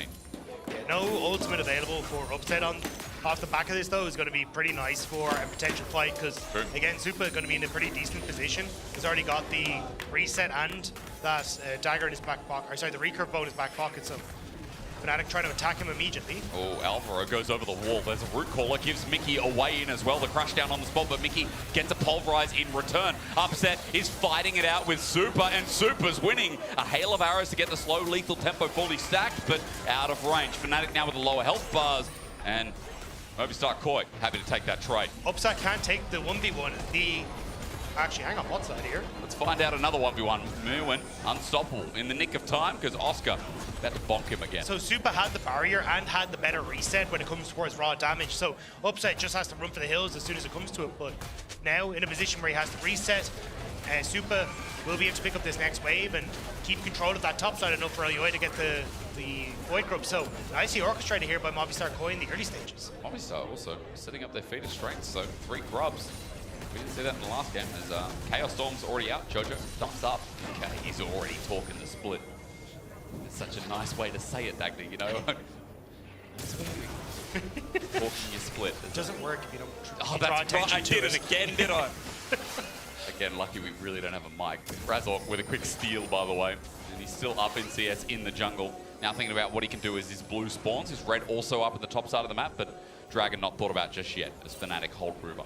Humanoid is able to get constant control over mid thanks to Victor. Just his Q range is absolutely absurd, and then he's also got the E, which is very good after you level it up and just clearing out these waves. So it does make it very difficult for Jojo Pyun to really trade effectively.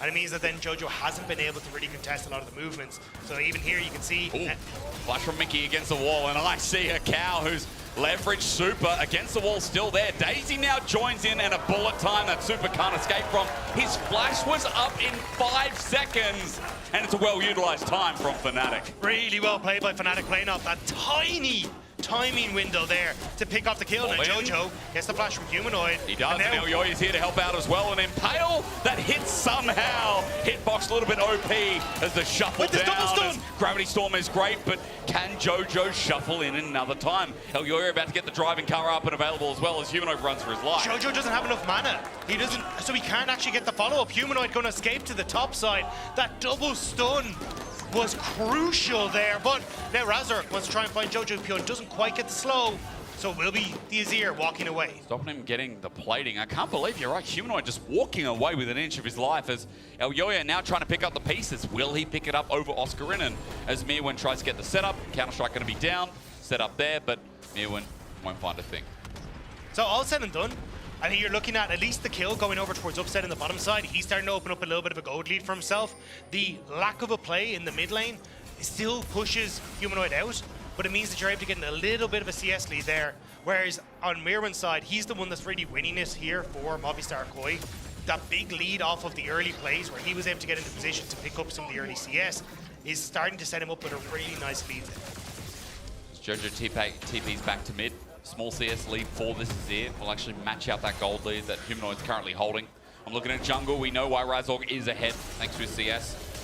But outside of that, it's quite neck and neck here in the early game as we approach 10 minutes. Elyoy is doing a great job though of just using Alvaro and this like jungle support that we saw work so well for them last year to pick up all of this early objectives. They're about to kill Dragon.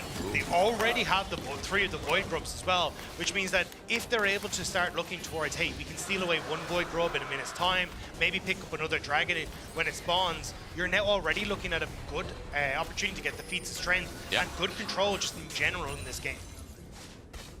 And again, we haven't landed, I think, over the past couple of weeks as how strong feats are. Some people are saying it's not strong. Some people are saying it's very impactful.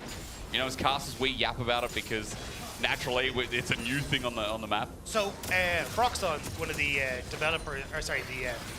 balance team guys put out a list basically saying, hey, look, it's about 4% stronger than getting the first tower in the game. Right. So it still does have a lot of, it's about 74%, so you still win rate with the feats of strength. It's still less than any of the major objectives, but I think the stats are a little skewed because let's be real, like if you get 3 objectives and first tower or first blood, chances are you're already in the lead of the game, so by default, you're probably going to be winning. So I definitely skewed in that favor in the same way, like Dark Seal win rate or like the upgrade is always going to have a higher win rate than a regular item because you buy them when you're winning. And you sell Dark Seal when you lose as well. Yeah. So that's actually a good comparison too. Either way, I mean, Koi are set up to pull it out this game as Fnatic look to contest. Razork has got Daisy back up and available, but as Daisy enters the rift once again, Koi have a good position, now almost getting 2 grubs.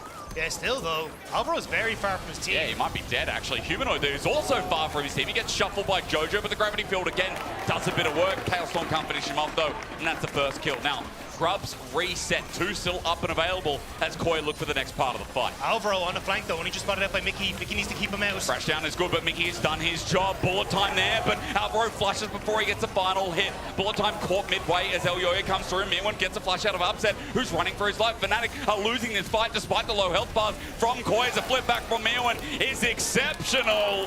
The kill goes down, duly given credit as Koi again swim in their own pond. Movistar Koi were so low on the health bars, but the quicker trigger pull from Mirwin to get into the fight, the better positioning on the TP, and the fact that Humanoid just got completely caught out at the early stage of that fight means they're able to win out. And now 6 Void Grubs for Movistar Koi to start off the game. It's a brilliant start. It's a great kick into the season, and as we look at this replay, note that the feats of strength are all theirs. Yeah, and Humanoid is just standing on a ward, completely caught out, isn't in position to actually join the rest of the team. So Alvaro is doing a great job of buying a ton of space on this bottom side by keeping Fnatic interested. And even then, as the rest of the fight starts to move forward, he's in a great spot as well to just move in around. Mickey has to keep him in check. So Upset doesn't really have the fight forward, could potentially honestly threaten onto Jojo, Pyun and Super with that ultimate, but Elyoya was always in position to keep him at bay. And then Mira, when we talked about great TP positioning, forces the flash out from Upset, and then it's just picking off the stragglers for Movistar Corp. Man, how hard is Mirwin going to be to kill this game? As a bit of a setup from Mickey. Alvaro gets out yet again to support battle and bust heads. 4 kills in this game for Koi, and 4 of them Alvaro was a part of. You talked about a little bit earlier when we came into this game talking about how Mickey and Razork sync up. We forgot to say that Elyoya and Alvaro are doing it a lot better in this early game, and the setup from Koi has been quite clean. I think Alvaro has been probably the most impressive rookie that we've got coming in from last year, and like very quickly becoming one of my favorite supports to watch, because it is calls like that, like, hey, I'm going to threaten onto a backline to make sure I can get the space I need. But how Mickey wants to try and answer onto Alvaro. We have talked about them yet. Alvaro crashes down. Mickey can't find much more because there's no damage. Now Elyoya is here, and Chain's Corruption forces out the Unbreakable Will. Ulti for ulti here is the trade. Yeah, and you just got to back away. So keeping your AD carry safe, no summoner spells burnt on towards Super, and now we're a minute out, so everyone just wants the reset for this dragon.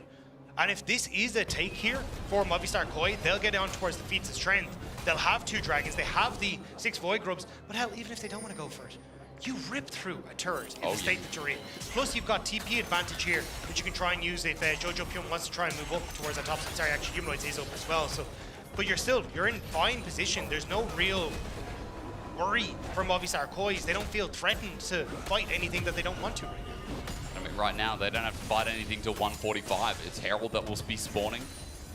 Coming up a little bit late, and remember, again, it's going to be the same Atacant that you see every other single game, as Mirwin might be in trouble.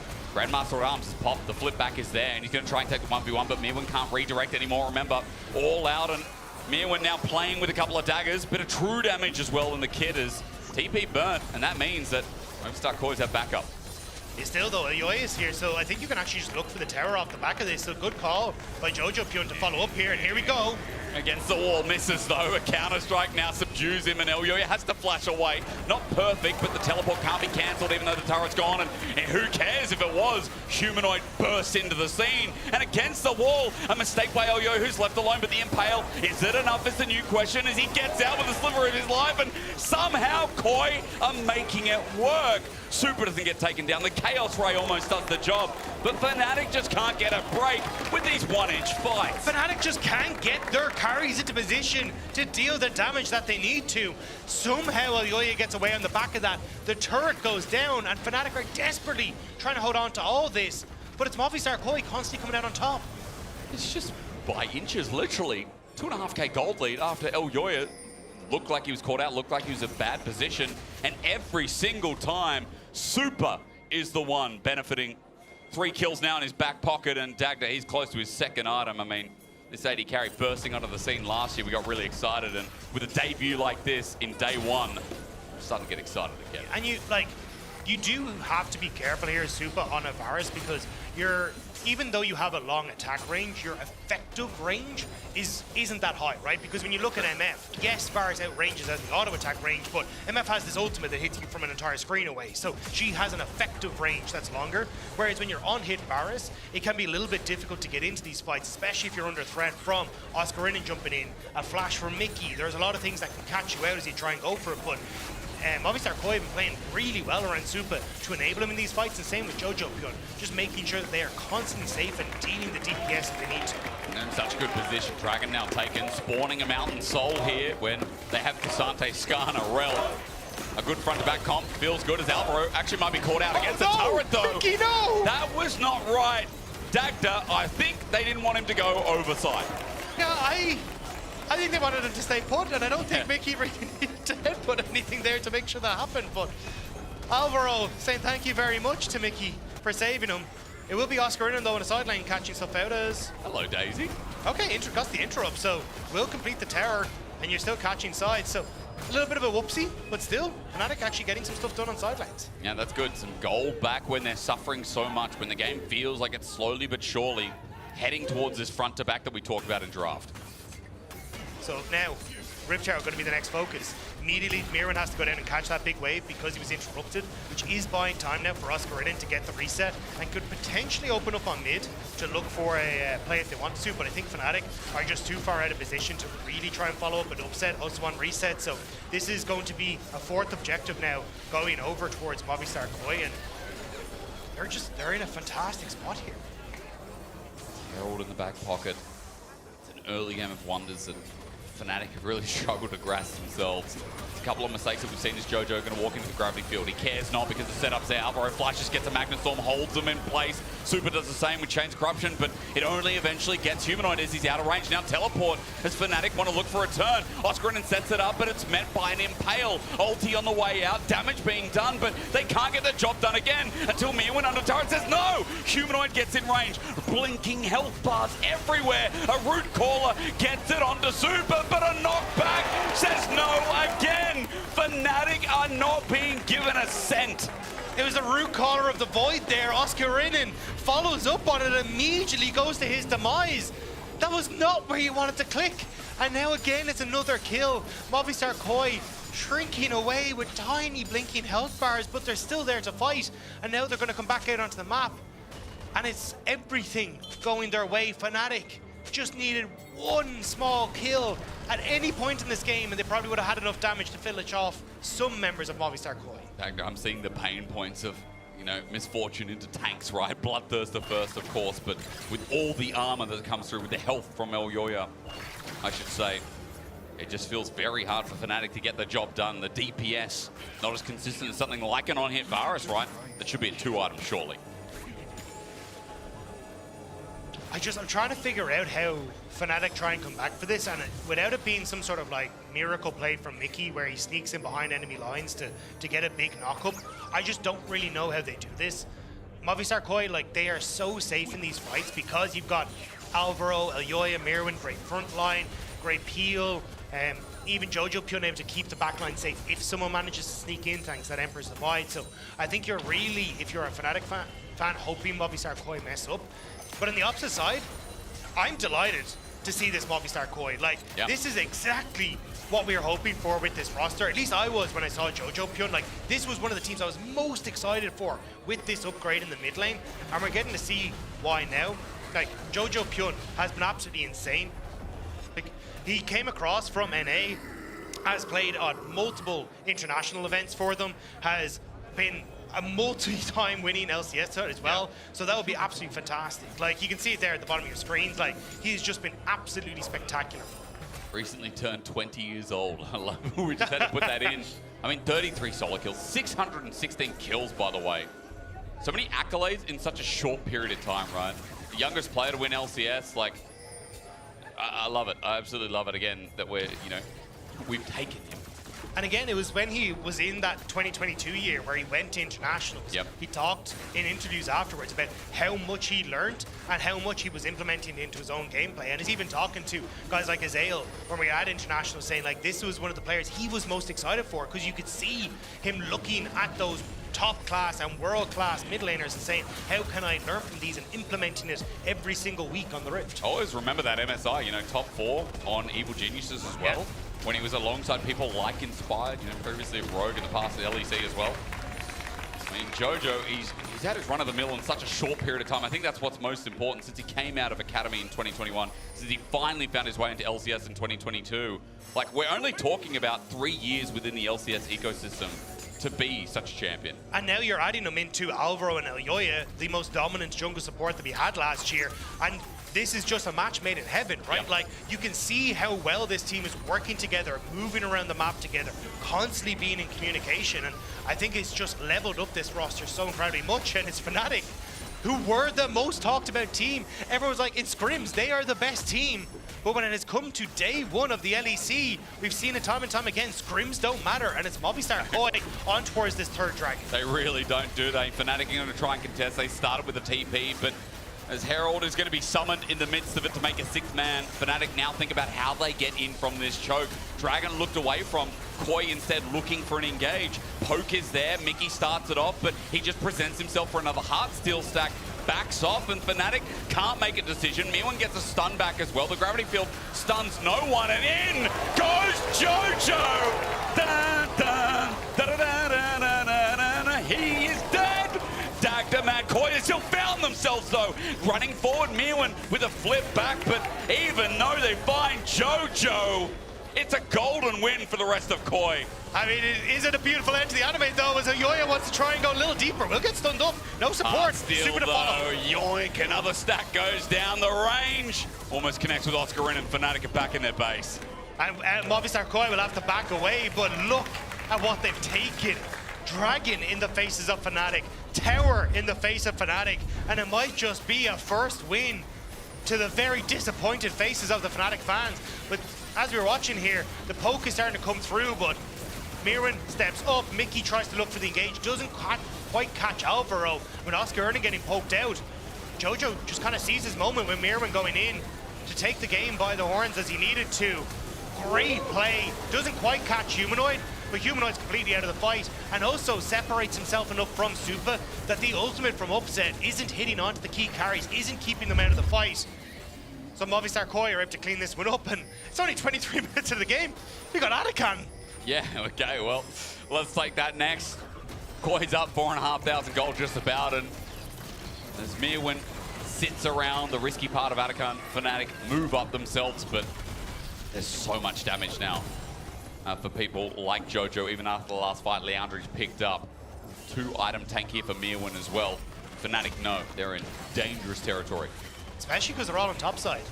Jojo's just pushing solo in on bottom side. Like, Humanoid has TP, not matching, and these are the same mistakes we saw Fnatic making in the mid game last year, where they're just not quite in the positions that they should be, over-committing with TPs to plays that they shouldn't have, and this was the worry, was could Mickey and Upset be a big enough voice in the mid game to try and help alleviate this? Well, Movistar Koi have just been playing the map better than Fnatic this game.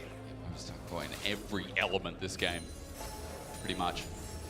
As Dragon Soul is next on the horizon, as Baron spawns in 30 seconds, as Atakan sits there as well, and this is something we've seen when it spawns topside Dagda, as teams can just channel one into the other. They play the GA, they play a dangerous fight around Baron if need be, and it all comes together. So let's see how the setup is here for Koi, as Fnatic at least clear vision for the time being. They're desperate for that top turret to get some objective bounty in the meantime. The saving grace for Fnatic, if they can try and keep Atakan at bay, is that because Atakan is further away than Baron, you actually can try and trade Dragon for Atakan in a lot of situations. Right. And because it just takes the enemy team longer to get to the pit, and it is quicker to take down Baron, so you can actually get in and get out. And the pit is not a pit. Like, you can walk out of multiple different directions, so you're not as stuck in there. So there, maybe if you can keep Movistar Koi at bay, you can look for some sort of trade there, but I think with the position Movistar are in, they're just going to push in top, get vision over this topside jungle, and immediately turn and burn this new objective. Or at least go for the inner turret in the meantime as well. Oscarin is just waiting patiently as Mirwin absorbs a bit of damage, but cares not really. That is a 2-item tank here now with Spirit Visage, as Elyoya with an Impale has found himself a cheeky Razork. Chain's Corruption make it easy as well, and there's future knockups to come as Mickey just takes some damage. Bullet time is nothing from Upset, and there you go. Koi have an advantage. No jungler, no smite. Take your pick. Yeah, Baron gonna be taken. Like, you don't need to take Atakan because, well, you can go for Baron, go for Atakan, reset, and then just have this insane buff as you go through the enemy base. So Oscar Eden trying desperately to get in a position, but there's no ult for Upset. This is a bit risky for Fnatic. Getting stun after stun, no smite, of course, means that the risk stops there as Humanoid looking to get shuffled on, flashes away. Jojo now just auto-attacking, goes golden with a Chaos Storm in the middle of the wave, but again, Koi have taken another one to bite the dust, and that Chaos Storm is not going to get the kill either. Koi just keep getting pick after pick, kill after kill, blood after blood, and Fnatic walk away empty-handed once again. The roster shuffle is now shuffling Fnatic out of this game. This has been fantastic from Jojo Pion on the Azir, going forward aggressively, catching people out, and now Baron taken. Here's the Atakan. That's been nicely doled up to them as well. As you're going for the reset, you can just two-man this. So only inhibitor towers apart from the top side are remaining. Dives aplenty from Movistar Koi. And little, I feel like Fnatic can really do to dispel this. You don't even have ultimates anymore. It's going to get flashy for someone like Jojo as well, and what a debut. Dagda, I know the hype that came from Fnatic I know that the hype that was there, saying they could be better than teams like G2, are they the best? Right now, people are questioning, like, hang on a minute. What do we think of Koi? What do we think of Fnatic now? But the problem is, if Jojo Pyun just rocks all the European mid laners, like he's just beating Humanoid, does that mean that he just gets to rub all those old tweets in our face? Like, we kind of need him to be a little bit humble. Right. He can't just come into the region and just ruin everything, you know? Cash, you got a big task to do. He got a lot to say. But for now, Humanoid little here in this game where he hasn't been able to play out his Victor. Been able to stack much as Oscar in him with a stun. This is a hope. He's got Grandmaster's Might on top of Meowin, but the rest of Koi are running in. Jojo does it again, but this time more members feel the sting as he sits in, takes no damage, and Upset tries to beat him some, but Jojo rocks up into a bullet time and will withdraw to play it back again. And this is spectacular from Jojo Pyun. This is how you use the Atakan buff, setting up your team spectacularly to take 2 of these inhibitors with the Baron buff. And honestly, they might even be able to take a Nexus turret or 2. Now, Nexus turrets do respond, but does this game last 3 more minutes? I don't really think so. I'm just wondering if Jojo can get there before they try and end the game. Here we go, all in from Alvaro, doesn't connect. Meowin the same as well. Oscarin gets backline access, but does he have enough damage? He's swayed once more and broken down. GA pops, but super here to auto as Mickey tries to delay the inevitable. That GA should give him a little bit more to play through as Meowin and Super still left standing, and look at Super having the time of his life on this virus. He blights one and takes another. A GA to send them back as Fnatic are left with no Nexus turrets. There is nothing in the base of Fnatic, and what makes it worse is this false life. The fact you only get 100 gold for each of those kills you've desperately had to work for, whereas Movistar Koi get all the gold, a quick reset, a mountain soul for themselves because they're back on the map faster, and now just get to waltz into your base as you're trying to hold. You literally get half a second to breathe and you're back into it. Don't worry, Dagda, if they wait 2.5 minutes, the Nexus turrets will respawn.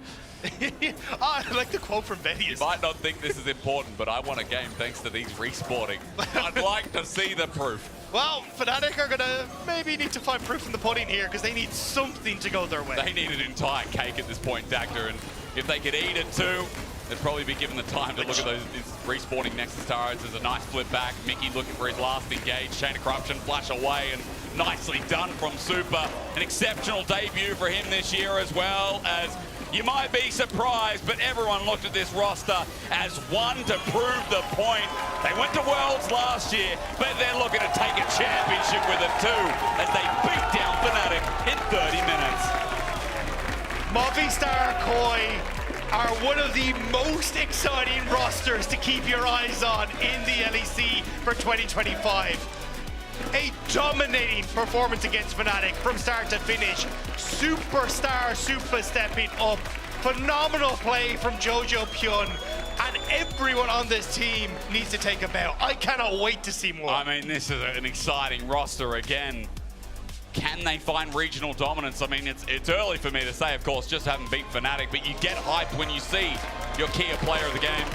It's going to be Jojo, Super, Alvaro. Now, Super played well, Alvaro played well, but it's Jojo's debut, that's all I'm saying. We take a short break before we end out the day with G2 versus KC.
start an auto attack. He takes a turret shot, the flash, ignite down there out of turret range, but Oscar uses the ward, but Super playing Legolas in his first blood. Alvaro's very far from his team. Yeah, he might be dead actually. Humanoid dude is also far from his team. He gets shuffled by Jojo, but the gravity field again does a bit of work.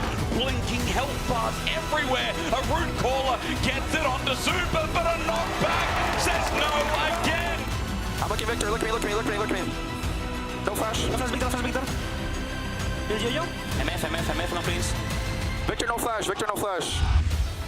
Movistar Koi, they open up the season with a win. I wonder if their winter arc is going to be as strong as last year. Myself and Jack are going to talk to Supa, who's standing by. You can join us. Go ahead. It's fine, Angelina. Just safety, of course. You can grab the mic. Congratulations. What a sick first game. Wow. I mean, I'm pretty happy now because I think it was a really important match for us because we really like to play better official line in scrims. I think we need it just for the confidence of the team. We know that MCO is always like a coin. You flip it, you don't know what will happen now, but it's like a really good win. It looked so good, I have to say. Are you happy with, I mean, nothing against your old mid laner, but are you happy with Jojo in this first game? And I think he played good, no? I think he likes the big matches in general. He was like confident, and I think he saw a good game. But I think as a team we played like pretty good today, and this is like the most important thing. I wanted to ask about Fnatic. I've heard that they're like the best scrim team, and especially Upset Mickey. I know Upset has a pretty big ego, and thinks very highly of himself. And I'm wondering, like, how did you feel coming into today? How did you feel playing against them? And how do you feel about this game in general?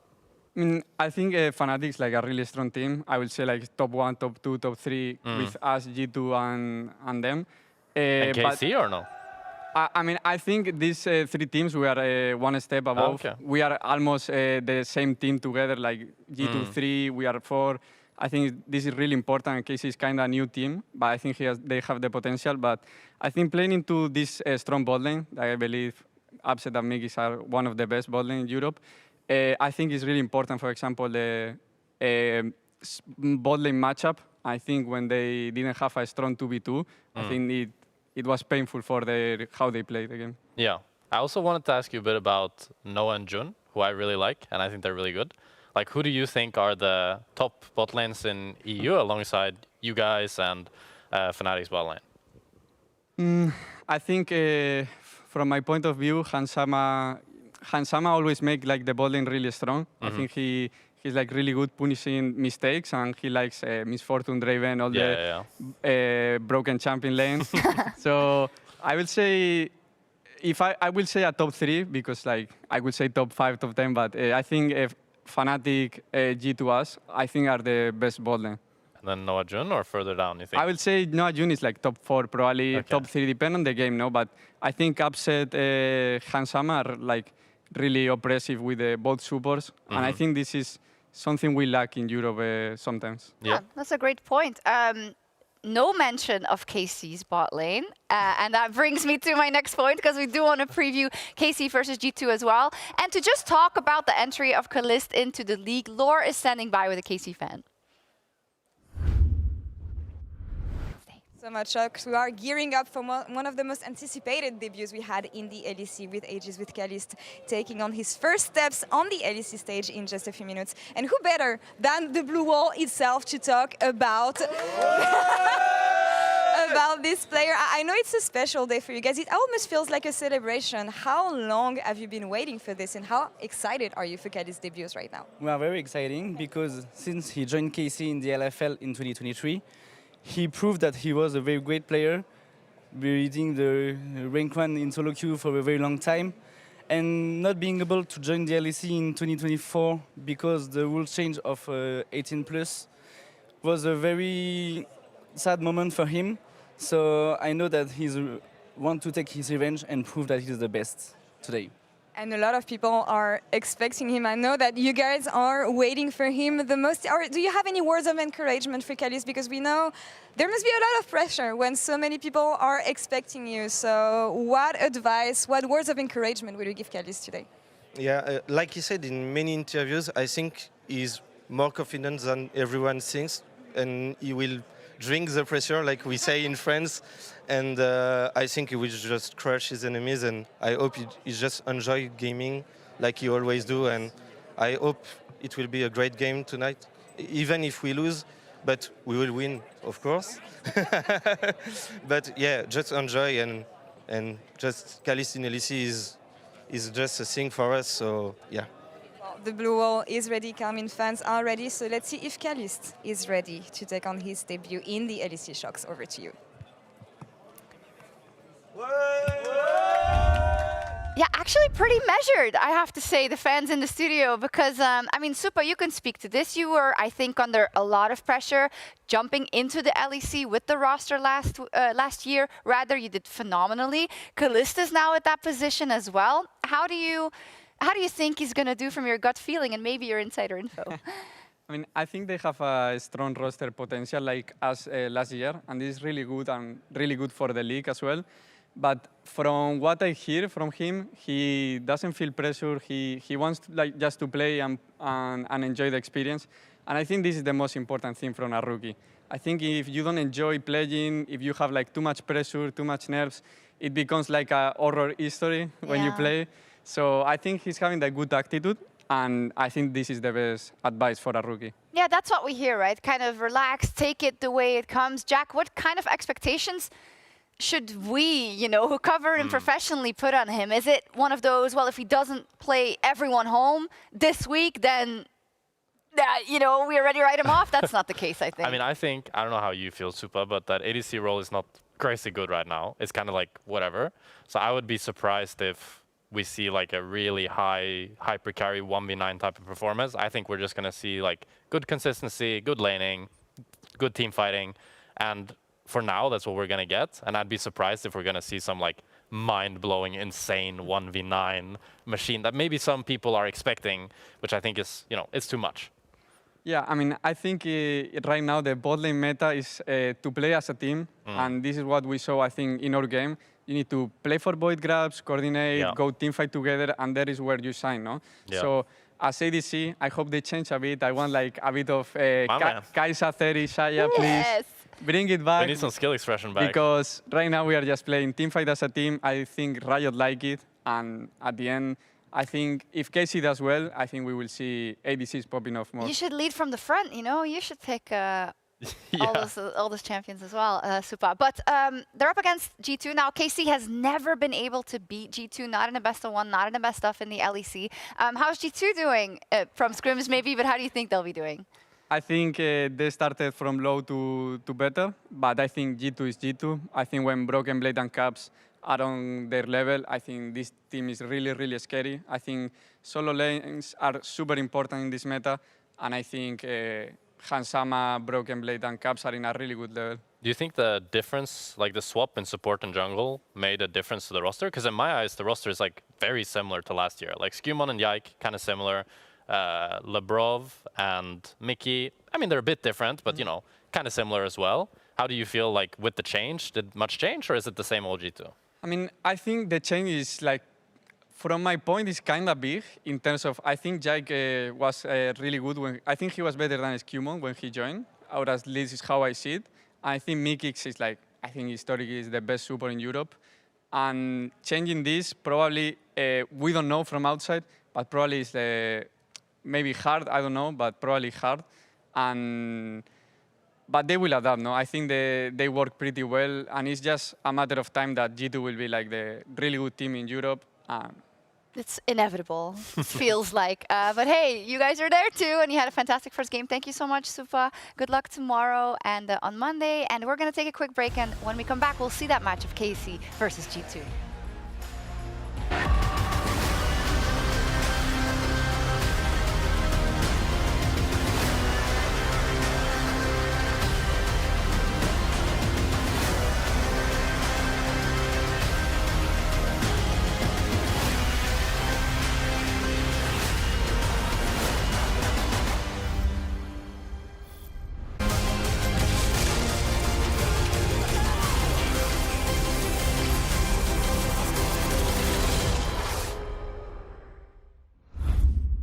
He doesn't like that. Look at him, he's a good boy, but he don't like that. Maybe we could play some A-rounds or something like that. I mean, this is map, right? New tower, new objective.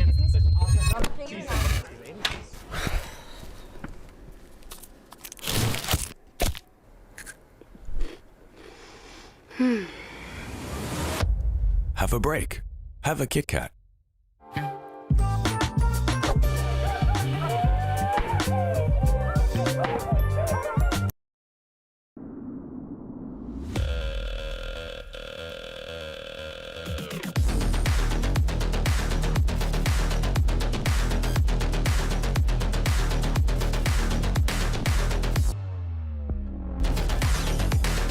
Wait, is he switching lanes?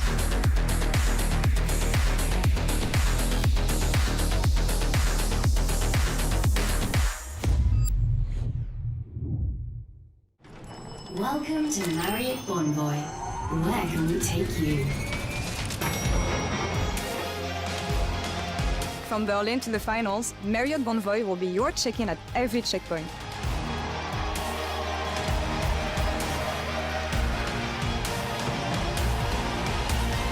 Discover over 30 hotel brands here and around the world.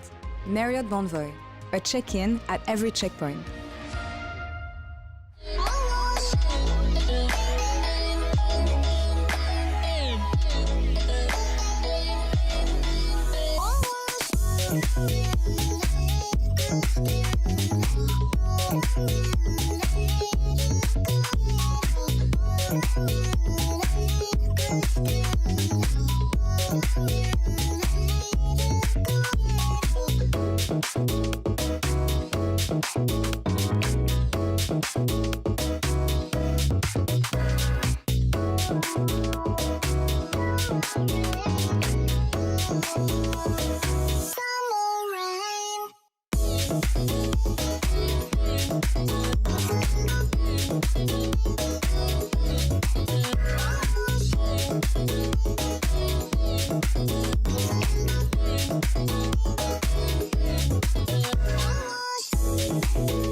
Crowds loving the return of G2 and KC, our final match of our opening day.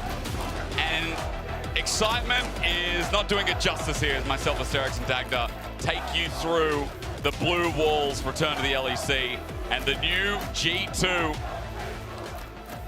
with a picture of Kesha in the audience as well. It's looking good, Dagda. The crowd's revving up. I also saw someone had printed out the tweet from Sheep Esports that was basically announcing Kalist joining the LEC. You can see it there, actually, yeah. I mean, we all know how excited it is to have this man amongst us because he has been one of the most hyped prospects for such a long period of time.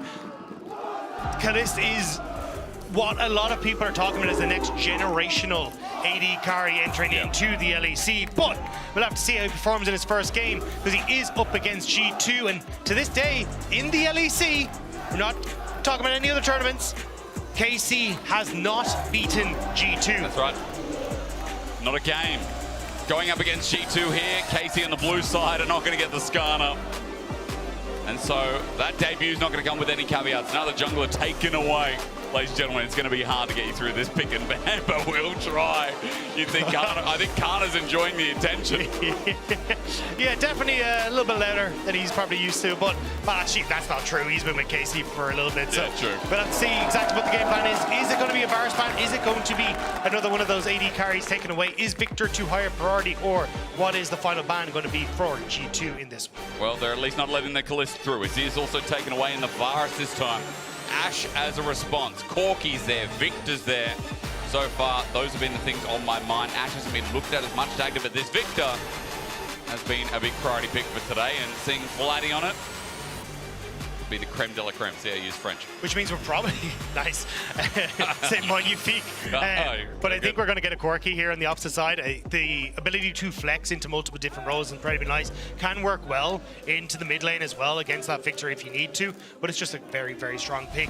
Alongside a jungler would not be the most surprising here. Skewmond, another new pickup here for a G2 coming through from the LFL. Back in the day, big new one trick. These days, not so much, but still, I think also in a Sheep Esports article said he'd be willing to bring it out if he gets the opportunity, but I don't think it'll be on his debut game when it is the misfortune picked up here to go down to Hansam in that bottom lane. That Yankel sign, I don't know what that just was, but we'll see that again, I'm sure. Misfortune locked in, okay. Jungle question mark still there. Yeah, Skewmon is a new player.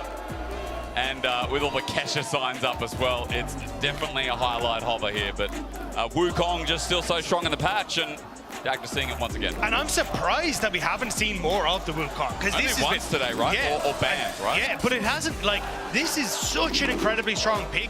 Great in early skirmishes, fantastic in team fights, especially set up for something like the Misfortune. Yeah. And it just comes online so quickly. This is where you can look to try and play off of Caps' pressure, and also look to see what this new jungle support of G2 looks like. What does Lavrov go for? The Rel, as we've already talked about, is a massive pick for Lavrov last year. Is that going to be paired with the Monkey King? Well, you'd have to think it's a perfect combination on their side, isn't it, for G2? But for now, KC building a bit of range here. The Ezreal for Kalist in his debut. This guy's got the biggest of expectations, so seeing him on something like Ezreal with the playmaking is going to be important here, especially against Wukong, especially against Misfortune. Repositioning going to be crucial, need to say, as we look for that support or jungle here. Yike on his new team, going up against his old team. Are we going to get a priority jungler? Well, Yike on the Sejuani seems like the natural take.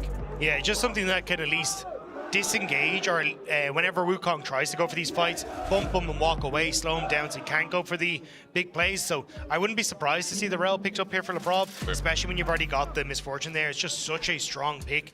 And you can start to ban away things like the Braum on this next rotation. I think it just makes the most sense here for G2. Right, get that priority support. All smiles from Caps in the meantime as they wait.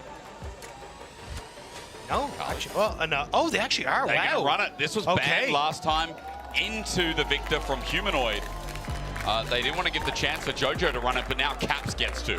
And it is something that can work well into the Victor. Your mobility makes it very difficult for the Victor to really put you in your place with the gravity field. Also, just the ability to hide in shrouds means that it's a little bit more difficult for Victor to get kind of Q autos off or even land that E as effectively as he could. So we're going to have to see how Caps is able to perform. Plus, also later on, your side laning is insane. So maybe G2 opted in towards more of a side lane play here as this starts to go out. MVP of last year, starting with the Kali game. I like that as well, Dagda, as we get rid of some of those responses as mentioned, some of the things that stop it, and the Wukong in its path. Poppy begins. Now, you're talking a bit about support before. Let's see if KC get rid of some of those options, like you said, with Lavrov on Rel, which has been pretty strong today. Yeah, I mean, it's the Poppy and the Braum that I'm looking at, because you want engage here, like follow up for Skewmon or even set up here for Lavrov. So that's where I'd look. And Bessa, to me, is saying, hey, look, we expect G2 to try and go for some strong side laning push, but G2 have also shown they're happy to work in a 1-4 setup with Caps just pushing insides, at least in last year.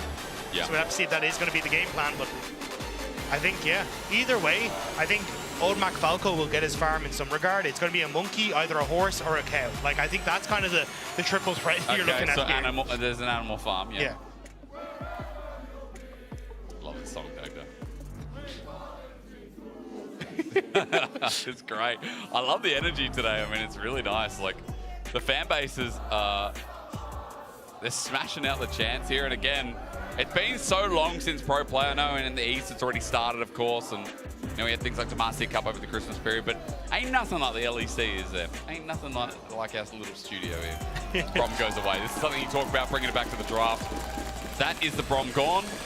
And now I have a sneaking suspicion that G2, if it's available, will just give Lavrov a bit of comfort to start the split off as, nah, one of those tools for Broken Blade is also taken off. So now the question is, what do you want to try and round this out as a G2? The problem is if you take the Rel, Targamas answers with the Alistair, and then you end up in a good matchup, right? If you take the Alistair, though, you can end up going into some other options here for Targamas. So I think you actually take your top lane here as Broken Blade and leave that counter pick for LeBron, so we can at least see what the matchup is before he opts into one of these engaged supports. Finally, we get our answer, though, as well as the KC chance start up to round out this draft. There we go, comfort for LeBron, played time and time again last year. Got a bit of criticism being like a bit of a one trick on this Rel last year, but to be fair, with how good he was on it, I don't blame him for picking it over and over. We get to see why. He gets to test that here on his new squad. Yeah, curious now, because you've got a lot of backline access with Wukong, Akali, and the Rel.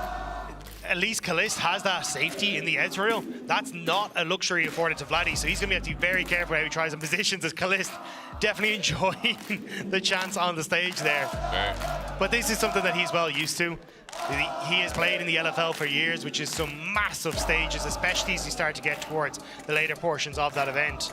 And there we go, there's the Alistair in response. We said, look, you can go for this. It's great to counter the engage that Rel tries to go for with the crash down. So Targamas and Kalist, very safe in that bottom half of the map. Yeah, I mean, with Targamas on that response, now we just have to see how it rounds out. Good engage, Dagda. But do we have enough damage? What does Kana want to pick up here in this first game? Probably Cassante. Probably Cassante. Take Jace, also an option here. And I'm glad you mentioned Cassante because I think we need another tank on the Rift on the side of G2. See, the problem is Jace has the flexibility here with what he wants to go for, right? If you go for Cassante, Jace can go for, like, I think we saw it in LCK, which is the Black Cleaver build, into just going for damage, and you're just like, I'm going to ruin you, ruin your turrets, ruin the game every which way that it can possibly be. So now you also have the option to go for tank if you go for something different. So I'm actually not sure what version of this Jace we're going to get. It could easily be full damage Jace, just with the amount of poke Ezreal, Victor, and also that Jace then offer with the already beefy front line. So Greg is opting in towards the disengage here. I don't mind, just to try and maybe push back and open up space in this fight for the engage tools from G2. A lot of big ult set up now for G2 as well, I might add in as well. Feels like 6 is a big point of contention for a lot of these skirmishes, and I see skirmishes on G2's comp. I also see another lane swap in our near future, because if I'm G2, I'm like, wait, Gragas is phenomenal in lane swap scenarios. We already have a mega safe bot lane that we can't really bully or play into, so let's just go for the lane swap and see if we can pick off Khan in the early stages, set the Jace behind, and then if he is going for that damage build, Jace is just way less useful than he could be. True, and don't give time to Vladdy as well if the game can be unsettled enough where, you know, all those skirmishes from G2, I feel like in the past, that's what we knew them for. Last year especially, we knew them for developing their early game. But the early game, I wonder how it's changed when G2 right now are not the same team. Now, we do have an individual investigation in process. There is a pause, as you can see at the bottom. G2 are the ones who have reported it. A software or driver issues. Those pesky computers. You know, it's 2025, and technology sometimes just doesn't work for us. Yeah. That's life. Man, my computer just blue screened yesterday. I have no reason why. A fully functioning computer, it should be a good little, you know, little laptop, but... See, you're starting to change the specifications here. It was a PC, now it's a laptop. It is a PC. Look, Yeah. it's got a You're 30, starting, you're starting to sound like Elon Musk trying to protect his path of exile here, right? You need to be more specific. You're getting me in dangerous territory. I'm going to say something and he's going to watch this and then we're going to be in trouble. Anyway, I am legitimate Dagda, and I have a PC that has a 3070. Okay, it's legit. It works well. All right, but I will say, a pause before this game when this game hopes to deliver, I think, some of the best League of Legends today, especially since Fnatic just got absolutely spanked by Koi in that last game. KC and G2 is the match that we deserve to end day number 1. And my only sadness in it is that it's a best of 1, but my joy is that hopefully it delivers and it gives us a prelude for our playoffs that end up being, well, that are going to be fearless. I mean, I think the interesting part about this matchup is one of the, at the Red Bull League of its own, one of the few games that we actually got to see, in just a competitive, somewhat competitive sense, let's say, was a matchup between KC and G2, and KC ran it. Like, they ran the map, I should say. It was a serious match we should add as well, because we know everyone in their right roles. The everyone T1 roster that was there had lane swaps, or they had role swaps. Role swaps and weird picks and enemy team picking for them. That was not the case with this matchup, and it was KC who came out on top. So again, in the LEC, G2 completely owned this matchup. But when it gets to, I mean, the most recent data, it is KC who came out on top. So obviously now G2 have had way more time to actually work together and start to work as a team, because when you look at KC, well, Vladdy, Kalist and Targamas, all coming from that EMEA Masters roster, have that experience of, hey, we're staying in that same environment. So I'm curious now what this now looks like with those changes coming into play. I will say, while we're waiting for this, again, just a side note from what we can see, the pick ban's going through, so they're going to race through that, obviously, with everything already done on your screen, and they're just going to quickly pick their roles.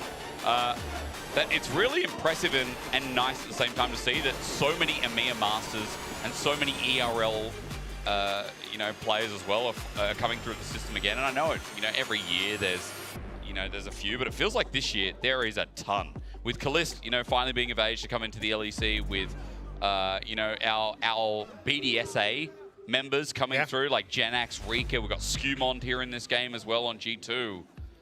Like, there's a lot of talent that are now coming in that are fighting for these top positions, and that's why you can't be stagnant. That's why, in the LEC as well, seeing so many players come through finally is a reminder that there's so many good talented members out there that are, contesting for these spots. But that's why I think teams like Movistar Koi that came in with almost an entire rookie roster really started to showcase the talent that is in EMEA Masters, because then you get to see like Paris, a top performing support and a highly sought after prospect brought on to BDS this year. You're looking at Genax and Rika, who won, also coming in now. Obviously, unfortunately, weren't able to find the success today, but still prospects that were highly touted about. So I think teams are starting to look and go, actually, there is a lot of promising new upstarts that we can try and bring into this roster. Jackie's another great example. Like, he was taken from the depths of was it Hit Point Masters in the Czech Republic? That was Czechia. It was just like, how do you manage to find this algorithm that finds this guy? And now he looks fantastic on Giant-X. Like, I think it is really cool to see just how many new players and new blood there is coming into the LEC. Yeah, again, I mean, it's shown us so much talent. As ladies and gentlemen, I believe we're about to get into the game. We're finally through pick and ban. The G2 fans are out. The KC fans are out. It's only day one, but the energy feels like we're at finals. Let's hope we continue it throughout. As we load into someone's rib, Yike will protect That is a fantastic sign. It's strange seeing him on the other side. Yeah. I mean, but look at that face. That's a fighting face. That man is locked in. He is ready to go. And the irony as well, when you think about it, as we get on someone's rift, it feels like Skumond is following that same path, coming up from the ERLs, coming into G2 now in the spotlight. Remember, only, a few years ago, Dagda, 2 years ago, where Yike had his rookie year as well. Yeah. Last year as well, his second year, and we're like, man, this guy's developed into such a talent. Skumond comes in, and we've got high hopes for this guy as well. After winning EMEA Masters on BDSA, ladies and gentlemen, the wait is over. KC versus G2, last game of your opening day of 2025 League of Legends here at the LEC is underway. And this is going to be a banger. Like, you have pure early game team fight on G2, great side lane control for Caps, the potential to look for those assassinations, where on the upside for KC, it's all about trying to control the space, control this game, so people like Vladdy and Kalist can pop off. Even Kana, again, still have to wait and see what build he goes. Just because he has Grasp does not mean he's tank, but this is the man everyone has been talking about. Kalist has finally joined the LEC after turning over to 18, and just look at the stats that are on the bottom of your screen. This man has been dominating in that region for so long. Has high hopes. Not only the fans, but analysts across the world are saying that this guy, his domination through LFL, the wait finally being over, they think he can do amazing things. I think it's the fact that he's so good at playing on a knife's edge. Like, willing to put himself in harm's way. Trust his hands to just go, I'm better than you. I'm going to dodge these skill shots and carry this fight. And it's that killer instinct that makes him incredibly difficult to deal with. So I'm curious to see, can he live up to those highs now? It is a difficult cause, but we're already seeing what we talked about in Champ Selects. G2 immediately opting in for the lane swap. We said, look, your Jace is just not that good in the lane swap scenario, so it's going to be now on Skewmon to see if he can punish Kana on that top side. As Broken Blade takes a bit of a punish himself. Gragas, something we saw last year in the lane swaps that started adjusting pretty well, but Targo's not letting him get anywhere near. Mystic Shot won't connect, but still Broken Blade's all the way back here as we get a split screen to see how these trades will go. G2 for now hit level 2 in their 2v2. Kalist does the same here as he tries to poke out with the next wave. Yeah, I do want to take a moment to also hit on towards Skewmon, though, the new member of G2, because I think we're about to see some action from him. Skewmon, an incredible player coming up from the LFL. We already kind of hinted at a Nunu and Trick, which does work well with Kesha, but has grown so much from them. He ran the league. Yeah. His performance on BDS Academy was absolutely incredible, and it's why G2 immediately put their eyes onto him. Doesn't quite have as many titles in the bank, but Skewmon is no pushover and one of the hottest prospects when it comes towards that jungle. As you said, on BDSA, the talent that came through from Rika and Genax, it felt like the support that Skewmon was able to provide is the reason this team was so good. It felt like the jungle is with what Paris made it. as well. Jungle support was insane. Creme de la creme, right? And so with that synergy, the power that came through from Skewmon was fantastic. The KC fans love that Vladdy's laying into caps for the time being, but it is range versus melee matchup as Targamas has now moved to top. Kalist has rotated as well as Kana gets his back off. But the thing is, Kana hasn't got to get any of the CS. He's level 2 because Kalist and Targamas have now moved back up towards his top side, whereas Broken Blade, just a little over level 4 and also getting to this push in. So I think we're just going to see again maybe another role swap where Broken Blade happy to just move back up towards this top side and keep himself in check, as Vladdy doing wonders here against Caps. Caps going to need to go for a reset soon. Not much Caps can do. Shuriken Flip won't land for the minion, but he gets a back off with TP available. Vladdy going to get his back off as well now that the minion wave meets midway. So we're actually going to see Australian lanes. You'll be very comfortable here, Jake. As Broken Blade going to move back in towards this bottom side, but I think Kana is in a bit of a dire spot here. Still quite far down in the levels. Sorry, when it comes towards the experience, and also then the nice reset coming through here where you get the extra tier. Going to match Kana's tier picked up by Broken Blade as Ansama. Yeah, set up there from Targamas. Ansama not going to take his WQ. So one of the big things for Kalist is already having comfort in this 2v2. He played with Targamas in the EMEA Masters level on Karmine Corp as well. So this was kind of the bot lane that Carmetto and a lot of KC fans were hoping to bring in towards the LEC. Yeah. So I think it's going to be interesting to see how the bot lane that was so strong at an EMEA Masters level kind of a year ago or so, now looking to going to be better. Skewmon though, spot on award.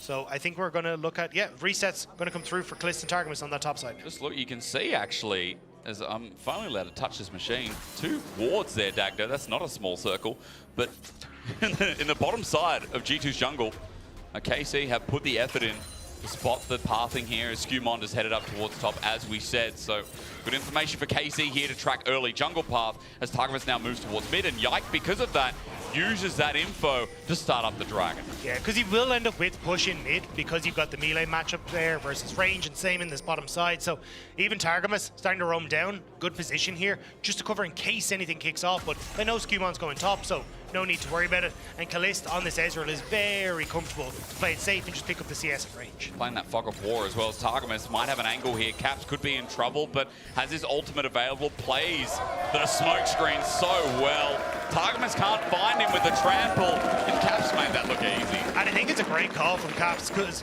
you understand, hey look, I am level 6. This is the moment Akali becomes very threatening in the lane. Yeah. So Targamas is trying to see if he can burn either the flash or the ultimate from Caps just to set a little bit of safety for Vladdy in the lane. But G2 now going to answer since Dragon was taken by Yike towards Void Grubs, and I don't think he can really get in here. Vladdy's got the health bar, but again, as you said, because that ulti's up there, scared, but Targamas says no. He starts trample and Khanzama with the cleanse out while Yike bops away. Lebrov's engaged. KC with an advantage here, but not before the third grub goes down. G2 got what they wanted, but a kill given over. Trades big. KC with first blood on the board as Caps. Shuriken Flip in on top of Vladdy. Goes into the smoke screen again. He's got good damage and a good pathway. Vladdy's dead, and Caps cleaves him in two. Kalist gets the first blood in his first first game, but it's Caps who quickly answers on the opposite side and says, hang on, rookie, this is still my league and you still have to take me down. But it's Kana who's at least getting something for himself on the opposite side. I love the natural. You shouldn't have stopped yourself, Dagda. You're about to call him claps again as we look at the replay. Yeah, this is Targamas gets the engage on towards Hansama, immediate cleanse. Yike, as he said, interrupts the crash down from Labrov, but Vladdy's in great position here. Labrov has nowhere to go. Needs to get to the part of the wall where he can actually flash, but the auto attack from Kalist follows over. Hans and Skewmon are out, but Caps doesn't care. Again, playing around this vision so well. Skewmon comes back in.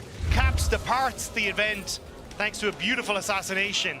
And G2 pick up one for the mid lane in return. Caps on the board, always the player you want to rely on as well. Let's not forget Dagda last year when G2 were a bit in question in winter. It was Caps who had an insane split. I always remember that Pop Blossom that came through from the legendary mid laner, as he's got level 7 now as well. He's got an Hextech alternator too, so big damage to speak of. Now, one plus from that play was that First Blood goes over, started the feeder strength for KC, but also they got the flash out of Hans Sama, who is that Misfortune, who could be an easy target for a potential upcoming fight. Yeah, I don't think there's much around though for the moment, so I think Hansama should be relatively safe to just try and play in his lane. Only just now ticked over to the level 6, so if they can find a fight, he can also play very far out range, but I think it's just going to go back towards a bit of even Steven. As Kana doing some good damage here. X-Gates there, he uses it for movement speed. He won't have damage, but he just bops him away. Grass stacks as well, you got to remember. Gained quite easily. But also, Broken Blade TP'd up for a while ago, so his teleport is not available, which means Kana will manage to get this blade on the top side as well. So sure, some grub or some camp stolen away there, but Kana is really starting to become an issue in those side lane plays for G2. Yeah, and again, I mean, this Jace has a demolish, so this is easy gold. And Dagda, this is not one play, this is two. Yeah, it transforms into the melee to get the most out of that demolish proc, and now going to be able to finish off another plate. Reset, can even TP up into that top side if he wants to, but if I'm Kana, I honestly just hold on to this teleport, so then if anything funky happens on the map for over the next little while, like say Void Grubs or Dragon Fights, Gravity field across. Chaos Storm comes through. Caps gets out with a Shuriken flip, but there's not enough damage yet. No, just at the moment it's more about poking Caps out, so he's forced to reset, forced to try and TP back in. You can see now, gonna go for that reset. Dragon in a minute, Void Grubs in a minute. If you're G2, you definitely would like to try and go for these 6 Void Grubs, because Caps is really going to be trying to put hurt on towards Vladdy in these side lane plays, because eventually Broken Blade should just be able to one-shot or clear out these minion waves very quickly away from Kana. If you had the 6 Void Grubs, it makes things significantly easier for Caps to actually take side lane turrets, but I think you're in a bit of a rough spot with Caps being as low as he is, and he's actually looking for the, I think, root in River. I'm not 100%. Actually, no, they're just going to send him bot as Vladdy TP's back into mid, and KC set their sights to the Void Grubs. BB going to spot out this gank, though, in the meantime. Could be in trouble, but Body Slam is available. A barrel roll to slow down Targamas, and he takes the upward path. Waits, though. He still wants the Body Slam, but he's knocked up. Permafrost there. He gets out eventually, but he's not away. And KC with another. They're going to secure Grubs off the back of that.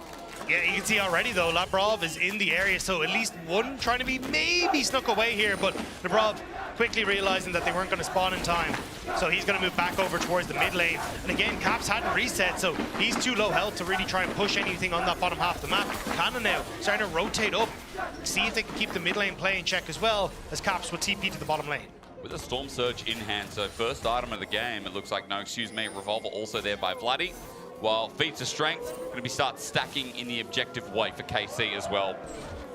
Dragon spawns. I do think this is a little bit of a mistake though coming through from Kana. I think he should have stayed mid to put pressure onto here. And you can also put pressure onto the top lane tower, because at the moment there's just too many members on the bottom half of the map, so you can't actually defend the turret, so you're just in a position that you're going to lose out here. So Kana, I think, could have put a little bit more pressure down. He could even be covering mid lane now, opening up Vladdy to look for a potential dive in the top half, but still KC in a decent spot here. They should be able to get the tower I hear you, playing sides of the map better, right, as well. It's really important here as Kana just plays moving, I was going to say moving oyster, that's not a thing, but first turret blood might come through regardless here for KC. Didn't know oysters could move, as one turret left, or plating rather, for KC in the top side. Well, eventually, Vladdy's just holding the wave, and Skumon's getting invasive, he gets innovative, and for Vladdy, he gets flashed on with a Cyclone, and at ball time, he's dead.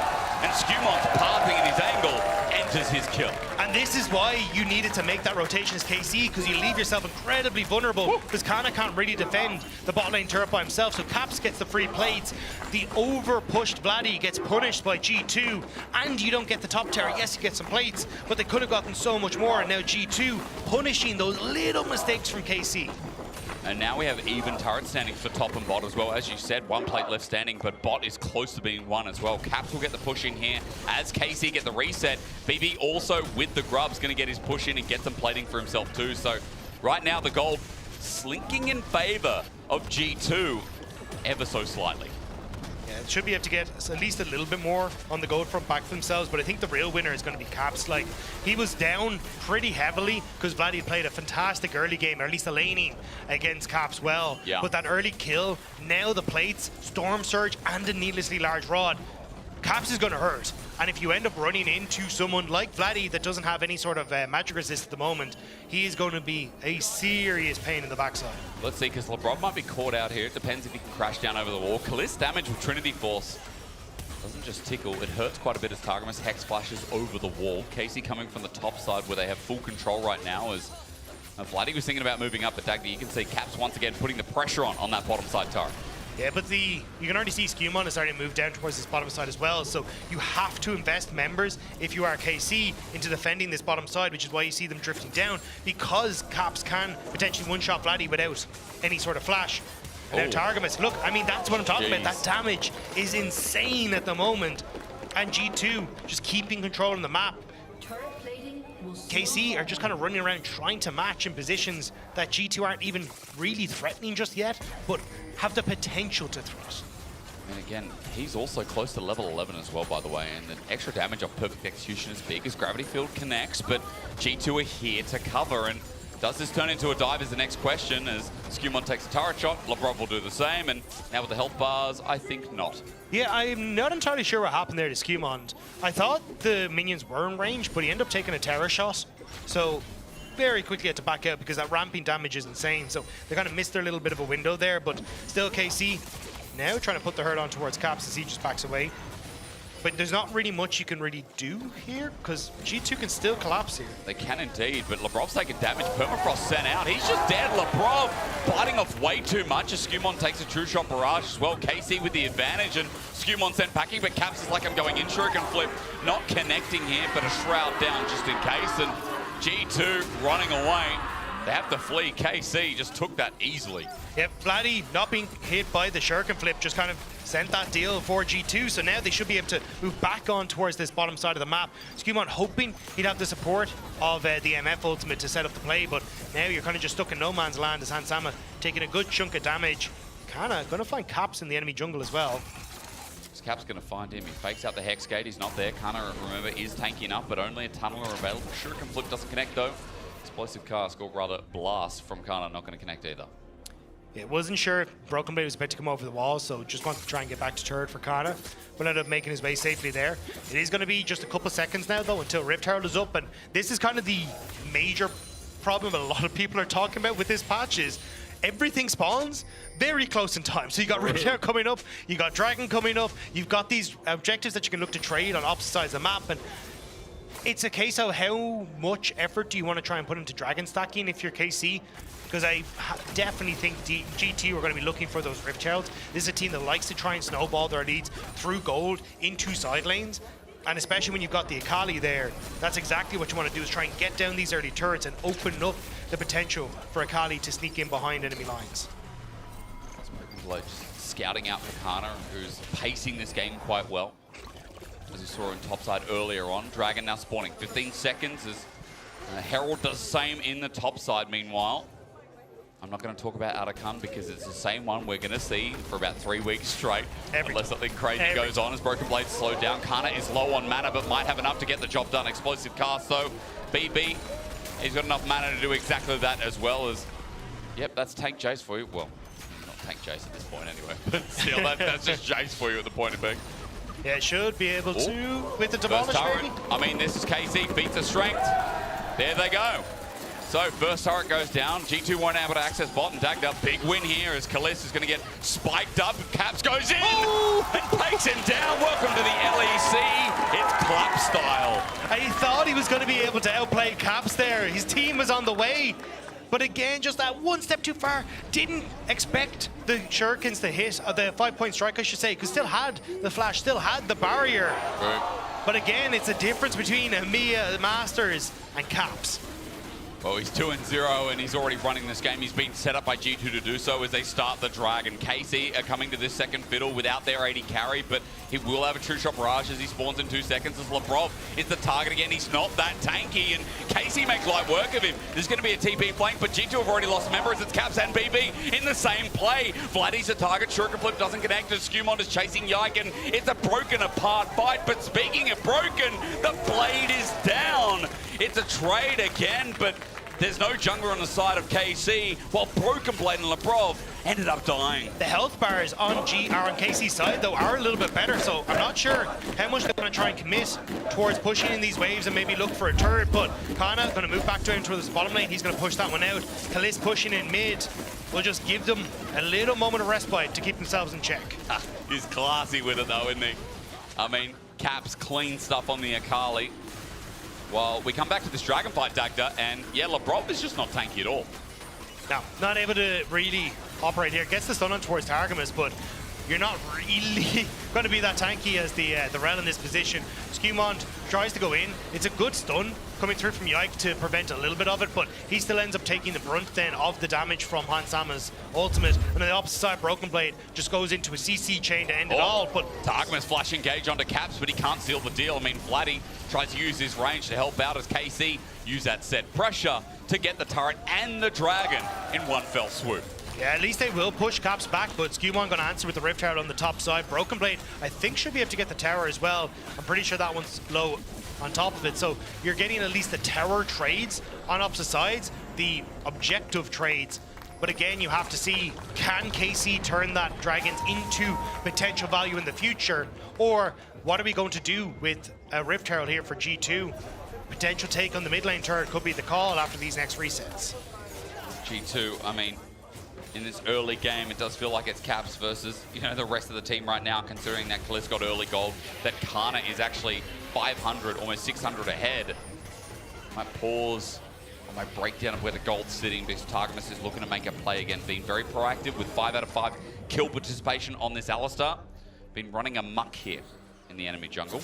Yeah, and again, it's kind of been because he's with that Ezreal. Yeah. You get the opportunity to just roam around, and Targamas has been doing a good job of linking up with Yike, being in the positions that he wants to be. It's just that G2, this is the problem playing against them, that sometimes they're just that step ahead, where they kind of read, oh, you know that we want to play bot, you will then be bot. Yep. So we just won't actually play for the bot lane tower, we'll go and play top instead. And I think that's where the mind games can be a little bit tricky as KC once more, trying to make sure they defend Kana on this bottom side.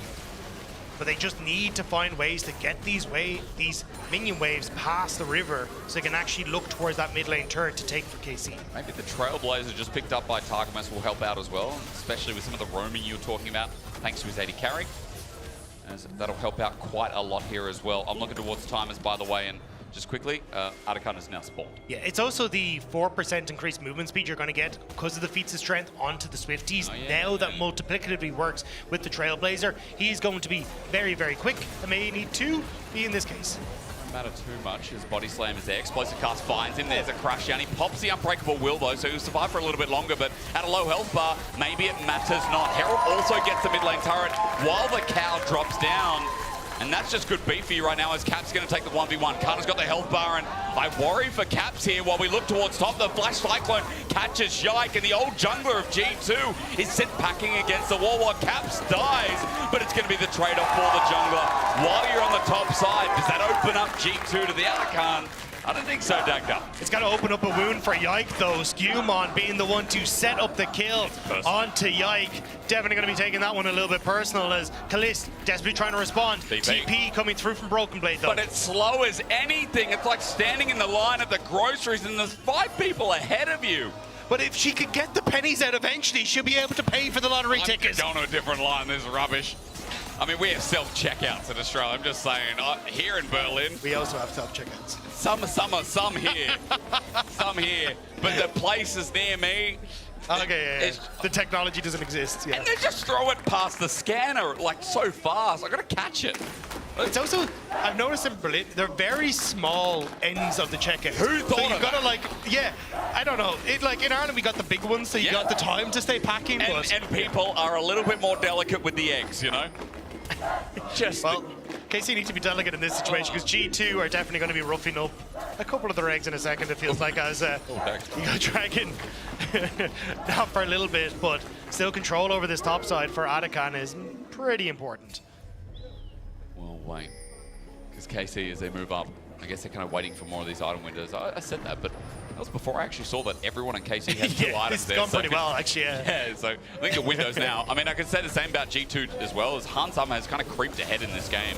As Caps, he's going to take the Krug, and he might even take Yike. And, you know, before when I said it's personal, Cap says yes, indeed, but Yike is too tanky to take down as he pushes him out of his own jungle and gets a wave in his stead. I think that was favorable for Yike because he got the Heartsteel Proc.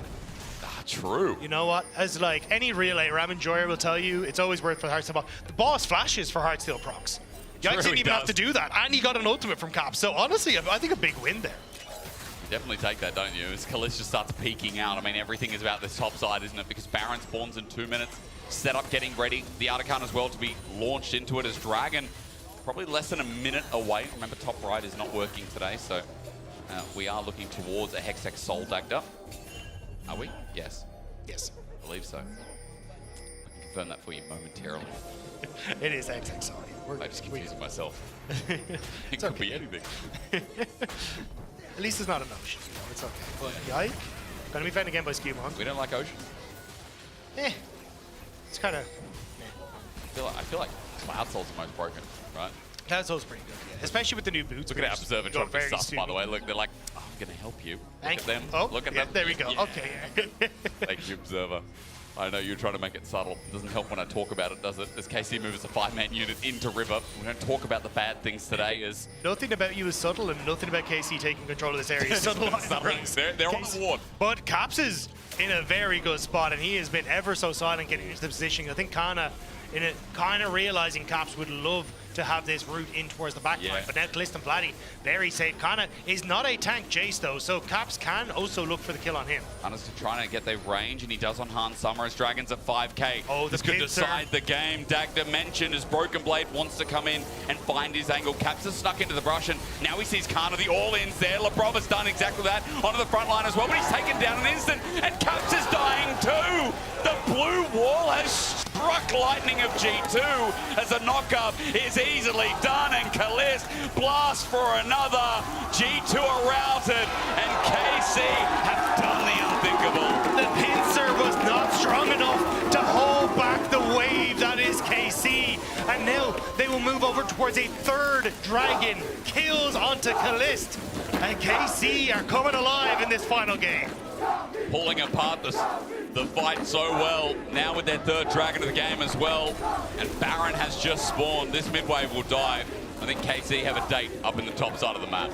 It's curious which date it will be though, because the moment is blind. Is it a Baron? Is it a look at Atakan? You can already see Targum is starting to move up towards that Atakan to get vision. Labrov going to try and clear some of that out. Still, you know ultimates available basically on the opposite side, so I think you do need to wait for some of these to be up, but I think G2, like the fact that kind of spotted out Caps, really destroyed a lot of this play. Labrov doesn't quite get the engagement you want in tandem with Broken Blade, and it means that that disruption, that lack of synergy that just takes time to form for a squad isn't there. And G2 fall in the fight against KC. Big shutdowns given over. 3 different roles it looks like as well. And when this young AD carry came onto the Rift, I mean, he set up with first blood. Things have been quiet for a while, but after that fight, he has reaped the benefits. A third item coming, and you know what? He hasn't disappointed so far with a high bar.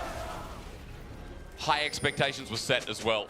I think so far, delivering in his opener as he heads, as I said before, as his third item to match the rest of KC with their lead. One misstep against Caps, but since then, he has been very strong in these team fights and consistently finding the position he needs to be in. Targamas gonna spot out Caps. Yeah, he's in trouble actually. I mean, And he's Caps here. was looking for a long way around. Shuriken Flip is nice, but the perfect execution takes it and gets out!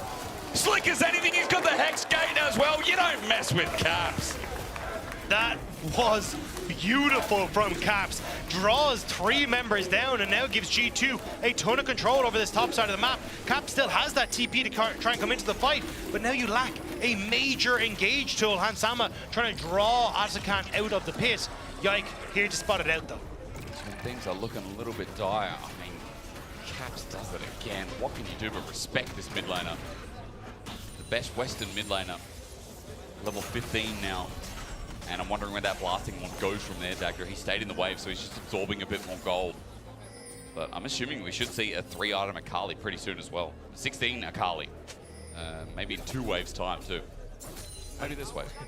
I mean, Nordic myths exist, but it's the Danish myth of Caps that is for so long that legendary play that has made him a staple in the LEC. And look, Callisti is trying to join those ranks, but it is still a far cry from the title after title that Caps has picked up and now showing it once more when the chips are down and G2 need him to step up in the first game of 2025. But it is still a far cry away from a victory here for G2, and Calist firing back in and of himself, keeping Rabrav at bay, trying to find that moment where KC can strike back. He's got his Shojin now, by the way, so a little bit more health, a little bit more bruisery on the Ezreal with the Trinity Force helping out there as well, but Regarding Ezreal, good damage coming through. I'm also waiting for Vladdy when he builds this 3rd item with a Blighting Jewel in hand. And we've just added a blasting one to that as well. So this Victor, I mean, we're expecting similar type of burst if KC, you know, get that dream, Dagger. You talked a little bit about the range, the poke in this game. We do have a damage J, so it applies to what you said at the very start of this game, where KC's range, I mean, their poke is going to start getting more brutal and brutal. But here's the problem. It's not about the range. It's about holding on to your towers. This guy is making a mockery of the side lanes right now because nobody can really deal with them. Caps is strong enough to essentially one-shot anyone because you don't have someone tanky. Right time. KC, want to go? They do. They found Skumon. He gets a Cyclone out, but he flashes immediately. He's in the wrong place at the wrong time, and KC know that he's got to go down the wrong rabbit hole if they want to get the kill, but they don't find him. Broken Blade gets in the way. Atakan does the same, and G2 just back away while KC tried to find their pick. It's 2 ultimates down though, so G2, if they can wait for Skumon to get back out of the map, they're in at least a decent spot. If they want to try and look for a fight, Calist just going to move back, and you can see both these teams, no one really wants to commit. Everyone just testing the water, see what they can try and get. A flash now burnt on towards Skumon makes him less of a threat in fights coming if KC can once more just get in a position to look for it. But again, you've got dragons that are going to start spawning. You've got barons, you've got Atakan. And in a new map, I think I rate Soul, but how do you rate it versus an Atakan versus a potential Atakan into a baron? There's so much here that you've got to try and juggle as KC, and I don't think there is a fully right answer. I think that's what throws it up into the air, isn't it? Again, this new patch, there's so much going on.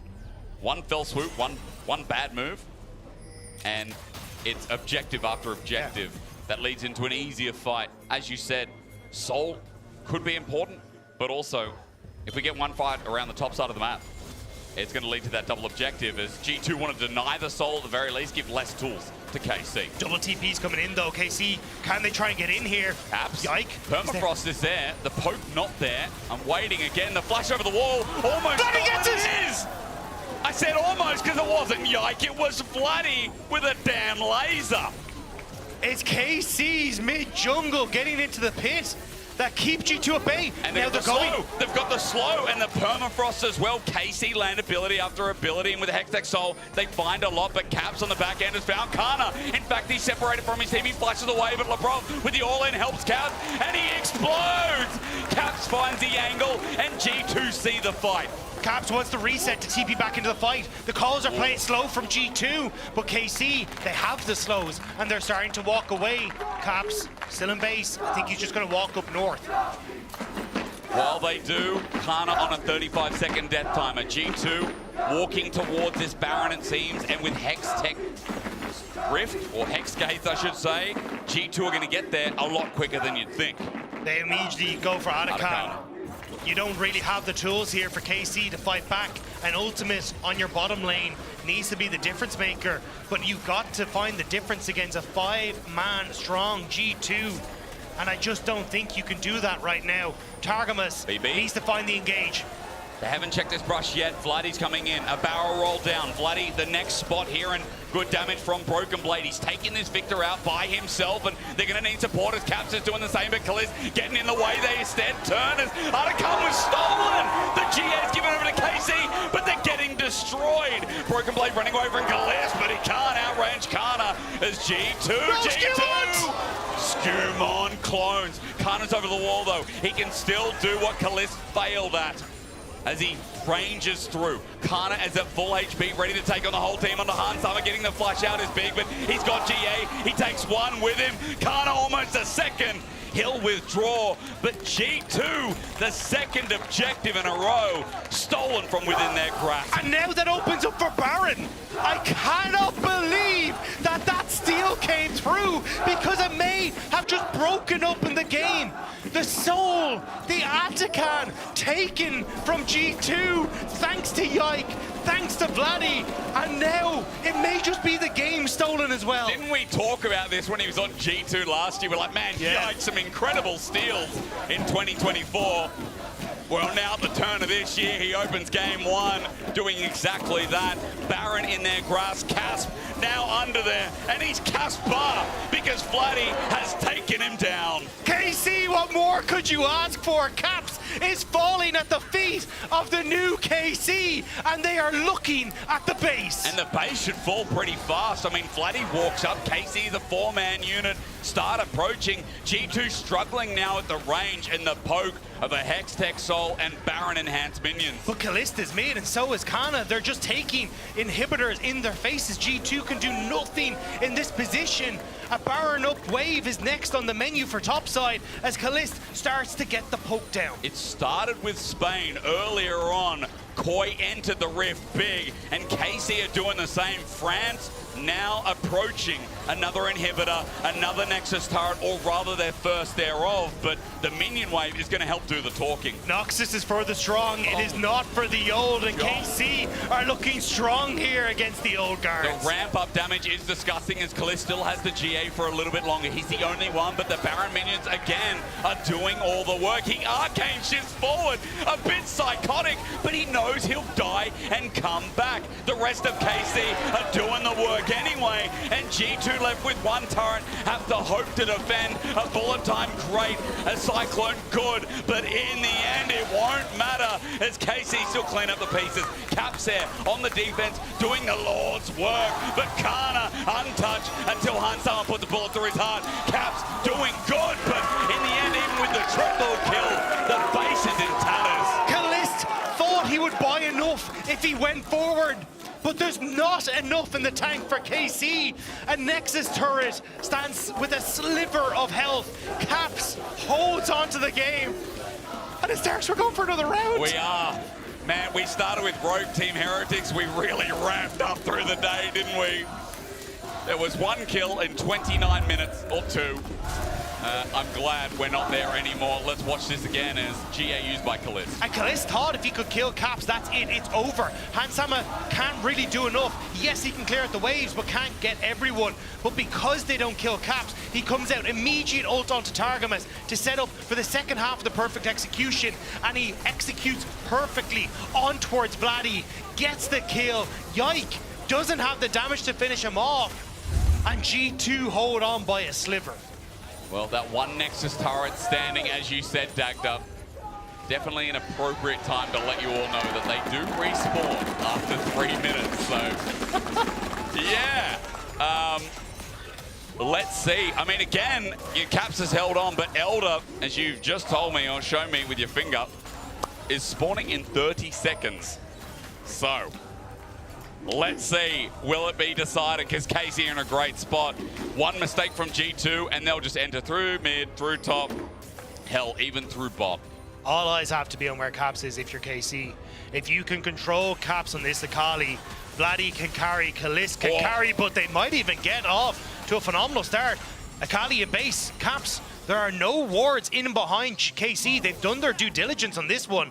And now, G2, they have to face check into a very scary KC.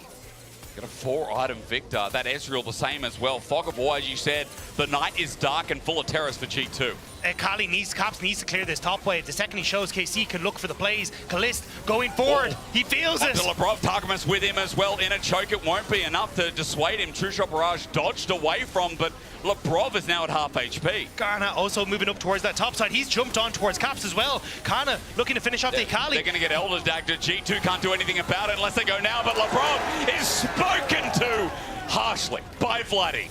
And now Kana has more words for the G2 backline, saying you have to get away from this. This is our territory. This is a new year in the LEC. A Broken Blade is about to find out about it. Targamas on top, helped by Kana. He's caught out and he's going to die. Execute through. The blue wall is rising, and I don't know how high you can climb, but for G2, the heroes of the LEC, they are taken care of. First it was Spain with Koi. And now, with France, with the blue wall, KC have entered the Rift, have entered the LEC for 2025, and they have taken care of firm favourites in G2. That looks like a bit of a bug. I don't know what to say about this, Dagda. I see no health bars, but now the Nexus after the ace, and KC beating G2 is going to hype you up for this roster once again. Welcome to the LEC, Kalist. What a performance to show your stuff. For Yike, taking down his old team. And for Vladdy, a phenomenal performance on this Victor. This feels like a new invigorated KC, and they have just taken down the behemoths of the LEC. Well, he hit the benchmark, he hit the bar. People excited for Kalist can stick around and find out how high it really goes. Even help, you know, Targamas, who got a lot of criticism last year. Great entry for him as well. A clean Alistar game, and as you sit there wondering, don't forget you can vote for your key player of the game. Kalist was so good we needed to put his picture twice, but Yike, Kalist and Targamas are your key player of the games that you can vote for at LEC on X. Yeah. It's a shame. Targamas, a nice mention, a good mention again. But there you go, KC beating G2, what is touted as the #1 team, and I'm even guilty myself. I did power ranking stacked up. I put G2 and Fnatic up in top 2. I think a lot of people did. I think most people did. And now they're in tatters. Now you get a question. Who are the best teams? Because I don't know anymore. Fnatic and G2 got hit today. It doesn't matter though. You are starting off your campaign, both as Movistar, Koi, and now KC, by beating Fnatic and G2, who are, in theory, 2 of the top teams, and the people that you are fighting against for those top spots when we get to that double elimination bracket in week 4. So, fantastic stuff here from KC. Yep. And again, another team to just get incredibly excited about for the LEC. The French fans are like walking up. It's a little redheads that we're going to see running past here now. I loved it before as well because the G2 fans were shouting back at them as well, holding their own. But right now, a little bit silent, of course, because so is their right. I mean, a roster to get excited for. You know, you looked at Upset and Targamas last year, and you saw the potential. But hell, you said it before. They've played together before. They've got the synergy. And now that synergy is proving work. A big win against G2, but Law is now standing by with Kalist in the Marriott Bonvoy post-game check-in. Let's chat to him. Thank you so much, guys. The Blue Wall starts 2025 with a huge W against G2 Esports, and couldn't be anyone else than you, Kalist, for this first interview. Congrats, and welcome to the LEC. Thank you.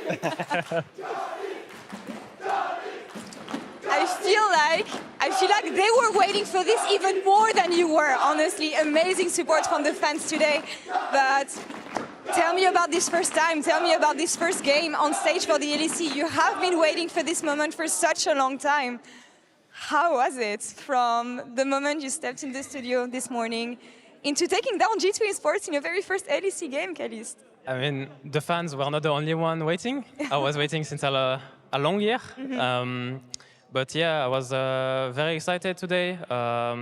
no pressure or anything, just really excitement to be able to play in the studio, able to play for Karmine Corp in LEC with with such a great team and also such great fans. I know that you've been. Thank you, guys.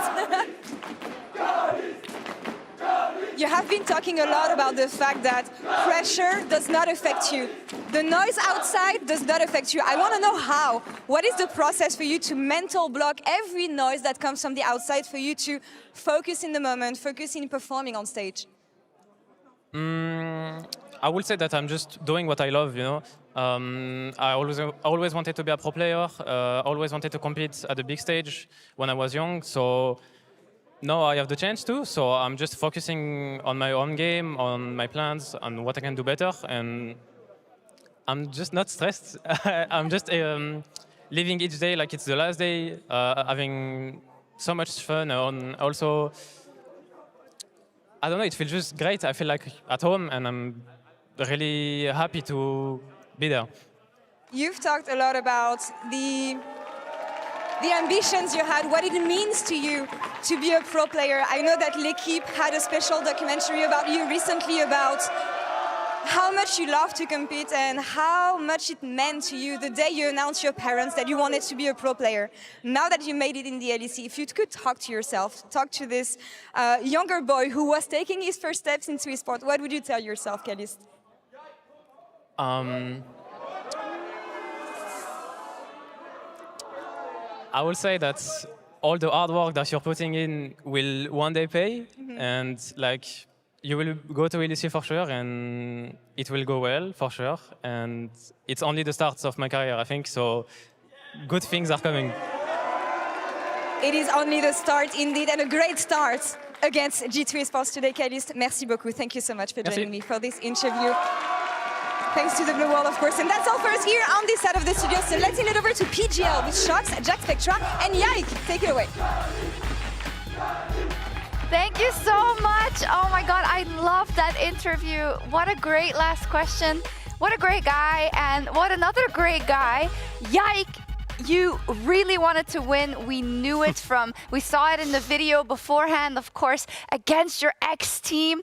Talk to me about the pure motivation in wanting to bring this game home. Yeah, I mean, this is like probably the most important game for me, obviously, because it's my old team and I really wanted to beat them. So I'm really happy. I'm really happy with how I played, how my team played. And yeah, I mean, I think we're going to be very good this year. I mean, it's really cool to see. Of course, you've only just came into this KC, but you played against them a lot last year. And I definitely had the impression last year that team was a lot better than the results at times, right? Of course, a couple of changes now. How do you feel being incorporated into the KC family?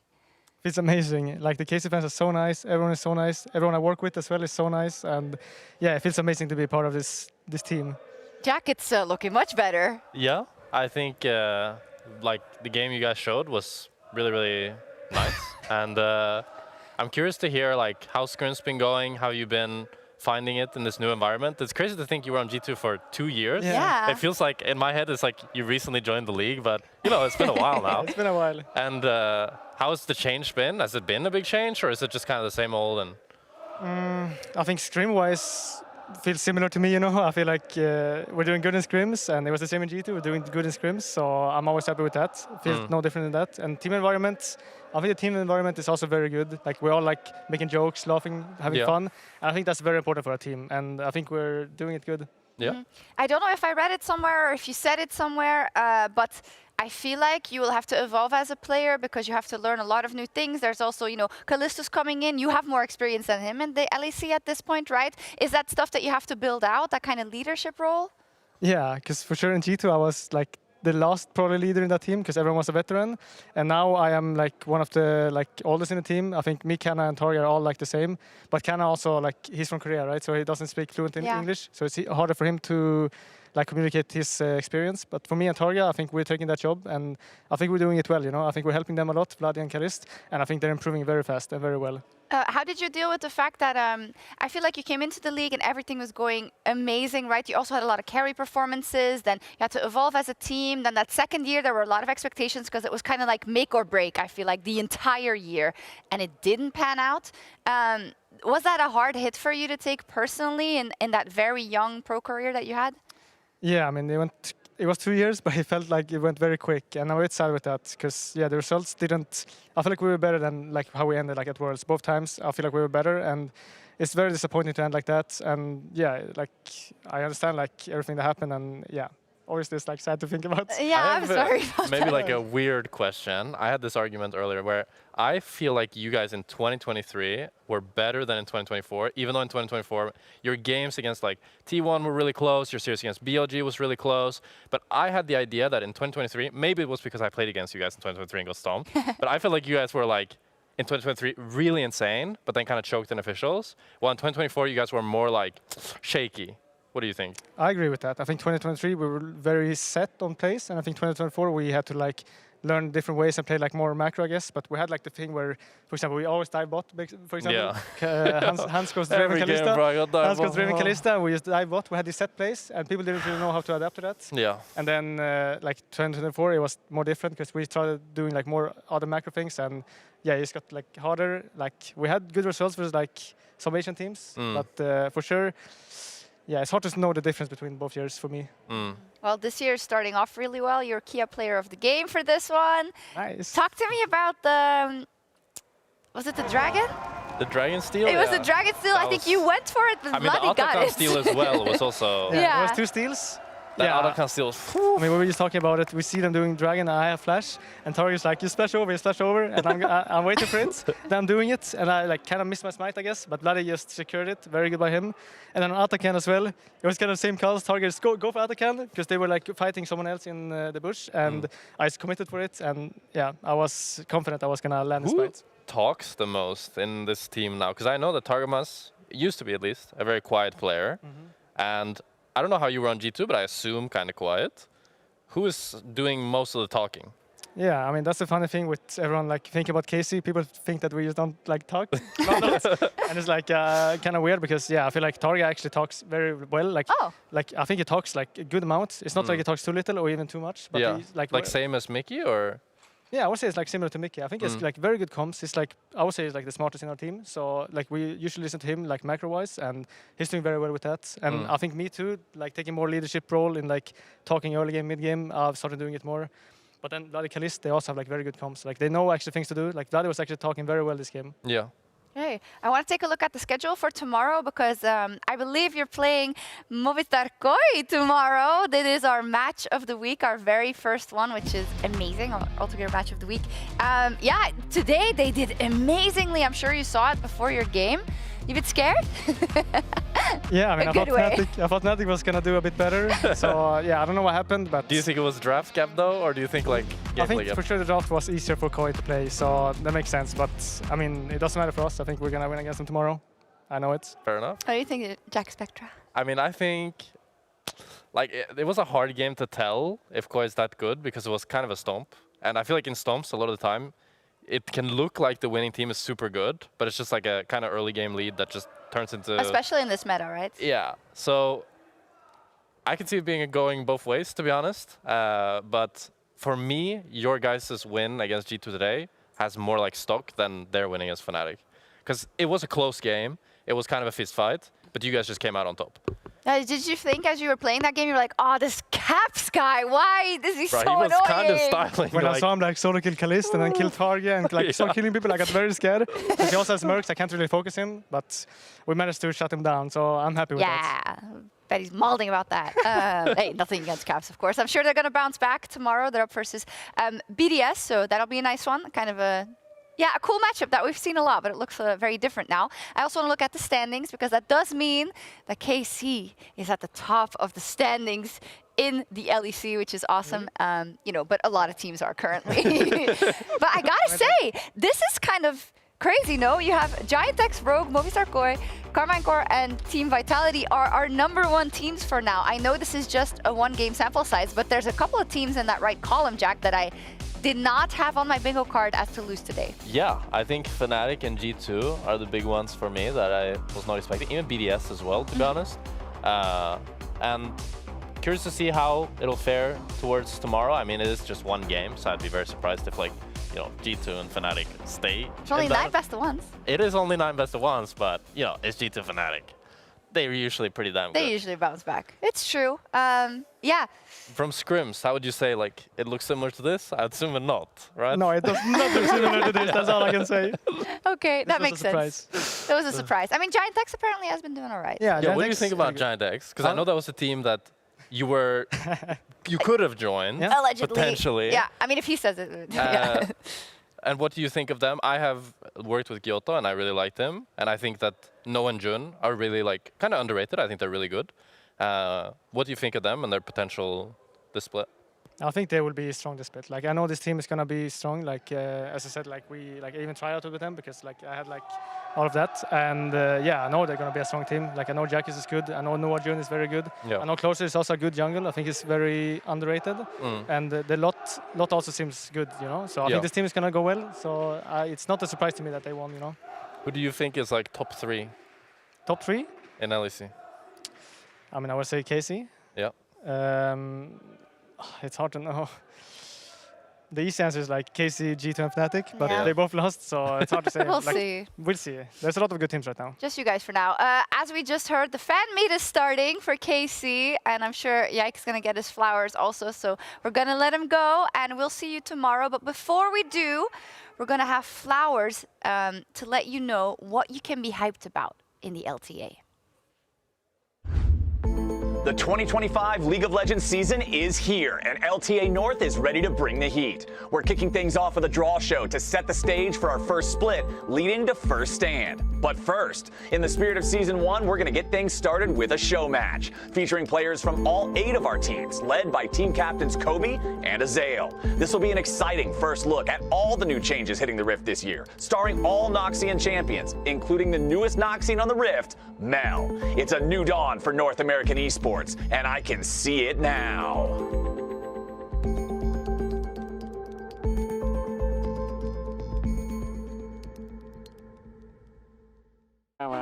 I miss my boy Jankos, my booty Jankos.